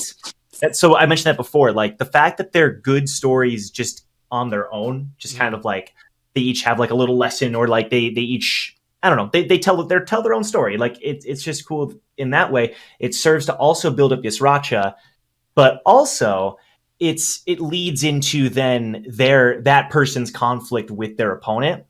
So the biggest example of this is Hasacha representing like the laziness aspect versus Chonhee, who's all about hard work and perseverance and, you know, all the people relying on her. But then you also get it with, I thought about this with like Kendrick. Kendrick is defeated so Kendrick is somebody who his whole story and his whole character was how he was so above humanity that he doesn't even walk on his own two legs. You know, he sits in his little goofy floating chair, and that's how above humanity he is. But in a way, he's defeated by first of all Cha, who is like the first man, and Hot, who in a way is all about like, I'm just a normal swordsman guy who's up here with like gods and stuff. So in a way, I see that as kind of countering. And then with Hiracha, that one, I mean, I haven't reread that in a while, but like he calls Hansung a hypocrite for being somebody who's all about racial independence. Hansung goes around and frees different races from Jihad's grasp, but then like Hiracha couldn't even do that to his own race. The Rashangs were caught under the influence of, you know, and all that stuff. So I love that. I live for those flashbacks. And then I've already talked about the Wang Wang and Nen flashback being top tier, especially the first half. So no, I honestly I'm lock and step with you there. Like again, I just think that one with Hiracha was just really long. It was a lot. Like Like I remember reacting to them like, is this a 28-minute reaction? Like I've been reading for a while. Like it was a long video, but I actually do like them. I think they're all really good, all things considered. Because I do think, like you said, they tell their individual stories, but more importantly than that, they all meld into the collective story that's being told right now. So I think that he actually did a good job with that, personally speaking. What I want to say about, I think it applies more Haku, so. you're next.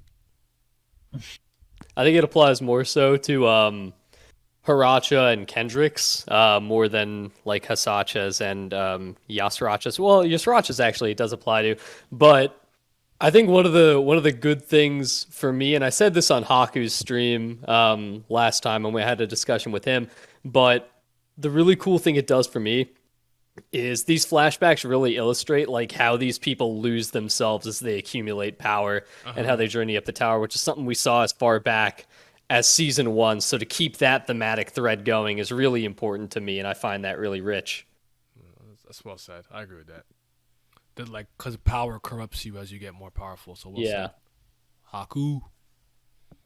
Yeah, I actually don't think I have anything unique to say. Like, you all already kind of hit it. They were just all good flashbacks, and they all tied back into Yasracha's character.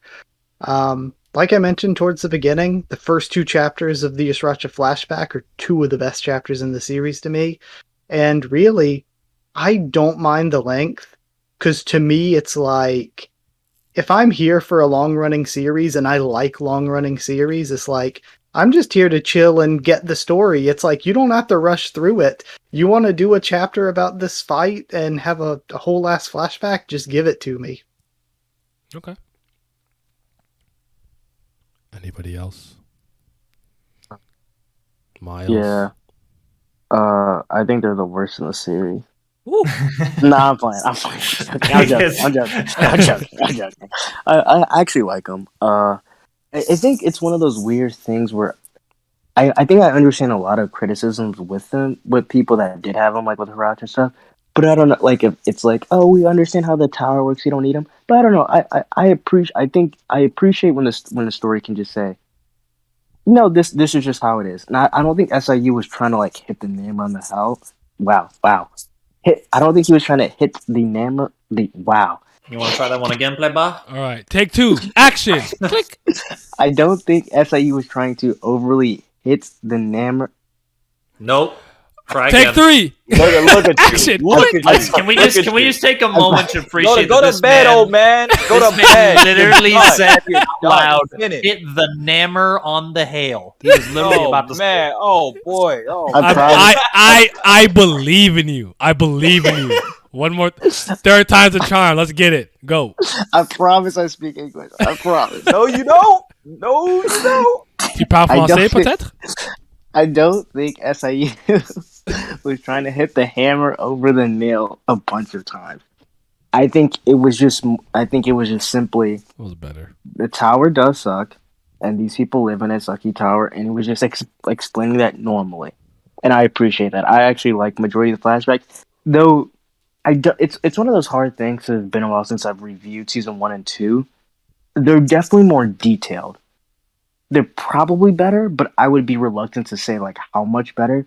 I think SIU did used to do a really good job of having very small flashbacks, but still showing how impactful they are for people like Ho. Ho's flashback, if I remember correctly, was like a page or 2. But there's a lot that you could imply and learn about Ho's character just from that. And I think he was pretty masterful about putting that in with a lot of characters throughout season 1 and 2. So, I don't know, like, they're definitely more detailed. Better probably like maybe a notch or 2, but I don't know if I would say like how much, just because it's been so long with the others. Well, I would say the presentation's different now. He's going about it a different way. Like those ones, he was kind of telling you like a short version and letting you kind of interpret it on your own. And now it's kind of like he's giving you way more. And I agree with Joe. Probably my only problem with them is that they're kind of long. And that's about it. But I do genuinely, especially the Yasuracha ones, I think they're good for twofold. Because I think they were really good at telling the character, especially since a lot of them had good intentions. And how that ended up getting blown up in their face. Like, they were trying to do good things. Trying to save his people and trying to save the animals, stuff like that. They got turned around to how Yasuracha was, this manipulator and stuff like that. So I thought those were the best flashback season 3 for me personally. But I think the flashbacks have been... The only flashbacks I haven't liked, kinda, is the flashbacks to Bam's training, quote unquote. But that's because that's just a problem I kind of have with a lot of stories, not even just a Tower of God thing. I just don't really like those type of flashbacks because I just find them to be really convenient. And it's just like we couldn't see him do some of that, or just like I know you got to use it for this thing, but it's just like I don't know, they're very vague and it's just very convenient to me. But that's kind of whatever. That's kind of here or there. But for the most part, I think the flashbacks have been pretty good. Yeah, they're I definitely enjoyed them. And again, I really like the Chion Hiha and Hasacho one too. Jesse, what you said there reminded me of what Katan said about Wang Wang being the greatest beta male of all time, or the strongest beta male of all time. It really is. It's like he said that, and I just remember I'll just dying of laughter. I was like, you know what, that made sense to me. But I'll talk about some underrated moments in the nest, and I'm gonna start us off with the greatest of all time. Here we go. All right, everybody, get your earplugs in. The Let's go. hero of the tower, the one we could confide in, who stole his blue aura ability for eons when he couldn't fly yet, who was coasting off the ability to make that Don Sula and fly on it. His name was 25th Band, but who did he get it from? He was this guy in the middle, about to make way bigger. Hold on, let me enlarge him right now. His name is Mule Love. He's the one. And without him, Ivankov would have died. Okay? Did you not see the work he was putting in? First of all, he's back. I couldn't believe it. Tears in my eyes. Pinnacle of the medium. Zenith of the whatever, okay? It's the greatest. I couldn't believe he was back, first of all. Him and Gus, all things considered. And Gus did his thing too. I liked his abilities and his little draw. Like the abilities he was using was really cool when they were in the little needle and whatnot. But I actually really like, obviously he's my favorite character in the series, so I'm going to have a high level of enjoyment for anything he does. But I never expected this, so there's part of that. But I actually do think what he did in the nest is truly impactful, because he's like Catcher Freeman. He's a freer of the slaves, baby. He's the one who did that. He was I think his name was Sicarius, Spider Mommy's son, Sicarius. Talk about he fat, he chubby. First of all, it's just a big coat. He's swole under there. Don't worry about him. He on the seasoned I can't believe you chicken. He on the seasoned chicken diet. I know you said fried chicken in the one of the translations I read. That's a mistake. Gus is on the fried side. He likes his chicken spicy and seasoned because he's real. Okay, he likes that jerk chicken, like that barbecue chicken. He knows what it's about. But like, anyways, let's be all serious. Him breaking out of the webs. I want to let you know that you're not a real person. There's no chance. The way he broke out using his circle user mastery, cutting that shit with pristine precision. He's saying, "You're just a pig. You're fat." He bobbing and weaving. He dodging them Spider-Man webs. If he's why can't you catch them? He's slow, right? Why can't you tag it with them webs? What's going on? He land, his scarf flowing in the wind.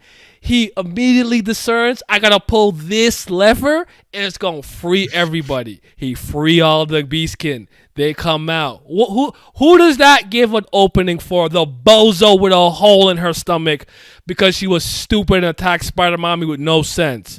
Ivankov, the loser, breaks the gate. And there you go. But who was the catalyst that allowed all of those things to happen? I'm looking at him right here. Let me in one more time. Mule Love. All right, we're just not gonna act like he did just say in biggin. In biggin. It's a great stream. Good time. Shout out to Mule Love, baby. All right. I'm done. But really, underrated moments. I love him so much. His design is so great to me too, by the way. But all right, do you have an underrated moment in the nest or a moment you want to at least a moment you want to highlight? The other one that I have, just real quick, is Gustang ashing his cigarette and blowing up like 50 ships. I'm like, wow, that's so crazy. I thought it was cool. It was like the Ruination or whatever. That was dope. But anyways, go ahead. If you had any more you want to point out. Well, okay. This is okay. You're not gonna like this one, Naya. I don't think you're gonna like this one It better not because be you about brought me, it. love. So no, no, it's not really. He said, "Well, Okay, no, it's not. It's okay. In my opinion, one of the underrated moments of this arc was Evan Kell losing the fight against Widow. Why is it underrated though? I think your reason. Because everyone hates it. And so I want to know. I want to hear your opinion on why you don't like that. I don't. No. Okay, so if you talk about that like kind of particular interaction and specific instance, I thought of Van Kel was a character. While I won't act like she showed these high level of like just like general intellect. I thought she was too inexperienced to hear someone who was I was a previous floor ruler say I have a treasure from my family head. And she's like, well, anyways, I'm going to throw this fire and burn you and then get packed up like that. Like, my problems with Van Kel span her kind of entire introduction. It's from kind of start to finish, where after this instance, I'm like, okay, I was holding on to the cliff with one finger. I'm done. I'm letting go. I just want to fall to my death. I'm done. I'm not defending her. I'm not waiting anymore. I'm kind of done. I just thought it was a kind of like inexperienced move. I kind of reminds me of like Jack pulling up on like, was it Sudo, Sengoku, and Fujitora? Fujitora. Stupid. Yes. What do you think he was? That's just a dumb thing to do. Like, I just thought it was a really like inexperienced, like knucklehead battle move to do. So that was my problem. But I want to make it clear that with a Van Kel, wasn't that one moment that made me dislike her. It's kind of from her legitimate introduction to the end of to that moment, plus kind of the hype that character has had for a long period of time. Got you. Okay, so what I'm about to say then probably isn't like contradictory to what you believe then. So I really like the fact that she took an L like that and took an L that badly too, because if you think about it, let's look at all of Bomb's allies and look at all the enemies. I mean, she's basically the only person who ever really lost. I mean, okay, she was like so Namo, right, or whatever. But and like and two. I think me as a reader personally, I was like, oh, okay, time for Evan Kell's big fight here in the nest. Can't wait to see Evan Kell beat this character because that's what I'm used to. The good guys are going to win. That's what I've been seeing throughout the arc. But then, I mean, Widow she stabs her and that's it. You know, she gets back up, but she can't fight or whatever. And that to me was such a shocking, like, oh my gosh, like one of our big players actually lost. That's awesome. You know, like okay. So I actually, if your kind of big picture takeaways that, you know, maybe we felt cushiony and safe because Bam was around all these high rankers, but we saw the quote unquote possibly strongest one lose in such a pathetic way, adds a bit of tension and fear. I think your point's well taken. I'm not mad at that. Yeah, that's it. I mean, like, I can see why people could be like disappointed in Evan Kell, but I also like Evan Kell just like. Within the last hour, within the last day, was like shot in the head with like a top 300 ranker. She fought all the people in the Cat Tower, the Mario Party. Yeah, the Gotcha Dose, blah blah blah. Yeah, and like, I don't want to underestimate Widow, who's like possibly top. What I think is guaranteed to be top 3 branch leaders. So it's like, I kind of liked it. I kind of liked the fact that Evan Kell was arrogant, which is her main flaw, and then she actually that flaw like. It was her caused her downfall, to lose. You know? Okay, that's fair. Yeah, I'm not this one puts me in a rock and a hard place because I want to disagree on one aspect, but I agree on the other because it's good to see the heroes get clapped like this. But in the other respect, it's like because it's Evankel and there's a certain level of expectation that the story's had for her since season 1 of who this character is supposed to be, and that she has not really lived up to, in my opinion. That it's like, damn, bro. Like, it had to be her, really? Like, it couldn't have been somebody else? Like, you could have packed up Cha? Like, just because, like, I still think that the shit that she was doing basically casually in Last Station is more impressive than the actual fights that she's had in Season 3. Honestly. Yeah. I agree. Yeah, 100%. Like, and I don't like the notion that almost half of her clout in terms of ranking came from floor ruler status instead of just strength, because it made it seem like the only reason she had become a floor ruler in the first place was because of how powerful she was. We Because kind of she killed one. I do want to Not- say this. Sorry, Miles. Just don't forget what you're saying. Just real quick. I personally and some other people amended the stance that I do believe that power is not the most important thing. Remember, ranking is power, influence, and recognition. I assumed power was the most important thing. I no longer believe that. I think it's second or third. And I think her having the role of floor ruler and stuff, I guess because maybe it adds to her recognition because she's the one who basically tests the regulars before they can go up the tower. Maybe that bolsters up to 60. I'm not saying it's a good or bad thing. I just think that I had to recontextualize the way that I thought about the series because I thought like the most important thing is probably going to be power unless you're some type of outlier. Maybe like Evan. Maybe he's the best of the Silver Dwarfs in terms of how he guides people. So and he has good items. So he was catapulted to the top 100. But I actually think that influence and possibly recognition are more important than power. That's all I'm going to say. Because I agree with that rationale in totality for the series. I just don't think it should apply to her. Okay. Because it seemed like everything that was about that her clout was based around was because of power. Fair enough. Because the only reason she's even in charge of the test floor is because she took it forcefully. Kenpachi type beat the And also 11th against captain, rules and now of he's the captain. Yeah. Yeah, and she having the parts of an ancient, being an orb user, being a flame user, which is not very common in terms of other characters in the story. Like, she has a lot of stuff going for her that should put her on a specific level. This is another example where I think Joe brings up a point where you could have it both ways. She could lose to Widow. She could have just not gotten low diffed. That's the best possible way I could have looked at it if you want to try and appease both sides. I guess because she was. But there's also a takeaway from that where her getting low diffed removes a lot of the impact that the scene does give, despite me not liking it that it happens that way. But it's almost like that's almost why she lost, right? Because she just immediately was like she didn't even have a chance to bring out the elephant and all the crazy abilities. Yeah. Because she underestimated her opponent, who is probably like third strongest Lopobia period. Like I don't know, like top 5. At least top 5 branch family head leaders. I think you can make that case. Well, she's top 3 branch fads. I would imagine she's arguably the strongest. Like I would imagine that if the rankings held true, Evankel and Widow should be basically around the same. Yeah. If like she was kept at 60. Well, especially since Widow was a ruler. Yeah. Sorry, No, that's really it. Like, if that's the case, then you can have like, I can't imagine what a fight of that scale would have looked like if they were kept at even. Like the level of like attacks being thrown around that you could have done. But that's completely hypothetical. It's like Widow Garment. Actually, I just call her Spider Mommy. Is her name like Widow Garment? Is her name? Just for the sake it's of Widow knowing the actual Garment. terminology, I have a bad habit of calling people like Lori Young. Bro, Spider Mommy takes me out every time I fucking hear it. I think you guys are all right. Like I agree with Joe. I think there's nothing more satisfying than when an arrogant person just gets washed. Like that's completely on you. Like tighten up. But I agree with you, Glenn, because this is one of the weird things about Evankel. I think one of the two things that we have seen makes the situation a lot weirder. Because as you said, one, she's already on not on screen, but on history, on lore, if you will, killed and took the position of a floor ruler. And then featured at the end of season 2 on top of that. Yes, where not only does she go and fight another floor ruler, the floor ruler that she fights is a member of the admin Coon was family. getting upset about it.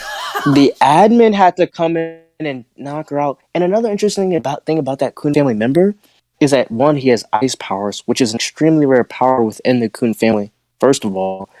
And two, I mean, I guess it depends on how you view ice and fire, but like that's an interesting matchup, and it seems like they're relatively even. So the way in which the story was presenting itself was Evankel is a strong floor ruler level combatant. So if Garment Widow is an ex-floor ruler herself, then arguably they should be on the same level. And Evankel, having fought, at least from what we know, at least 2 floor rulers, should be wary of just that within of itself.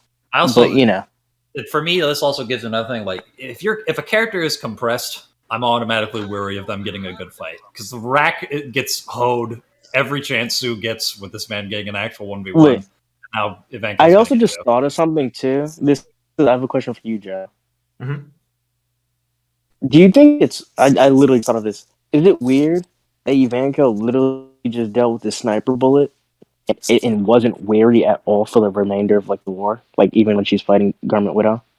I mean, my interpretation was that it maybe didn't wear her down that much because then she like decompresses and everything. But my interpretation was that it still at least hurt. I mean, I agree that it probably wasn't that impactful in the long run. It would have been if Hockney hadn't come in and saved her with the future sight. But No. I'm not saying that. I'm not saying her damaging. I'm saying like the fact that someone did snipe her. Shouldn't that have put her on guard more so? Like so when she that's gonna she should have been more aware. That's gonna get into character personality. I was stuff, gonna ask if do we remember if she was aware that through Shabisu and whatnot? No, but she caught Lafov.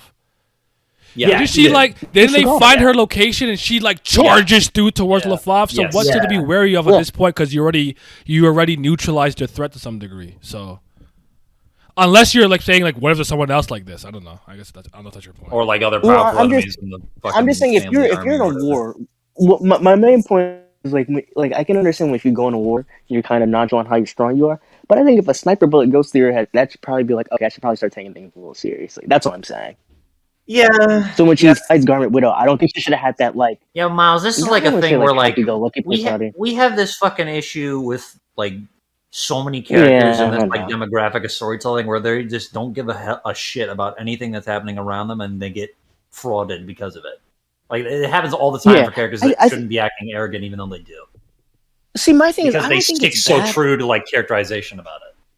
Yeah, I think it actually would have made sense if she didn't get sniped before. Like, if she never got sniped and she was just washing everybody, I think it makes sense that she would go to Garment Widow extremely arrogant and then slip up because of her arrogance. But I just feel like if you got sniped before in your head, you'd probably be like, eh. I don't know how you take. I don't know how you look at Garment Widow at all and don't take her seriously. I mean, that woman, that bitch is menacing. Yeah. I'm sorry. Go on. No, sorry. Go ahead.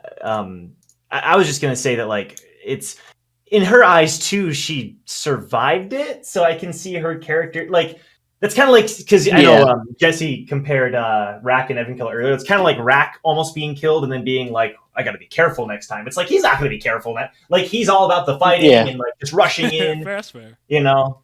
So true. I don't know. Maybe Evan Kell would be happier. Maybe she's just satisfied someone can actually hurt her on the battlefield. God. Hold on.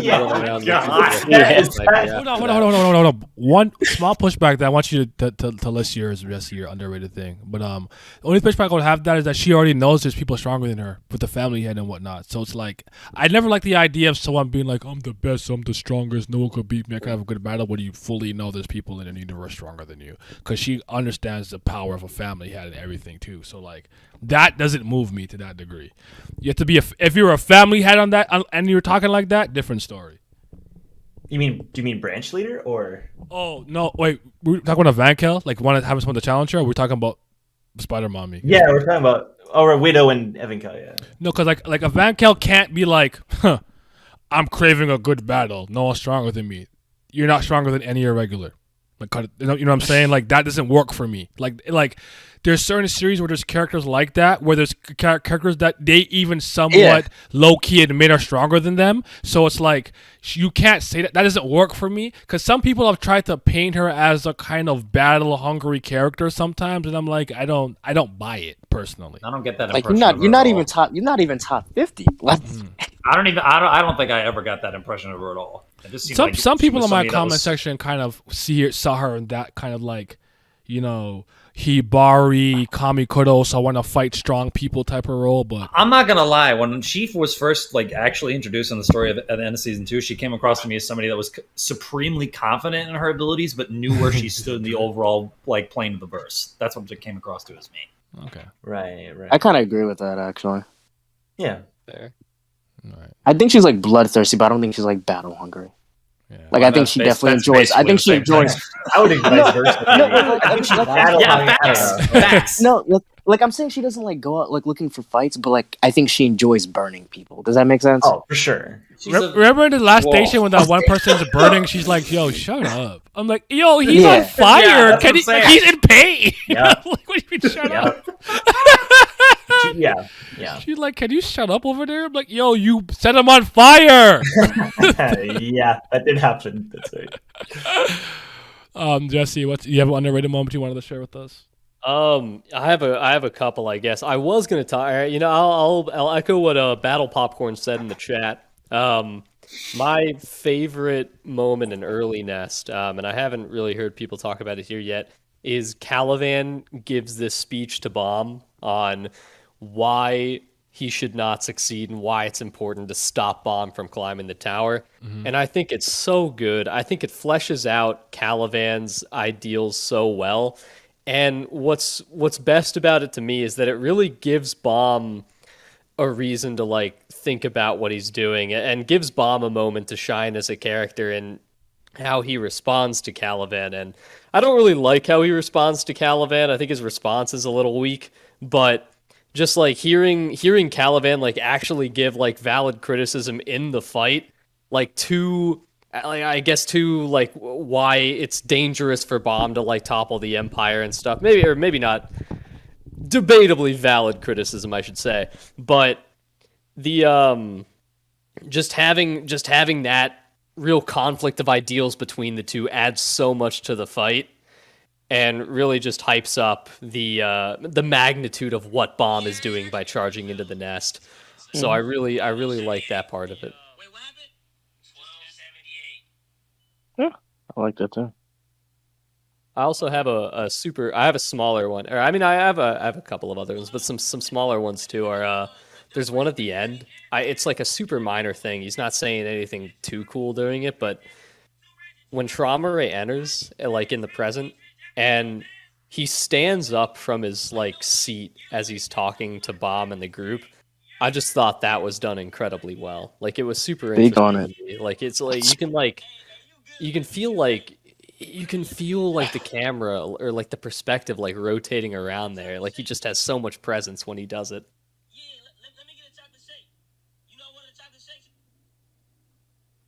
Okay. Sorry, I was distracted for a sec. Did anybody else want to share an underrated moment? If you could think of any. We have pretty much like 2.5 topics after this. I think you guys went over all the ones I like. I'll shout out a quick one. Chat was mentioning Hansung judo tossing Meyer Oh, that over was his good. shoulder. That was good. I like That's that a great because Hansung physically, you know, we see him always using Shinsu, but he's an anima martial artist. Love it. Yeah, a lot of the Traumerei moments are good. This is I always like this moment. Fuck, what's the Kun's name? The guy with the spear. Asensio? Spear Master. When Asensio was talking to the one mouse dude, he's like, "Can I use you to teleport out?" He's like, "No, I'm a human." Like, I thought that was a hilarious moment. Shoot. All right. So everybody's favorite character that is just universally loved, is not polarizing and contentious in any way, shape, or form. Michelle Light, Lahel, aka Rachel, is back. How do you feel about Rachel's return, man? How we feeling? Rachel back. How we feeling? Everyone's favorite character, the best, Rachel. How are we feeling? We happy? We sad? We not feeling it? I think Rachel brings so much intrigue to Tower of God. I think Tower of God is usually at its best when Rachel is involved in some shape or form. So, like, I always love when Rachel is a part of the narrative. And I've always said that I do not think Tower of God achieves the heights that it has or builds the level of fan base that it has without Rachel being the character that she is. It's the fact that so many people hate her that I think makes her such a great character. But what do you guys think? Haku, I haven't heard you in a while. Rachel! Where is she? I really, really, really like Rachel, and I'm just still waiting to find out if she did get the Pobadao Rachel Zahard treatment. I feel like That's still what I'm hoping for. Also, Bomb still owes her. Bomb still owes her half that thorn fragment. Yes. Okay.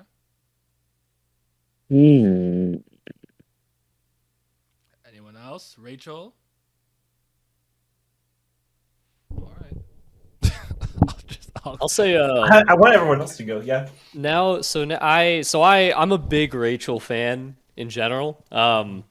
I think I also agree that generally the story is like best when she's around. She adds so much more to the conflicts with like Bomb and with Aguero especially. And she always knows how, or like every time she's in, she like spices stuff up. She does stuff that the other characters can't, even if they can like read her movements, they like can't really predict the consequences of the things that she does, which is generally really cool. She always has like something interesting up her sleeve. That being said, this time around, I'm just not really feeling it right now. I think since Hidden Floor, I've had some issues with Rachel's character. Okay. I think earlier in the series, she was like through Floor of Death. She was always someone who, like, I mean, she's like a very bitter, a very petty person, but there's always like there's something at the end of her path. And right now, and really since Hidden Floor, I haven't really been able to see that as much from her. So while I think the scenes we've had with her like recently, they've been like fun. Like it has been fun like watching her interact with like the Poby Doe bros and like Bellarir and them. It's cool stuff, and it's cool seeing. I mean, it's fun to see just how kind of petty she's become, but at the same time, I want to see that there's still something greater within her, and if it's just her being like petty and vindictive right now, that's not really enough to keep me entertained. Okay. And I thought I was going to be the only one with that take. That's crazy. I will say that I think I agree with Speed Force with Dave. I do think this is probably I want to say this. I don't think it's fully fair just because the hiatus happened so quickly after. So I don't know if I can like fully lean into this opinion, but I'll just say that in terms of her being in the story and reintroductions to come back again, I do think this has been in some ways the least interesting reintroduction of Rachel. Because I just like, oh, she just texted some phone like, oh, Bill here, got some slave for you, want a new cat. I'm like, what's going on here? Like, it's kind of was just kind of like randomish a little bit to me, but I do think the story is always at its best with Rachel involved. So I'm very and I do think she's playing those three like. It comes across to me that the Pope Without family, at the very least, tend to have a high level of intellect. They're pretty cerebral. Remember those three guys were like pretty dumb? She's playing because they think she looks cute or something. I don't remember. I can't tell. Maybe she has like a really big like master plan goal here that'll make us all be like, okay, I'm sorry, I was wrong. But I do think of as far as all of her reintroductions, this is the least interested I've been in Rachel. But I still like. I'm happy she's here though. I'm very excited. Euro I don't like though. I hate Euro so much. But what? Come on. Where I think No, she's the worst character in the entire like shout out to Rachel. Like Rachel, you wanna like her, but Rachel's a great. I think Rachel, I can make the case she's the best written character in the series in a lot of ways. I'm not saying she is, but I can make a solid case for it. You're a stink. Wait, Miles, you're saying Yura's worse than Doan? Yeah, they're on the same tier. My personal opinion, yeah, same tier to me. I think so. I do dislike Doan more though. Okay, you guys are forgetting about Levy, the ever questioning. Korean Riddler? He's right. He's right. Korean Riddler was not moving me with his Scantron. That's true. All I gotta say is, I mean, at least I like Doan's design and I like her abilities. That's what I'll give a plus to. I don't like a single thing about Yura at all. God, I hate her. I like Doan's sister, Kane or Kane, whatever her name was. My third favorite character. I want to ask you, Nine. Wait, what was that, Jesse? Yura's my third favorite character in Tower of God. Let's go. Oh my God. It's okay. Sometimes people are wrong, and I'm okay with it. That's fine. What's your question? He loves suitcases, man. Just give him a break. Yeah, I'm a huge luggage fan. I do a lot of traveling. Frequent flyer Miles, really getting. Are you a Nexus flyer? You Nexus? What was your question? Yeah.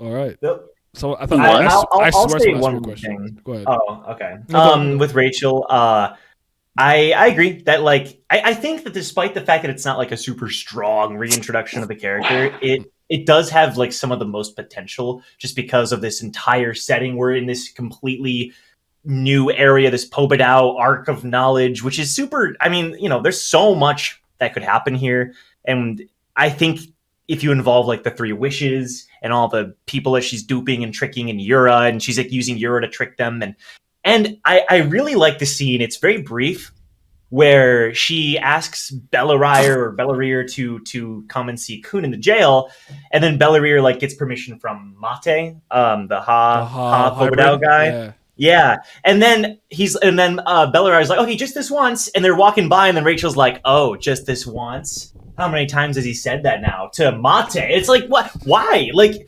she, every little chance she get, like this is just one little. He's just dropping the little seeds of discontent, and I really like it because it's like so unnecessary, but because it's not surprising, but it's fun to see that like this is the Rachel we've always seen. She's scheming. She's trying to make people. She's using every little chance she can get to sow discontent, and I like that a lot. I'm not gonna lie. The only part of this movie is potentially being able to see those two big ass motherfuckers from the end of season 2 that were on the ship for Pobadao. The dude in his little seashell chair. Oh, and the guy yeah, with the spear. That's the only thing that's moved me. I want to know who those two dudes are. Oh, that was the other thing. Ghost is with her too, and like the Arcraptor's daughter potentially. There's a lot that could happen here. Yeah. No, honestly, like I'm pretty excited to see what's gonna happen next. But all right, we're kind of at the last topic, and then I'll do the thing where like, if anyone wants to leave, do your thing. But I'll open up questions to like the chat and stuff. But I want to talk about Bam versus the Lull conundrum, if it was fine, and kind of talk about the next arc. If we think the next arc is definitively the Princess War arc, and kind of your thoughts on where and what direction we're going in. But yeah, so Bam versus the Lull whole conundrum that happened. I feel like me and Joe probably are well documented on our thoughts on this, but but if anyone else wants to start us off, let us know. If you want to go, Joe, you can go. If you want to rehash. I'm kind of curious to hear everyone else's opinion. I mean, we touched upon it briefly earlier, and then I'll voice my thoughts. Wait, can you say it again? What are we doing? We're doing the Bam versus Lola. Which me, Vince, and Miles would just be an echo chamber of what Naya thinks. So yeah, I don't think there's much to say. I absolutely hate it. I hate.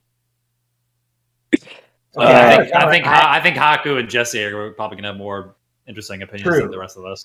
Yeah. I mean, my opinion is that the power scaling is broken all to hell at this point, because when I talked about this topic, I was getting comments like, well, I don't think a regular princess should ever touch Bomb. And I'm like, isn't that the problem? What's the point of even having them in the story if it's like, help, regular princesses can't even touch Bomb? It's like, yeah, that's the problem. He's so strong that the regular princesses don't even matter. What's the point? I think it went for me a huge issue, and this is like beating the dead horse, because it doesn't like we're not gonna ever get it like to be better, but it's just the way information flows in the tower. It's one of those illogical things of the things Bam has done publicly through recorded messages, recorded videos, and has presented of beating rankers on screen, of beating the administrator, fighting Charlie, and purposely recording these and putting it out to get like more people on like F.U.G to like support him and stuff. It is well documented what Bam has done. Okay, there should be nothing to be like Bam isn't trash. I can definitely beat him. And then even if that was the case, the amount of lore, the amount of hype that all the family has of being gods. There should, and especially seeing the most strongest Haigh-Rankers respect Traumerei the way he does, there should be no inclination, in my opinion, for Law to not automatically bend the knee and just take everything he says as the gospel truth and just accept it with no questions. I feel like for a princess of a family like this to not even really care what Traumerei says and even act the way she did in front of Traumerei really is kind of just weird to me. I don't know. I just think this is an extremely contrived situation. Okay. Not to mention the power part of it. The power part's really, really dumb in my opinion too. I can't really argue against like having it as like a story, like, oh, why did it happen? Like, yeah, sure. But I have zero problems from a power scaling perspective personally. And I made a whole video about it that we could, I don't want to rehash it necessarily, but go watch it. Go watch the video. Sorry, thank you. And watch Naya's video too, where he talked about it, my video. So the main thing though is that would you all, okay, so Bomb in this situation, okay, I think we can all agree that Bomb physically is not as strong as with Shinsu, right? Like if Bomb's Shinsu stat is not as I think his weak, general right? physical toughness and athleticism, if you will, is his lowest stat. Yes. Okay. That's But I think so I still high. think it's Yes, I do think it's high. still pretty high, but like the argument of like Jaha Princess having very sturdy bodies, ranker level, because of moments like Dorsey completely blitzing them, even though I think they were using Shinsu reinforcement or maybe not, but she was just with her raw speed was beating them on the name hunt station. I think all those things are actually very consistent. So, yeah, go ahead. I was just gonna say I think it's really hard to gauge Bam specifically because I don't think there's really any point in the story where he's been in a legitimate fight since Name Hunt, or actually more so since Floor of Death, where you can tell if he's doing something physically without reinforcement at all. Yeah. He has the little part with the hand of Arlene stuff or around there, maybe before. So that's why even the Lulal thing. It's early though, because I didn't actually read those chapters of the Lulal thing. So correct me if I'm wrong on this. Does he? I don't even know if he says if he's using reinforcement to defend himself at all. He does not. He does not. And he even says he doesn't want to hurt her. Okay. This is another thing. Yeah. Oh, okay. Yeah, this is another thing I mentioned. Like when I reviewed the chapters or whatever, because at the time there was a lot of people arguing like, okay, she's a regular or whatever. Why is she even able to touch him? Why is she even doing this? And they're like so pissed that she's even touching him, even though like she's doing no damage whatsoever.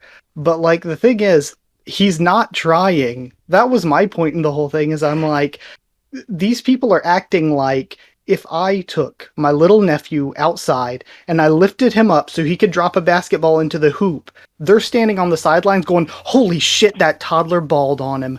They're like acting as if like I'm trying, and it's like, Bomb is not trying. Why are you acting like any of this power scaling matters when Bomb did not try? That was really good. I love that. That's a funny analogy. I have a pushback, right? With where I align with the people, so to speak.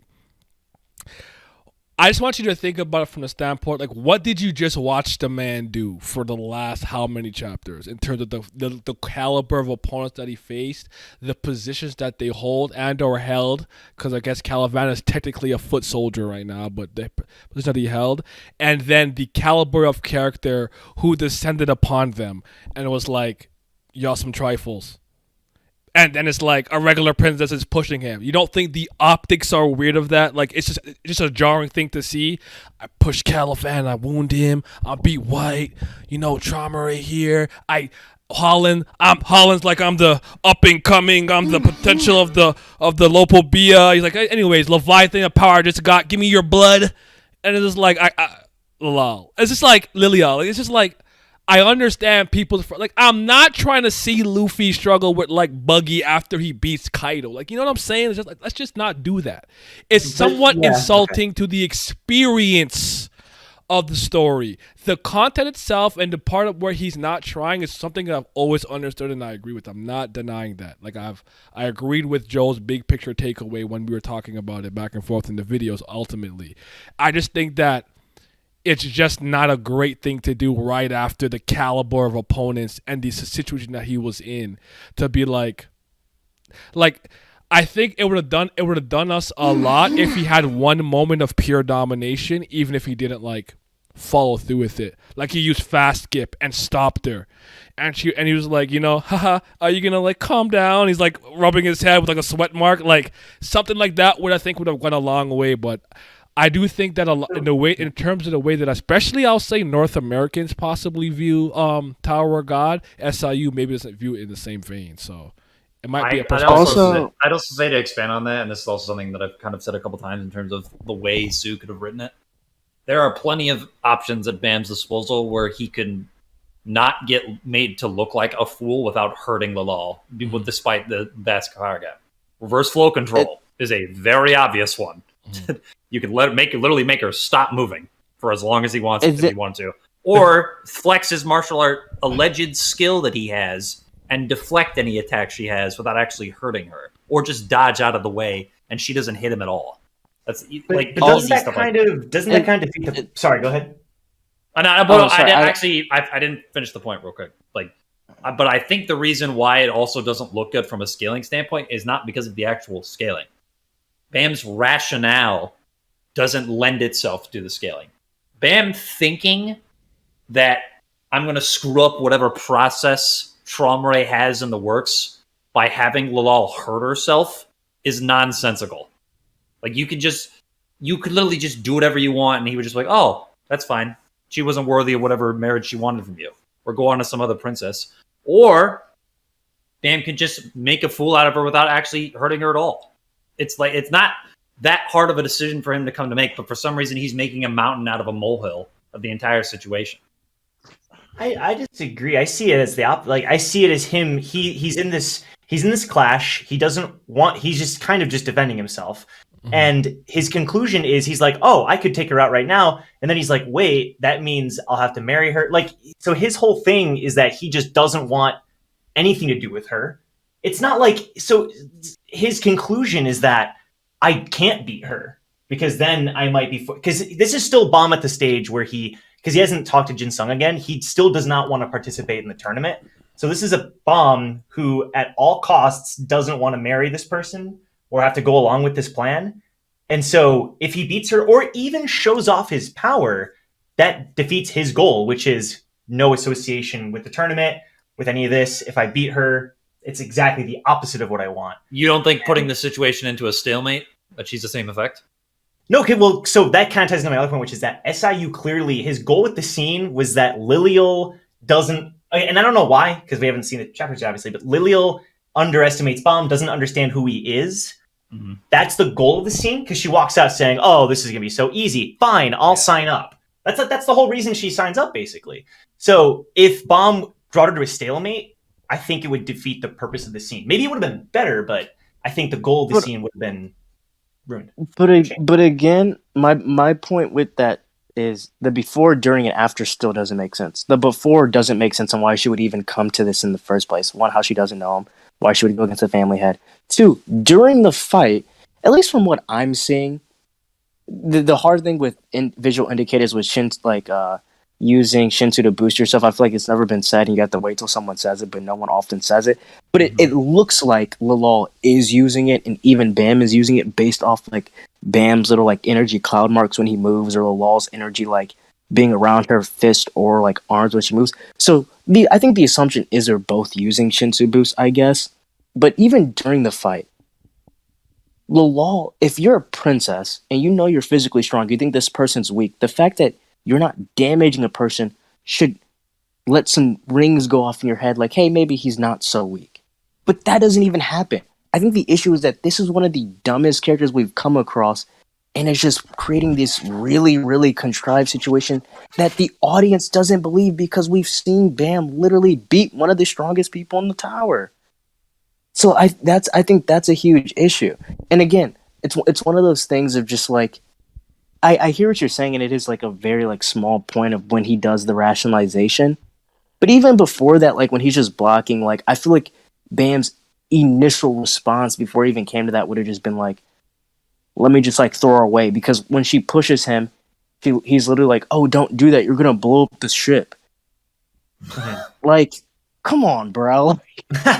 I also think that the situation might have been a bit more believable if it was at least a ranker princess and not just a regular one. Yeah, and then Oh, I think the issue is that like Cha comes in and just uses his bare body to block the attack and make Cha seem strong, and it's like Bam's washing Cha. So like, well, it's just one of those things. Like Jinsung in that chapter literally says, like, you held back on her, like she yeah, doesn't understand. Mm-hmm. So I mean, it's not he wasn't trying to paint her as like bomb level or like that bomb was struggling in any regard. I don't think that's the issue. I think the point of the scene is to give her the forced takeaway that Bam is weak. Exactly. Which I don't like. I think which trying to is keep the actually character my ignorant problem because I'm like, okay, that was not like that wasn't well executed in my opinion. Like, I'm not okay. It is what it is. Where like the ongoing joke is. How could a C rank like regular? How could he like? Okay, I get it. Like it is what it is. But it's like, how can I just force this character to think that he's weak? She punch him a couple times. He kind of like, lackadaisically defends himself. People step in. Oh, these high rankers are the one reason why people think you're strong. You're the weakest layer in history. I'm telling you, buddy, I'm gonna win this competition. It was like, it's not moving me. That's really my issue. Long story short. Okay, yeah, that's fair. That's fair. I do think we're setting up for a very interesting arc, though. All things considered, I do. I have a question to Bonehead. Yeah. Did you How do you feel about Bam now being in the? Like, would you have preferred if Bam was not fighting in the tournament? Yes, I would have far preferred him to not participate. Okay, I agree. Is that English? Yeah, like it again. It's like I think it's so. I completely agree. Haku said this a few times. It doesn't automatically make it bad. Like it doesn't automatically mean it's going to be bad, but it makes me more afraid that it will be. That Haku said that. Yeah. Quoting him pretty basically directly.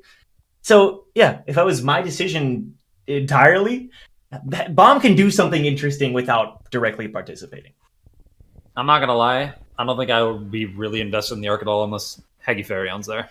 That's just me. That is just a personal thing. I think Bam might still beat her. You might have to bring out a door. No, I don't even care about beating Myles. I don't care about Bam defeating the character. If Haigh-Rankers not in the arc, I don't care.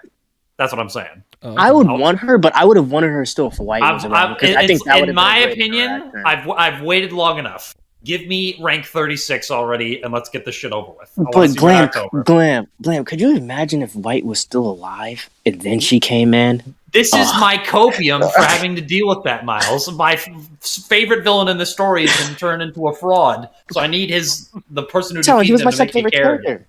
It's like, yeah, this is what I need. This is my one last chance at reinvestment. Try being a Karaka fan. It's hard over here, bro. It'd be cool if Coon's sister came too. No one cares about her, Vince. Miles, do you want to do this again, brother? Like, please, bro, know when you're defeated. Lay down. Take the 3 count. You don't want to do this again, old man. You gotta treat you like SpongeBob. How many times he's gonna have to talk about the only old man in this call is me. But you take this retired fucking dickhead with you because he ain't doing nothing but losing. Wow. Naya, subscriber or someone mentioned this to me that during the Bomb and Lilial fight, there's like a panel where it looks like Bomb is using the Mule Love slider technique. Ryzen is the one that showed me that actually. Okay, he actually. I saw it. I'm like, okay, I see it. I had a couple people point it out. Yeah. I actually didn't notice myself. Yeah, the little like. Naya and I looked at that. When did we look at that? Because you showed me that. What was it, like a week ago? And I was like, man, it was not a week ago. It was around. It was like a month and a half ago. But yeah. Oh, okay, yeah, some shit like that. But I was like, man, it's just some purple on the screen. I don't know. I don't know about this one this time. Oh, I guess I should tie this back to I guess somebody asked it earlier. I'll put it on screen real quick just so you guys can see. But we keep talking. Or the whole princess thing. Honestly, my expectations for the whole princess thing has been greatly diminished because that's been a talking point. The Tower God community has been talked up for like 3-4 years. Like when this Princess War arc come, and now I'm kind of like, is Is it coming? Like what are we doing? Like I don't know. I don't feel the same about it. Like do y'all? Like I don't know if I really like have any expectations for any of that anymore. I'm on a wait and see policy. Are we talking about the princess arc? Is that what you're? Yeah. that's what you're saying. Got Do you. you think that's coming, or feel any differently, or like you think it Like would be Vince, you're presented saying like differently? this little tournament isn't Well, going to be no. the war, or it's Let going to me lead let me into it let or me whatever. let me properly contextualize this. Me, Simi, Vince, and a couple other people have been saying for a long time that while SAU has this kind of like, I don't remember if he ever explicitly says it. He might have, but he implicitly implies that we'll get an arc that's like the Princess War arc. But it seems to more so be a bit of a fan arc that we all expect to happen, right? Not saying that it won't. So initially when this was kind of happening, I'm like, I don't necessarily know if this is the Princess War arc specifically. So I just wanted your guys' opinion if you think that every single other family head or workshop or organization that maybe is going to participate in the battle for BAM is going to send a princess, or do you think it's possible they just send very competent combatants or direct descendants or something? That I wasn't entirely convinced like the next arc will absolutely be the Zahar Princess War. I'm not saying it's not. I'm just not 100% convinced. That's all. I think it might be like part 1 of 2. Because Okay. it's not going to be like the final Princess War arc, because we know like you got to collect all the 13-month series to get half the key or whatever. So it's like that's like end game level stuff. We're not going to do that next. We're not going to be collecting the 13 months next. So like that princess stuff is going to have to wait. But back in Name Hunt Station where we got Lilial, we set up that there were 2 factions of regular princesses that were like sort of going against each other. There was the REA Rose faction and the Hendolock, Hendolock Gladmary faction. Yeah. And like Shibisu and Hatu and stuff were like, okay, what faction are you princesses working for? And they were like, well, we're not working for any of those factions. It's Lul, Shilial, and Maria working for Masheni. So it's like they're their own third faction. And then you throw in like Anaka and Andrasi as like the fourth faction. So I feel like there's a really, really good chance, since that was established in Name Hunt and we're bringing Lilial back now, I think there's a really, really good chance that we're getting like that stuff involved in the next arc. But like when it comes to like an actual for real Princess War, where like 13 months and stuff are involved, that's like end game level to me. Okay. See, that's kind of why I asked the question. I mean, I'm probably more in your camp. If anything, it's kind of like a precursor to what will eventually become the Grand Princess War arc, if anything. Okay. Yeah, I think I agree with that, because if it's a major Princess War thing, that would I would assume resolve within getting half of the key that you can get to 4135. So I would assume you would have to do that pretty close to endgame. Yeah, I agree. I don't really have an opinion on it because I'm not really sure. Yeah. I think the princesses are going to get involved. I don't know if it makes it the princess arc per se. Aggie Farion. All right, here's what I think is going to happen here. So we're going to have this marriage tournament, right? I think it's going to be like Haku says. This is like part 1 of 2. We're going to have this marriage tournament, and a bunch of these princesses. I'm joking. So like a bunch of these princesses, Knitting. they're gonna enter, but like not too many of them are. But then Bomb is just gonna like beat all their asses anyway, right? But of course, if Bomb is in the arc, SIU always every time puts like the last opponent for Bomb as like someone he can't beat. But obviously by the end of this arc, he's going to be able to beat Traumerei, so we can't use Traumerei, and he's already been used anyway. And so the only other person SIU can introduce that Bomb cannot beat yet is a Dory, and so a Dory will beat Bomb. Told you. Then she will capture him, Mandadori. and then she will actually carry him up the tower to an accelerated ending at 134F. Where she will hold a public execution. At a certain point, this became a meme take, and I'm trying to figure out where it happened. While Adori is like climbing up there with him, or like taking him up there, of course, Masheni is scheming and she is actually going to break Yuri out of prison, and then they are going to go to the floor of death, and they're going to go get Garum, and then they're all going to go, and they're going to go free N, and they're going to take N to fight Adori, and then we have the real princess war.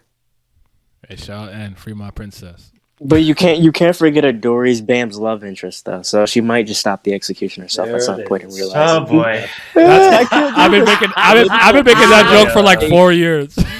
They'll stake like Bomb's execution like on the fight, and so like Adori expects to lose, so she doesn't have to kill her love. Bobo Hancock. Then Jahar's gonna come in and say, "Do you want to marry my daughter?" Man's Yeah, gonna say, sure, "Yeah." bro. He's gonna say, "You can't." I reckon Phantom They're gonna Venom gonna fight. have a rap battle. Who's winning though? Who's winning? Phantom Venom. I don't know. And Ryu officiates. Urek got the swag though. He might have bars. All right. In all seriousness, though, I don't think it's I don't think this is like the princess arc. I just feel like I'm just not sold on like every family just like recalling their own princesses because they're like in the Zahard family anyway, which like regular princesses probably don't have that much of a say, but like Masheni can probably defy Edwan to some degree. Ponzu, the Andori thing comes from Rand's statement. I remember this so clearly that the first time he said it in the translation, it said Midori, not Adori, Midori Jihad, and then it was changed after to Adori. That's how vividly I remember it because then Dorsey and Bam were on a date, and basically they were sneaking around. He was like, "I'd be more impressed if it was Midori Jihad," and then later that's why I make the joke. I don't actually necessarily believe that. I just make the joke. I was gonna say, personally, the only thing I really want to see from the arc is I want to see Masheni come and then try to fight Bam, but I just want Yuri to come out and try and fight. And then once Yuri comes out to fight her, I want Bam to say, "No, you're not ready for him yet. Couldn't handle my light work," and then kind of uses his light power to beat the Masheni. I want to take this opportunity to open the floor for anybody to mention or talk about anything related to the NAS Season 3 or Tower of God in general that you want to kind of touch on, speak about, bring up, or just highlight something. And then I will answer JD's question. JD wanted to talk about the Season 2 anime stuff, and then I'll probably just like answer some chat stuff, and then I'll call it a wrap. Go ahead. Teacher, pick me. All right, go ahead. I have a question this is for everybody. Now we kind of hit on this when Lopa B or Ren was talking to the person. Okay, at first I don't know if anybody else thought this. I initially thought he was talking to Adori. However, I think it might be more likely. I just forgot the internal structure of Red. I think it's one. I think it's the commander and 2 vice commanders and then them. But it's possible that it might just be his vice commander. I was just curious if you guys had any like interesting thoughts on who he was specifically talking about, if it could potentially have been Adori he was talking to. Interesting. This is in the very last chapter before the hiatus. Yeah. There's a person that's talking to him that he's obviously under in terms of rank. And it's just who do you think? I don't think Red has like huge ranking. I have to look back. Well, Rem was in the Royal Guard at this point. He's part of the Royal Enforcement Division, yes. RED. Well, he's supposed to be, but they call it the Royal Guard in the latest chapter. I think they just combined it. I think they're just combining it as the same thing now. That's how I took it. I took it as a bad translation. You know it is. Yeah, I think they're just supposed to be the same thing. I just think it's just translation stuff. I don't think Ren has access to Adori though. I feel like that would just not sit right with me if Ren could talk to Adori.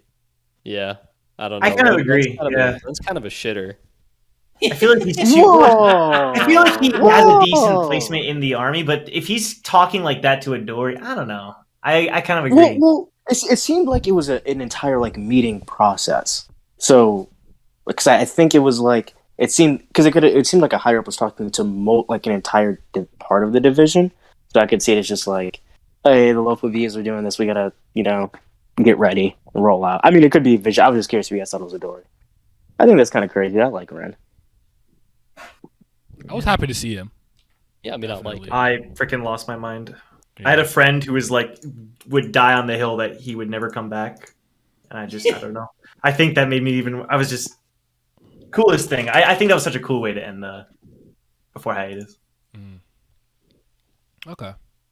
Yeah, like with me, I just think that it's some like I don't know if it's necessarily a door. I just think there's somebody in RED or something like that division that he's in that is just a higher ranking commander than him. But maybe the fact that he's not gonna listen to them, I actually is the reason maybe I don't think it's Adori at this point because I do think that Adori commands that type of respect, and I don't think they would defy her personally speaking.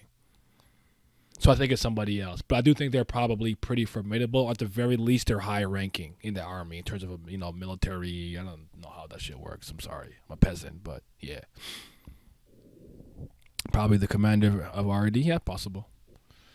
Is it the crappy She is floating the head queen. guy? I don't. Furious. No. I hated that scene. I hated that scene because we built up Caliban and we built up Yasracha, and then we have this goofy ass floating head joke talking back to them. Hey, And I'm leave like, how Andros how alone, okay? embarrassing. Andros was moving me. Floating I'm like, head how with arms moved embarrassing. me. No, I'm kidding, but I It look is at him like embarrassing Andros. that Caliban and Yasracha are just getting talked back to by this floating head. Saw the Furious, bro. Somebody call Star Fox. I bet those guys are crazy. Haku said, "Get Zordon the fuck out of the story, man." All right. Season 2 of the anime. What did JD ask specifically? What were our thoughts on it? Do we care? But actually, don't remember what he asked. Yeah, I guess no thoughts. I think it I was think it was just thoughts. I will watch every Mule love scene in Korean and then call it a day. There we go. Fair enough. I'm more optimistic about it than I was about season 1. Why? Wow. Because I feel like season 1, any anime studio can just throw it out there and be like, okay, we're just going to see if it works. We're going to see if people actually like it. It can be a sort of, the usual like promotion for the source material. And also it was like one of the first like Crunchyroll original things that they did. And also like the first they did based on a manhwa. So it was really like the first of its kind in a lot of different ways. And I wasn't like a huge fan of the anime. And I feel like it did a lot more well than they thought it was going to do, which is why all of the other like manhwa series haven't like been getting any season 2 word or anything. But do you read God of High School and or Noblesse? I do not. Noblesse was the first. I read God of High School. Yeah, well, I mean, Noblesse was Noblesse the first got thing. the it got 2 actually. There's one from way Yeah. back in the day, and it got that the didn't really old deliver. Then it came back this time, didn't deliver. God of High School didn't deliver. Tower of At God all. didn't deliver. So I'm at the point where like people, like I ask people, like I'm not saying you're. I would love to be. This is one of the things like I hope I'm wrong, but it's one of those things where like people will say to me, and I'm like, what is your faith based off? It's just faith for faith's sake. Like, No, what did you I do see get it. that makes you be like, I'm so optimistic about season 2? Like, I don't see it. I get it. Okay. No, I'm saying Yeah, any yeah. Maybe studio I'm can just make negative Nancy. I season don't know. 1 Negative of Naya. something, but to put the investment into making a second season Right. is to say like, okay, we have actually something gonna worth try. investing making a second season in. Well, it's that they were confident enough that people would continue watching it, right? Okay. Like, because if it wasn't, Tower of God was like pretty popular, but it wasn't like mega popular where it's like, oh, this is just gonna be a money grab to like obviously they want to make money, but it's not like something like some big Jujutsu Kaisen or something where it's like no matter what they're gonna make money off of season 2. I see the confidence in them in a way. It's like, okay. All I know is that That's why I if was they have- shocked. I couldn't believe it because they actually invested in the season 2. That's crazy. if they have cubes in the anime, then it'll succeed. That's all I know. Cubes. I think my thing with it though is I feel like the foundation of 1 is kind of shaky. Not like just more from like just like an actual understanding of the world. Like to me, I think like taking out basic things of like when they're in the classroom of wave controllers and not explaining like bangs and stuff like that. Miles, I'm gonna tell you right now. If they Yes. just make Bam versus Horyang and Arc Raptor look raw, nobody's gonna give a fuck about any of that. You're not wrong. Oh. Let's go. I do think just you saying that is hype. Yeah. God, if only it could look as good as those like mobile game animations. Right? Oh, yeah. The Like, M those one, look so good. the latest one was it M? Is moving me. I Yeah. like that. That was good. Yeah, the latest one, the dollar show stuff, I was like, that's actually really well directed. That I would love make the a transition good where Kun opening. flips the coin Exactly. upwards, and yeah, that was a really good transition. That was really Yeah, dope. like the directing was like really good for that. I'm like, that would make a really good opening. And it just highlighted like, I really hope season 2 because you mentioned like not understanding the source material a second ago, one of you. Doesn't matter. Like, I hope that season 2 understands the source material more, because I hated season 1's opening. Like, the song is fine. The song is great. I hated the visuals for the opening because I'm like, these visuals don't understand what Tower of God is at all. And there's like the random ass bird and everything. And like all of Tower of God's symbolism from the start all the way until now, it's always fish symbolism. It's always like maritime ocean symbolism. Like, you could have had a fish, you could have had the baby shark symbol that Macheni brought up, but it's like when you see all of the bomb scenes and stuff, I'm like, these shots that we're getting don't mean anything. They don't like apply to Tower of God. Like, I watched that and I'm like, whoever directed this did not understand Tower of God. He's a bird now. Caw. It's Aaron Birdwatch. He's gonna go seagull face eventually. All right. Did anyone else want to comment on the anime season 2? Okay, so I just want to underscore the comment, Cool's comment. I also want the Wang Nan theme. The OST was really good in season 1, so hopefully Kevin Pankin will continue to deliver. Okay. So at this point, I want to get, like, I know it's late. It's like midnight, past midnight now. So if anybody needs to bow out, you have my permission. I'm just gonna answer a couple of questions from the chat. Excellent. So anyone wants to sleep? All right. And I've been freed. I'm just kidding. This is super fun. Thank you all for a great discussion. Have a good night, everybody. I appreciate you coming, brother. Yeah, take care. All right. I have one more thing to say real quick before I bow out as well, and I think you might actually appreciate this. I actually think that Mule Love deserved better in the nest. I actually think he was cheated and he was disappointing.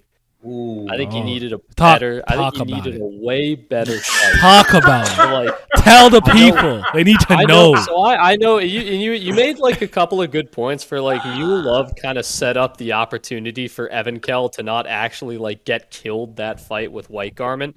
But I also think he'd like deserve to have like not many more, but like a few more character moments than he did. Like, he comes in, you get like the whole like Augustus gaslighting him into coming thing. I thought it was a little weak for Mule Love, like himself. I thought it was cool for Augustus, but for Mule Love, I'm like, all right, he's here, whatever. At least he'll like do some cool stuff. I did think it was cool that he like used his blue ore like from his feet to like cut through his bindings in a way that he didn't think of before. That was a cool little moment of Shinsu technique evolution for him. But at the same time, he's just like fighting Sicarius. It's not like anything's wrong with his character, but it's like he's fighting Sicarius, and Sicarius, all he's doing is like calling him fat, and then Mule Love's just making fun of his mom, and it's like, it's just this like one-sided like Marvel banter the whole time, and I'm like, this isn't like helping Mule Love with anything. Like Mule Love deserves to have, like, because like in the beginning, like when he goes into the cat tower, he's like, even this like kid, like Bomb, this regular is putting his life on the line in this battle against like Haigh-Rankers. Like, this is like the least I could do. I say we should like lean into that. He should like lean in more to like the concepts of like that brought him to the nest when he was like kind of gave up thinking about like whether F.U.G was good or evil or not, and just like if we lean into those principles for him, I think we could have gotten a better fight for him out of the nest. I think you're thinking about it in hindsight and in retrospect, because I would argue this: did you even expect to see them ever again? Like, honestly, realistically speaking, I love Mulov a lot and I always liked him, but even I would have told you maybe in the end game, but I didn't particularly even expect to see him. So him popping up here shocked me, generally speaking. Now, obviously, we know Gus Gus is a part of F.U.G. So when it all came full circle, it wasn't nonsensical, and he played his hand well to get Mule to participate. But no one expected him to even be a part of this arc, I would argue, anyway. So the little that he did was probably enough. I'm with you. The more he does, the better. I would love to see a bit more, but ultimately, I do think you have to go by the expectation that nobody even thought Mule would do anything, even when he did appear. Because people were telling me he's gonna die. They're gonna say that Karaka was gonna kill his parents and Karaka's gonna kill him and blah blah blah. Why are you getting hype? You're not gonna do nothing. That's what comments were telling but me. At the same time, I feel like by that standard, like nothing really differentiates him from like Hockney for me at that point. But and ultimately he is like look, I like Mule, but I don't actually over quantify his importance. I don't think ultimately to the story and narrative of Tower of God, he's a major player in that sense. I just like the character a lot. I don't delude myself into like he's gonna beat Jihad like these stupid ass Zoro fans talking about Zoro gonna kill Kaido. I'm not an idiot. I have a brain. My brain cells work. So I will argue to some degree I do take what I can get, but I'm not gonna like overly like criticize it. What he did was cool. It was dope. I think it showcases a mastery of being a circle user and whatnot. And again, because of him, the Beastkin were saved. Catcher Freeman freeing the slaves. His involvement makes perfect sense, and not only do I think it makes perfect sense, I think it also continues Mule Love's plot line in a way. Because remember, like the whole reason he got involved is because Augustus was like, "I wanted you working for me because you hate F.U.G. But you also hate Zahard's empire." Yeah. And he gives him the opportunity. He's like, I'm gonna help you find who killed your parents. Yeah. If you fight Zahard's empire. He's like, well, shit, I hate Zahard's empire anyway. He enticed him with he used blackmail for all the money he was spending. I think he used chicken. He bribed him with money and with he used so many things. And I'll help you find your Carrot and parents. stick. So his involvement made sense. But your point, Jesse, is well taken. I don't disagree with that. I just think that it's I think it's a hindsight thing. Stu just needs to give him. Stu just needs to give him more baseball techniques. Just wait until you see him yell out shit like shutout, no hitter, and perfect game. That's when it's gonna get broken. The transcendental skill, no hitter. all I learned from this is that there's actually someone that likes Mule Love more than Naya. I'm disappointed. He tried it. But I It's not working on me. You see what I'm talking about? His bait is weak, Vince. That's a weak bait. I'm not biting for You see that. what I'm talking about? Send that old man to bed. Why is he old? He's the youngest person. He said Namor earlier. That's why he's an old man. Get him out of here, bro. All right, I want to answer this question. What kind of changes? Wait, expect or would you? Wait. What kind of changes do you, I guess, or what would you do with Bam's character after this point in terms of a writing perspective? His personality, attitude, and relationships with side characters, not power scaling related. It was a question that was asked. I'd probably kill him and then just have Jahar just roll normally. Have the credits roll, game over, and life goes on in the tower. I don't think I have anything to say not power scaling related. That facts. Because I feel like that's so intrinsic to what the problems with his character interacting with anyone. Maybe if I was super petty, I'd be like, "Fuck this! He hasn't met his love interest nonsense yet," and I'd make it a Dorsey because it should be her. But that'd be like it if I had to come. I would have more downtime with him speaking with some of the more like side character types because I need to know why Hatsu cares so much now. So they need to have a conversation. Like, Hatsu, when did you become my best friend? He needs to ask Kuhn. like when did that happen? He needs to call out Kuhn about he needs to be like, okay, so when I asked you how Prince and Akraptor are doing, and you said, yeah, man, they're fine. And they were dead? What did you mean by that, right, Kuhn? yeah. They fine. I need him to sit around. And be like, "Hey, what happened to Yiwa? She been captured." And your best friend. He does. And then I need him to ask, Wagner kind of he lied to disappeared. Me too, and he left with a sword. I'll Can talk we to you. find a way? Can we find a way Nobody to finally worried? make Lori's ass wake up for once, please, and let him do something? Like, how about Yeah, that? the whole. None of Yeah, Bomb's I need him friends to ask talk a to bunch of him. questions. Honestly, Yeah, I think they just need to talk to each other and act like they actually like each other. That's Character interactions that mean like, something and have a level of hey standard. Rack, like, why are you haven't you guys, won a Rack? Why especially, haven't you won a fight since like season 1, dude? Like, what are you doing? I think the weirder thing about the conversations is like you guys have unironic cell phones. Like you Yeah, can all the send text pockets are messages. there. Like Got you Yeah, can like Pocket, Bomb had you had you Emily at one Lighthouses, point. Raptor. like if literal was phones now. They have if I was phones. Bam just needs to literally text Kun, why you lie? That's it. Like Why you always lying? you can easily do this. Like the pockets exist. Like you can text people, look on the internet. Like you're good. Like why do we act like we can't talk? It's so weird. I think for Bomb, or actually before that, one quick thing. I think when it comes to Hatsu, because it is weird to me. I don't fully understand it.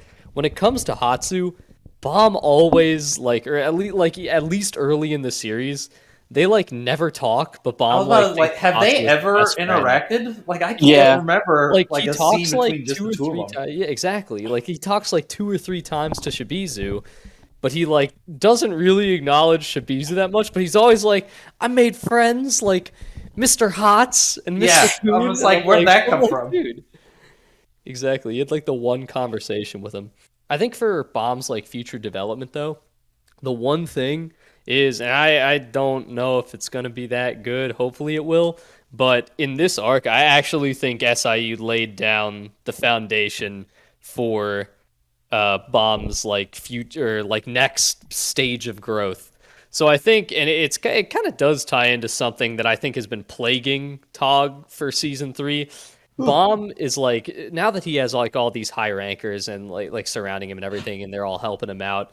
I said it earlier when his movement's kind of restricted, but he doesn't really get to do a lot of what he wants or the way he wants to do things or when. Instead, he's kind of doing the trainings that they assign him because he knows that they're right. He knows he has to get stronger, and the biggest example is in season beginning of season 3. He can't even go to save Aguero, or he can't go to revive him with Rack and Shibizu because Evan Kell just makes him do training, which is makes him stronger, but whatever. And it just deprives him of actually having a deeper relationship with his friends. But in this new arc, as Jin Sung and Traumerei are discussing the marriage tournament, we have reactions from Bomb where he's like, Jin Sung, what the hell are you doing? I don't want to get married. You can't be serious. And then Jin Sung's like, don't worry about it, Beal. Just go along with this plan. And I think that actually lays the foundation, and especially for Bomb trying to insert himself into the tournament, I think it lays the foundation for him taking more agency over his own path and trusting himself more rather than a lot of the rankers around him. Because I just think it's I feel for him it's with so many other people trying to manipulate or use him, especially as Machete showed in the Nest, I think he's gonna get the thought in his head more and more that it's his turn to get what he wants. Okay. To answer the question directly though, what I kind of echo most of the time when said I think he needs to have those conversations with his friends that lied to him about the outcome of what happened to some characters. I think he needs to have more interaction with the crew and just more general dialogue so I can believe they're a more cohesive, tight-knit group to some degree. I think it's a bit of a problem from a character standpoint, so that's how I'll do with him.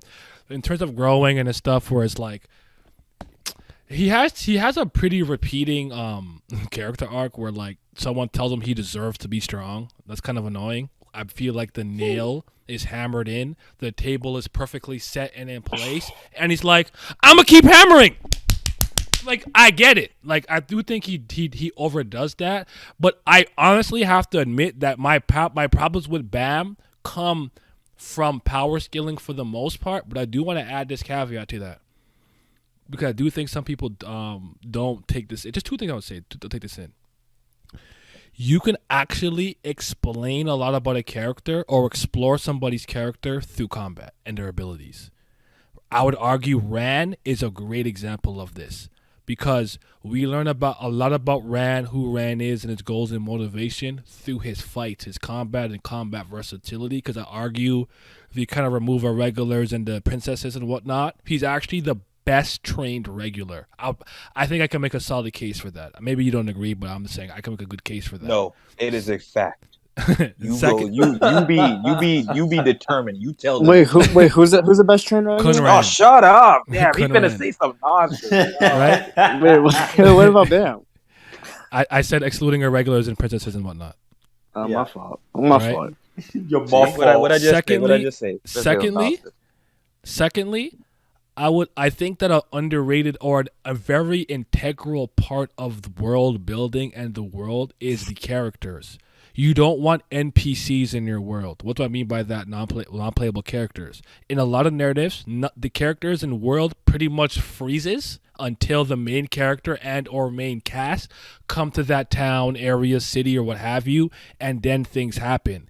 When the world is constantly moving and breathing alive and the characters have their own agency, no matter what the main character and or cast are doing, it makes the world more alive and vibrant and things like that. So I do think those are two things that are underrated. So I do think we could still learn a lot about Bam and Bam's character through the combat because the power scaling has been literally, I want to say thrown out the window, but really I want to say Galactus took it and threw it out the fucking galaxy and universe. It's just wonky. It completely makes no sense. So it's just hard for me to take anything Bam does seriously. And this is a series where most conflicts are solved by who is stronger. Might makes right.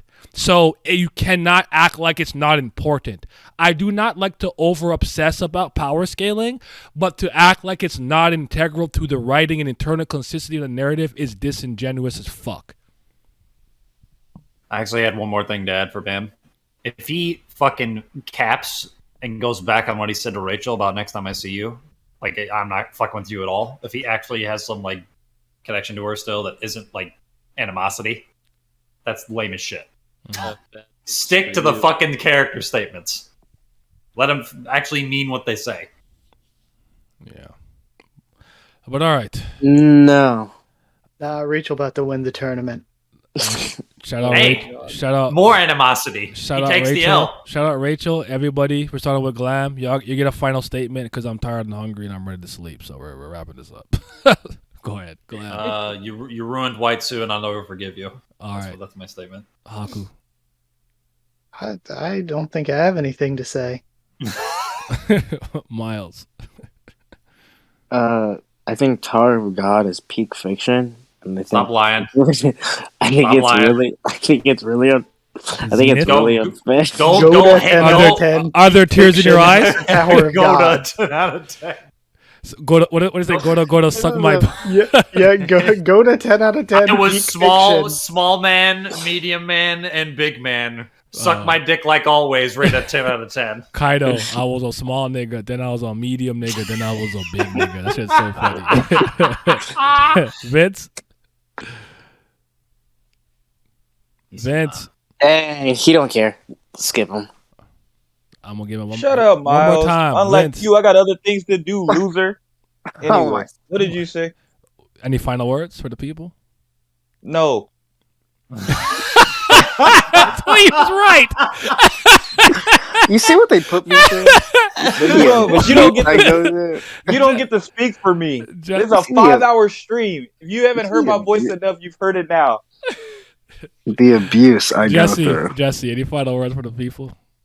My favorite part of all of season 3 that we haven't even mentioned is in the early part of the Bomb and White fight where White beats the fucking shit out of Bomb for like 3 chapters. There you go. That was beautiful. That was beautiful. That was the best thing anybody said all night. There you go. All right. I appreciate everybody coming through and everybody who participated in this. It's been 5 hours. I know it's late for some of you or really early for some of you, so I appreciate it. This VOD will be on YouTube literally as soon as humanly possible. I'll have it uploaded for anybody who missed it or wants to go back and just like but do me a favor. Even if you did watch the video and if you're still here, do me a favor and just when it's up on YouTube on my channel, Nia D. Hemmings, just go ahead and like, subscribe, and drop a comment if you can, and make sure to follow. I'll have everybody's channels in the description and everything, but make sure to follow everybody that was here, from Joe to Haku to Otaku Fix to Jesse to Vince. Myles don't have a channel, Glam don't have a channel, Carson, East to West, all of that. Definitely give them a follow and show them some love. And you guys have yourselves a mighty fine day. Like, subscribe, hit the bell so the Ghost of 13 Months series doesn't get you, and you can stay notified.